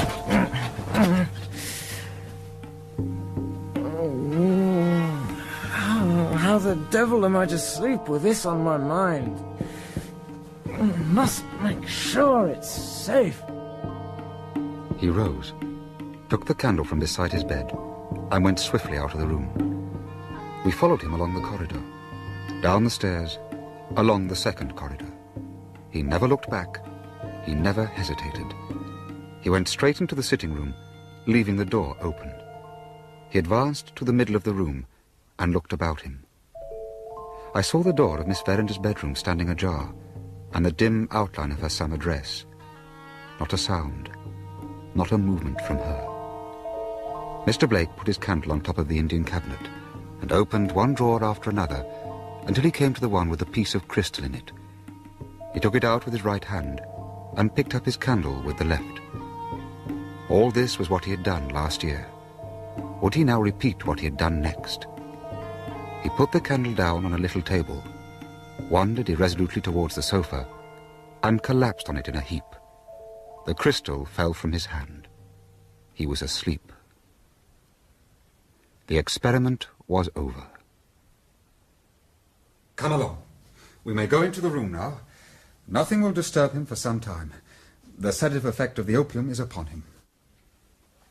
Mr. Jennings, I owe you an apology. I own I thought this whole thing would be a waste of time. But we have seen Franklin Blake take the diamond under the influence of opium, just as he did last year. You have proved your case. And now I'm going to draw up a paper to that effect. Will you sign it with me, Mr. Betteredge? It will be a pleasure, sir. By jingo, we're beginning to see daylight in all this at last. Thank you, both of you. But I must point out that the experiment has not been a complete success, and perhaps it has failed where it should have been of most use. Oh? In showing us what Mr. Blake did with the diamond after he had taken it from the cabinet. Why do you think that was, Mr. Jennings? Perhaps I gave him too large a dose of opium. And then we could not reproduce exactly the conditions of last year. I mean the conditions in Mr. Blake's mind. However, we have proved that even if he did take the diamond, he was not acting consciously when he did so. One word about the diamond. Your theory, Mr. Jennings, is that he hid it in his room. Mine is that it's in the possession of Mr. Luca's bankers in London. But can you put your theory to the test? I'm doing so even at this moment. I know that Mr. Luca must take the diamond out of the bank himself, and if the pledge is being redeemed when it first falls due, then he will be doing so about this time of the month. So I am setting a watch for Mr. Luca at his bankers. If he does redeem the Moonstone, he must lead us to the person who deposited it with him, and we clear the mystery up once and for all. Then let us hope that your watch is successful. I'm going back to London with the morning train. If I hear that a discovery has been made, it'll be a good thing to have Mr. Blake in London with me. Will he be fit to travel? I should think so. He'll have had a good night's sleep. Good. Now sign this, Betteredge. Yes, sir. Mr. Jennings? Thank you. You may rest assured that I shall keep this document in a safe place. Mr. Jennings, I am in your debt. Franklin Blake is more than just a client to me. I've known him since he was a boy. Well, I want my bed. Good night. Good night, Mr. Bruff. Mr. Jennings, I would like to make my rounds and be sure that all is locked up for the night. I trust it will be in order if I now resume my boots. Perfectly in order, Betteredge. Good night, and thank you. I was alone in the room with Mr. Blake. I arranged him in a more comfortable position on the sofa, and as I was doing so, Miss Verinder came out of her bedroom. Is he quite safe like that, Mr. Jennings? Quite safe, Miss Verinder. He will sleep deeply for several hours. Besides, I shall stay and watch him. You need have no fear. Oh, let me watch him with you. You need your rest, Miss Verinder. Oh, but I can't sleep, not after this. It's all proved, isn't it? He didn't take the diamond, did he? Well, not as himself, consciously. No. I've been so cruel to him. How can I ever make amends? If I may say so, Miss Verinder, I don't think from what Mr. Blake has let drop to me, I don't think you will have to make amends. I'm so happy. He will see me here when he wakes up and everything will be all right again. I'd forgotten what it's like to be happy. Mr. Jennings? Yes? How do you come to know so much about opium and what it can do? It's a very commonly prescribed drug. Any physician would know about it. But you seem to have a special interest in it. The nervous system is my particular study. Mr. Jennings, this may be an impertinence, but you do not look a well man. Do you use opium yourself? Yes, Miss Verinder, I do. I have a disease which... Let us just say opium gives me some relief. I'm sorry. I should not have mentioned it. No. No one could possibly be offended at anything you said, Miss Verinder. Now you will understand if I have to leave you to watch alone later on. The pain is at its worst in the early morning. Perhaps you could fetch a shawl or a coverlet. I don't want him to catch cold.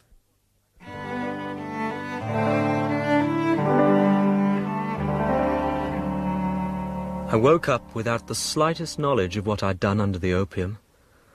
Of what happened after my waking, I merely report that Rachel and I thoroughly understood each other before a word was spoken. We all returned to London that morning. We wanted Ezra Jennings to come with us, but it was impossible to persuade him to leave Mr. Candy. When we arrived at the terminus, Mr. Bruff was met by a small boy who ran up to him. Mr. Bruff, sir! Mr. Bruff, come quick! Why, Gooseberry, whatever is it? What's happened? Mr. Luke has gone to the bank, sir, with two police officers in plain clothes, sir. Has he, by Joe? There's not a moment to lose. Cabby! Cabby!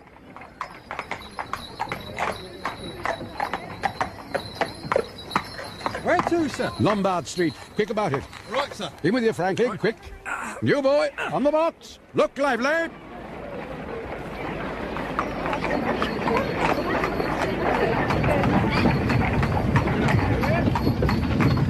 Do you think he's going to redeem the Moonstone? It certainly looks like it. He's got two plainclothes officers with him. I've had two of my clerks watching Mr. Lucas' house. Who's that boy? Gooseberry, you called him, didn't you? Aye. My clerks gave him that name on account of his eyes. But I wish they were as much to be depended upon as he is. That's the sharpest boy in London. I hope we're in time. Might be all over when we get there. Hurry, driver, hurry! Now then, Gooseberry, you stay by me and keep your eyes open. Yes, sir. Ah, here's my man. Well, what's the news, Hopkins? He's in the inner office now, Mr. Bruff.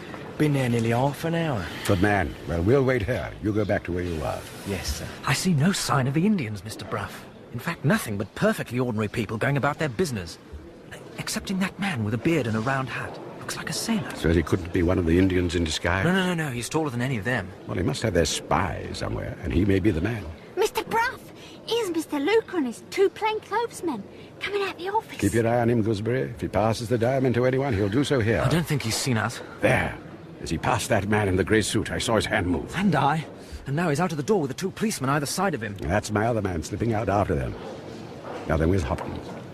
Come to that, where's Gooseberry? He was here a moment ago. Oh, wretched boy, what the devil does it mean? They've both left us just at the very time we wanted them most. Look, the man in the grey suit has just paid in a cheque. Now he's on his way out.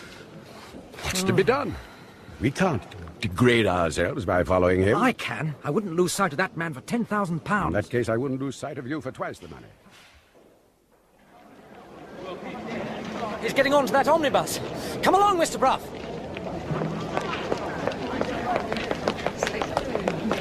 A nice occupation for a man in my position. For heaven's sake, don't mention it. I should be ruined if it was known.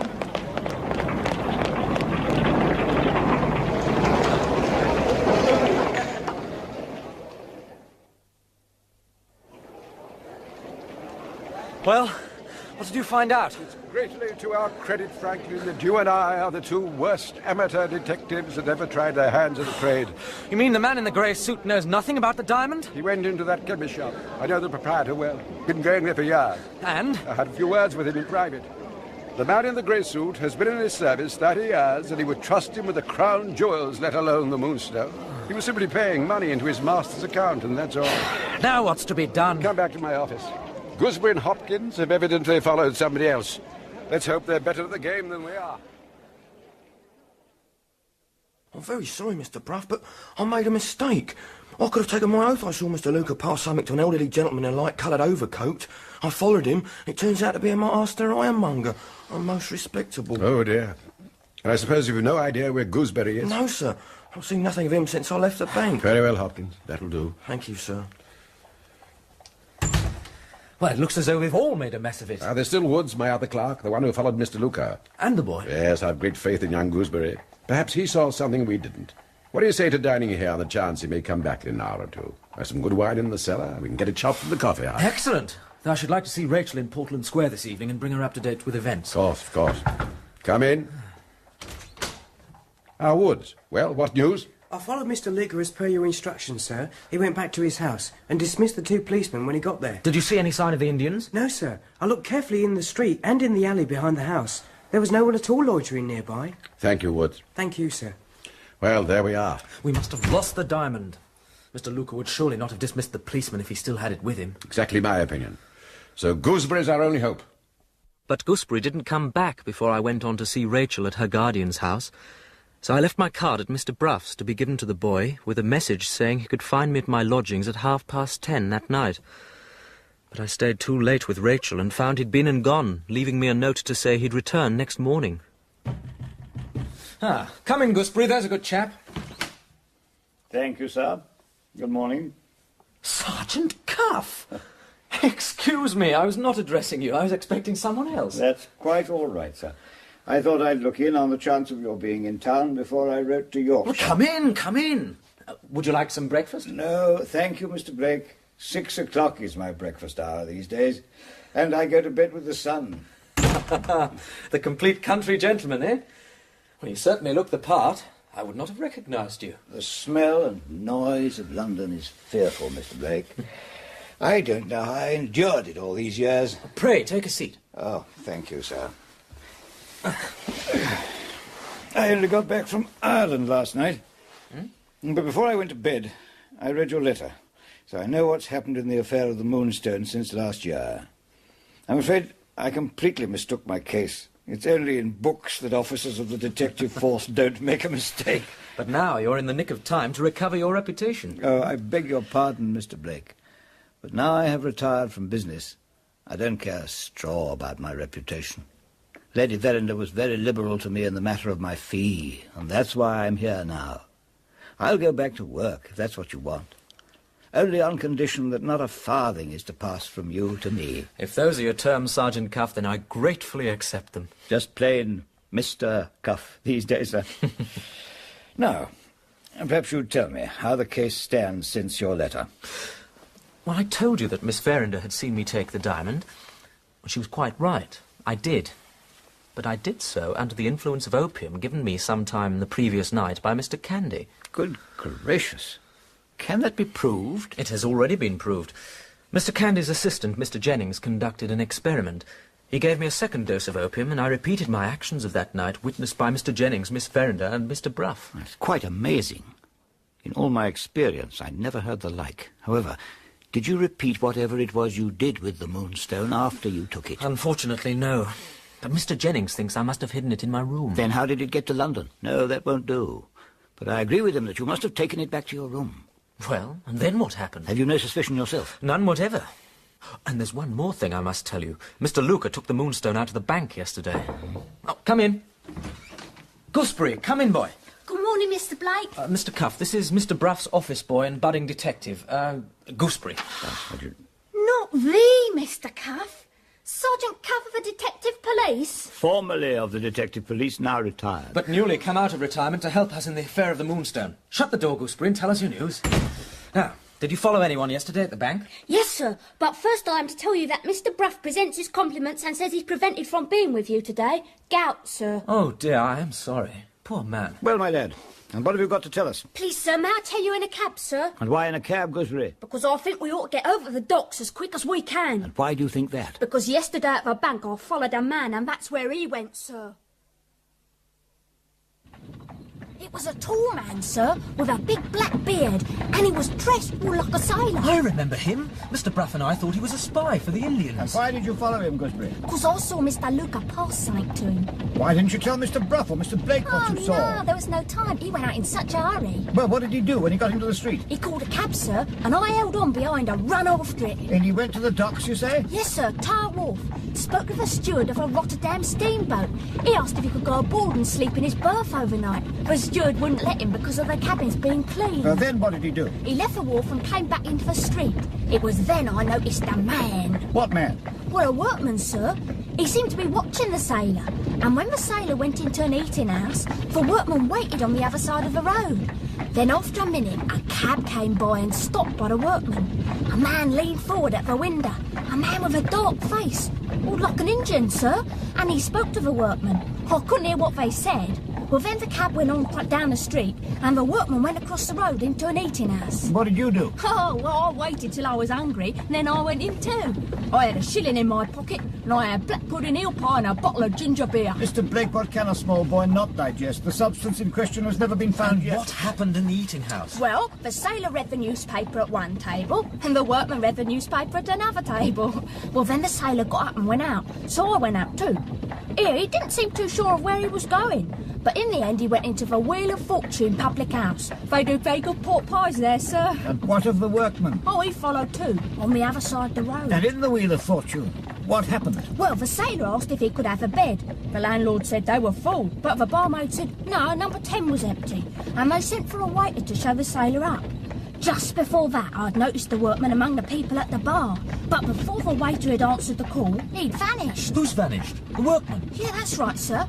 Well, the next thing was, the sailor was taken up to see number 10, so I waited to see if anything happened. And did it? Oh, yes, sir. There were men shouting upstairs, and the landlord was called for, and then he come downstairs again with the workman by the collar. So the workman had gone upstairs? Yes, sir. But why the landlord got him by the collar? Because he was drunk, sir. Drunk? Ah, but wait till I get the end of my story, sir. Well, the landlord put him out into the street and said he'd have the police round if he'd come back. You see, sir, the waiter and the sailor had found the workman in room number 10, and the workman kept saying he'd taken it. But this is extraordinary. The workman wasn't drunk before, was he? No, sir, and he wasn't drunk afterwards either. I followed him. He was rolling and staggering about something shocking, sir, until he got round a corner. And then he was sober as you're me, sir. So, we have the sailor in room number 10, and the workman drunk, and then suddenly sober. Anything else? Only this, sir. I went back to the Wheel of Fortune to see if I could see any more of a sailor, but he must have stayed up in his room. When I left again, there was the workman, standing on the other side of the road, looking up at a window at the top of the public house, the only window with a light in it. Well, then he walked away again, and I come on to your lodgings, Mr. Blake, to tell you what I'd seen. But you didn't come back, even though I waited. So then I went home, because I ain't fit for nothing if I don't get my night's sleep, sir. What a pity you were not at home, Mr. Blake. We've lost valuable time in this. But you were not here until this morning, Mr. Cuff. True, but you might have thought to pursue inquiries yourself. However, let that be. What do you make of all this? The sailor is evidently the person to whom Mr. Luca passed the diamond. But I distinctly saw his hand move as he passed another man. Bluff, Mr. Blake, to put you on the wrong track. And the workman who followed the sailor. Spy for the Indians, of course. But how do you explain the sudden drunkenness? Oh, that's easy enough. He was caught having a look at room number 10 and pretended to be drunk as an excuse. But why did he want to see the room at all? To report it all to the Indians. They couldn't risk arousing suspicion by appearing themselves. So they would have told the man he must give them a description of the room where the sailor was lodging for the night. Because that's where the Moonstone would be. Here we are, Mr. Cuff, the Wheel of Fortune. The place is in turmoil, Mr. Cuff. Yes, I fear we may be too late. This will be the landlord. Now, who the devil are you and what do you want? I'm Sergeant Cuff, late of the Detective Police, and I'll thank you to keep your temper, landlord. I'm sorry, sir, but something unpleasant has happened. Has it anything to do with a man dressed like a sailor who slept here last night? In room number 10? Why, yes, it has. He didn't answer his call at 7, or at 8, or 9. That's a carpenter you can hear trying to open his door this very minute. Is there any other way he could have left his room? Well, I suppose there is, but you see, this room's a garret, and there's a trapdoor onto the roof. Don't think he's gone that way without paying. The sailor might have done. The room's open. Come on up, sir. Oh. No! You wait here, boy! Oh, sir!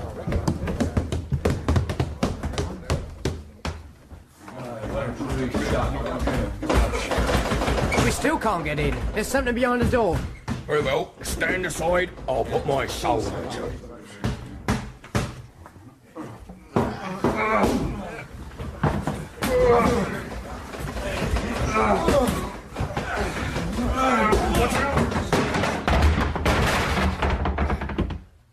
There he is on the bed, still asleep. It's the man we saw in the bank.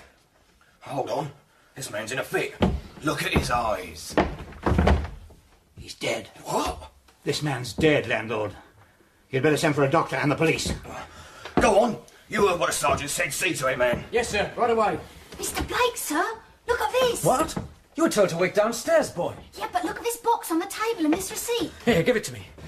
Deposited with Messrs. So-and-so by Mr. Septimus Luca, a small wooden box containing a valuable of great price to be given up only on the personal application of Mr. Luca. It had the diamond in it, didn't it, sir? Mr. Blake, Look, sir, Mr. Cuff's pulled off the man's hair. may I trouble you to come over to the bed, Mr. Blake? Oh, he's pulled off the man's beard. For God's sake, what are you doing? Making due allowance for the dark complexion, which I have not yet had time to wash off. Who would you say this man was, Mr. Blake? What? How should I know him? Perhaps if you could bring yourself to look, Mr. Blake. My God. It's Godfrey Ablewhite. Yes, that's what I thought. But how does Godfrey come to have the Moonstone? Does it mean that he took it after all? We may find that out with further inquiries. But why? He had money. I should say he was suffocated with this pillow. Still, the post-mortem will tell us that. Look here, sir. There's a piece cut out the trap door just behind the bolt. Well, that's how they got in the mud for gentlemen. Well done, boy. Yes, that's how they got in, all right, landlord. Yes, sir. How could anyone have got onto the roof from outside? Why, there's a house under repair only 3 doors down. Oh, there's scaffolding and ladders. Then that's how they got up. A flat roof, is it? Yes, sir. And if you kept being low, the parapet would hide you from the street. Besides, this is one of the quietest streets in London after midnight. When the police arrive, landlord, be so good as to tell them I shall put myself at their disposal later. But now there are some inquiries I must pursue. Urgently. Yes, Mr. Cuff, this is the box I handed to Godfrey Ablewhite, and the Moonstone was in it. And where is it now? On its way back to India, where it came from. Mr. Luca, how did you come by the Moonstone? Godfrey Ablewhite brought it to me, just over a year ago it was. I was more than surprised, I can tell you. No such diamond as that was in the private possession of anyone in Europe, let alone in Great Britain. And what proposal did Godfrey Ablewhite make to you? Well, first, that I should buy the stone off him, and if I didn't want to do that, would I sell it on commission and pay him a sum down on account? Well, of course, I wasn't prepared to do either. But my curiosity was aroused, as you can well imagine. I examined the stone, and I came to the conclusion that it was worth £30,000 if it was worth a penny. Then I asked him how he got it. And what did he say? He tried to fob me off with a couple of stories, so I showed him the door. And then? And then he told me the truth. He had no option if he wanted to raise any money on the stone. Mr. Franklin Blake and I don't always see eye to eye, and he was in a particularly waspish mood the night of Rachel's birthday. He crossed swords with a doctor on whether or not he needed medicine to make him sleep at nights. The doctor proposed that I should help him give Mr. Blake a little lesson by slipping some laudanum into his brandy and soda last thing. I had the room next to Mr. Blake's. Do you follow me so far? Perfectly, Mr. Ablewhite. Pray continue. I wished him good night and went into my own room. I sat thinking for about an hour, and then, just as I was getting into bed, I heard Mr. Blake talking to himself. His voice sounded unnatural, and I looked in to see if he was all right. He was mumbling about the diamond. Was it safe, and he couldn't sleep with it on his mind, that sort of thing. Go on, Mr. Ablewhite, you interest me. Well, then he took his candle and went out of the room. I thought the laudanum had had some effect on him which the doctor hadn't foreseen, and I was afraid of an accident, so I followed him. He went to Miss Verinder's sitting room, and I saw him take the diamond out of a cabinet. I also saw that Miss Verinder was standing at another door, and I knew that she'd seen it too. Then I hurried back to my room, or else he would have blundered into me as he came by. And then what happened? I'd scarcely got back when he came through the communicating door into my room. He seemed to be awake, yet not awake, if you understand me. Well, I was afraid to say anything, but he spoke first.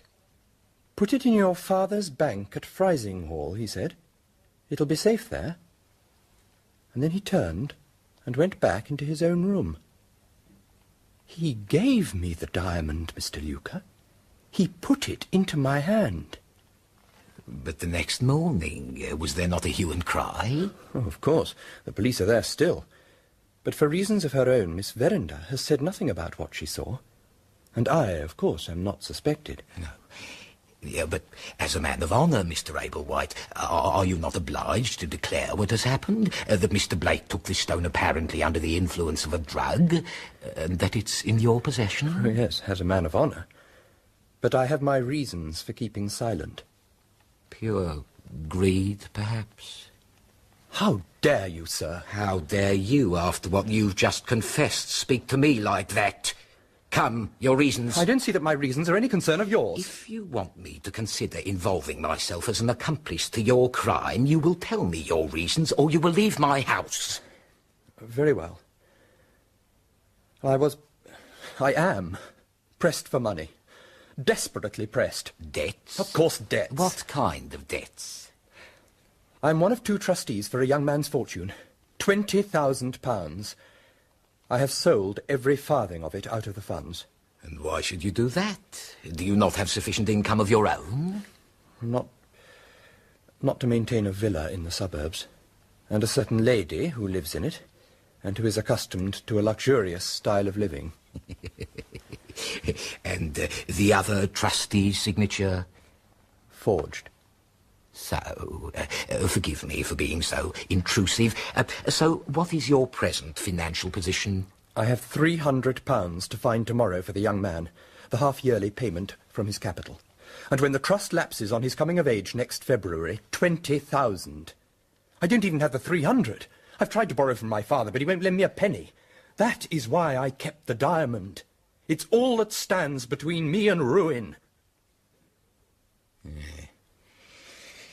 Yes, well, you've been to me before to borrow money. Under necessity, yes. And I hold certain promissory notes of yours. Yes. Mr. Ablewhite, even in my line of business, this is a doubtful, I might even say a dangerous transaction. You will therefore not expect me to be, what shall I say, liberal. But you yourself have just valued this stone at £30,000. It's a fortune. And you say you can't be liberal? Here is what I propose. I will lend you the sum of £2,000 on... £2,000? But that's... On condition that you deposit the Moonstone with me as a pledge. If after 1 year you pay me £3,000, you may have the Moonstone back. If you do not, then you forfeit the pledge. The Moonstone stays with me. In this unfortunate case, I will make you a present of those promissory notes of yours. That's monstrous, outrageous. Certainly not. Very well, here is your diamond. Good night, Mr. Ablewhite. No, wait. I have no choice. I can't give the young man his £300 tomorrow. If it weren't for that, I should have taken the diamond to Amsterdam and had it cut up. But there's no time. Very well. I accept. But I must have £300 now. Of course, Mr. Ablewhite. I'm not an unreasonable man. £300 now and the balance of £1,700 in 1 week. Oh, and of course, now that we've entered into this little business agreement, you may rely implicitly upon my silence, Mr. Ablewhite. Mr. Luca, you amaze me. Godfrey Ablewhite was my cousin. I would no more have suspected him of taking the Moonstone than of having the villa and the mistress?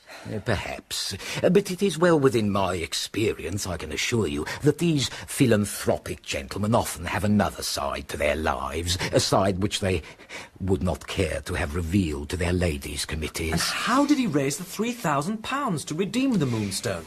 One of those committee ladies fortunately died and left him £5,000. It happened a few weeks ago, I believe. Yes! Just before I went to Yorkshire for the experiment, Mr. Cuff, I tried to get in touch with Godfrey. Someone at his club told me he'd gone to Europe. Rotterdam, you may be sure, to make arrangements to have the diamond cut up into a marketable commodity. Of course, the Rotterdam steamer. The boy told us he was trying to spend the night aboard it. And where, I wonder, is that troublesome jewel now? I think there's little doubt it's well on its way back to where it came from. Then there's a chance you might recover it yet. I think not, Mr. Luca. The Indians, from what we know of them, will not take the direct route. They will cover their tracks, pursue them how we may. And I think I can speak for Rachel when I say that we don't want it back. Not want a stone like that worth 30,000? If it were worth 10 times that amount, I would say the same. Well, I mean, I believe it was deliberately left to Rachel by her uncle to cause as much trouble and misery as it possibly could. Well, it has done that. Let it come to rest where it belongs. I want no more of it. Well said, Mr. Blake. I should say the same in your place. But Mr. Luca has, on his own admission, been an accomplice to the theft. What's that? There's no denying it now, Mr. Luca. You admitted it in front of 2 witnesses, and you have made a cool £1,000 out of it. Yeah, but that is my business, gentlemen, only my business. Mr. Luca, if you would restore that £1,000 to Miss Verinder, to whom surely it belongs, then I think Mr. Blake and I would be prepared to overlook your part in the affair. If not... Well, I shall be returning to the police this afternoon to assist them in their inquiries into Mr. Hebelwhite's death. Very well. Very well. Here, let me write you my cheque. Godfrey Hebelwhite, eh? Well, well. A man doesn't spend a lifetime in my profession without becoming inured to surprise. But I own I'm surprised now. But it does explain 1 or 2 things. His proposal of marriage to Miss Verinder. And his calm acceptance when she released herself from the engagement. Couldn't get at the money? Right, Mr. Cuff. Rachel only has a life interest in her mother's property, and there's no raising 20,000 on that. Oh, there's something else. When I was trying to find anyone who'd been at Rachel's birthday dinner to try to reconstruct what happened that night, I made inquiries for Godfrey at his club. I happened to meet a mutual acquaintance, and he told me that Godfrey had become engaged to another young lady, another very rich young lady, and that had foundered because he couldn't come to an agreement with her father over the marriage settlement.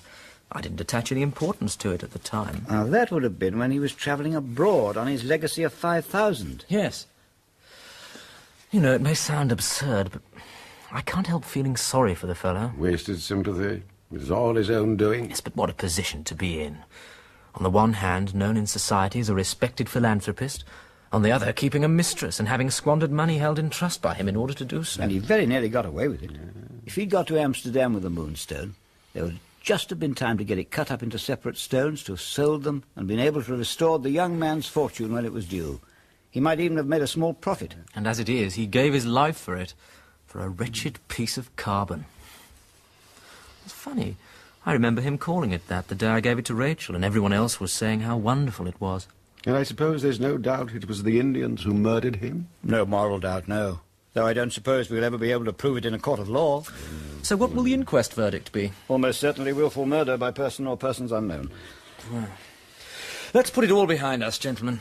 It's a year of my life I never want to live again. But one good thing has come out of it. And I'd like you both to be the first to know. Rachel and I are going to be married. Congratulations. Mr. Blake, I wonder if I might ask you a small favour. My dear Mr. Cuff, anything. As you know, in my retirement, I've been able to give more of my time to growing roses, and I'm rather proud of having produced a new variety. It would give me considerable pleasure, Mr. Blake, if I could have your permission to call it Rachel Verinder. A pretty name. And a pretty name for a rose, too, darling. With all my heart. And Rachel will be delighted. I know she will. And so I come to the end of the story, or almost the end. One thing more remains to tell. Rachel and I had been married for about 3 months when I received a letter from abroad, much crumpled from its travels. It was from Mr. Murthwaite, the Indian explorer. About a fortnight since, I found myself in a province of northwestern India called Kathiawar, where the people are fanatically devoted to the old Hindu religion. I resolved not to leave these romantic regions without looking once more upon the magnificent desolation of Somnauth. I had not been long upon the road before I noticed that other people, by twos and threes, appeared to be travelling in the same direction. On the second day the number had increased to hundreds, and on the third to thousands.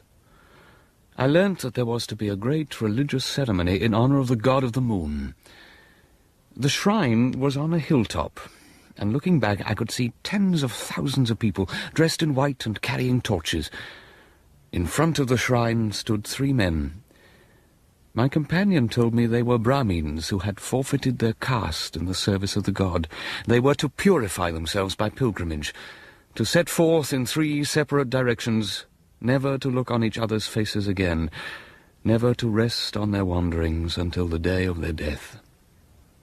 They descended from the shrine and took their ways, the crowd parting for them and closing in again, obliterating the paths they had made.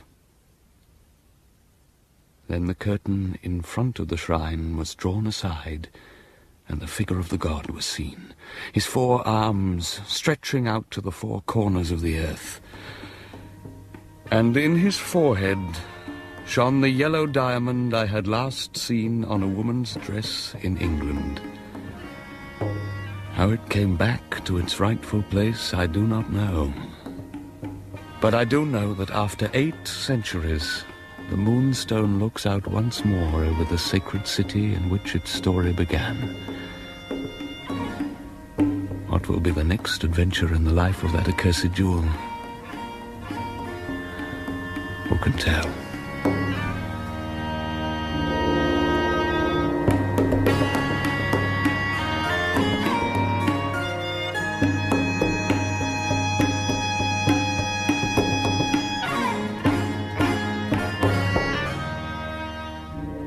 That was the final part of The Moonstone by Wilkie Collins, dramatised for radio by Brian Gear. The cast: Sergeant Cuff, John Franklin Robbins, Gabriel Betteredge, John Sharp, Franklin Blake, John Telfer, Rachel Verinder, Sally Baxter, Godfrey Ablewhite, Geoffrey Beavers, Mr. Bruff, Nat Brenner, Ezra Jennings, Philip Sully, Septimus Luca, Adrian Egan, Mr. Mirthwaite, Gordon DeLew, Gooseberry, Debbie Cumming, Hopkins, Barclay Johnson, and Woods, Emlyn Harris. The music was composed and conducted by Sidney Sager, and the programme, which came from Bristol, was directed by Brian Miller.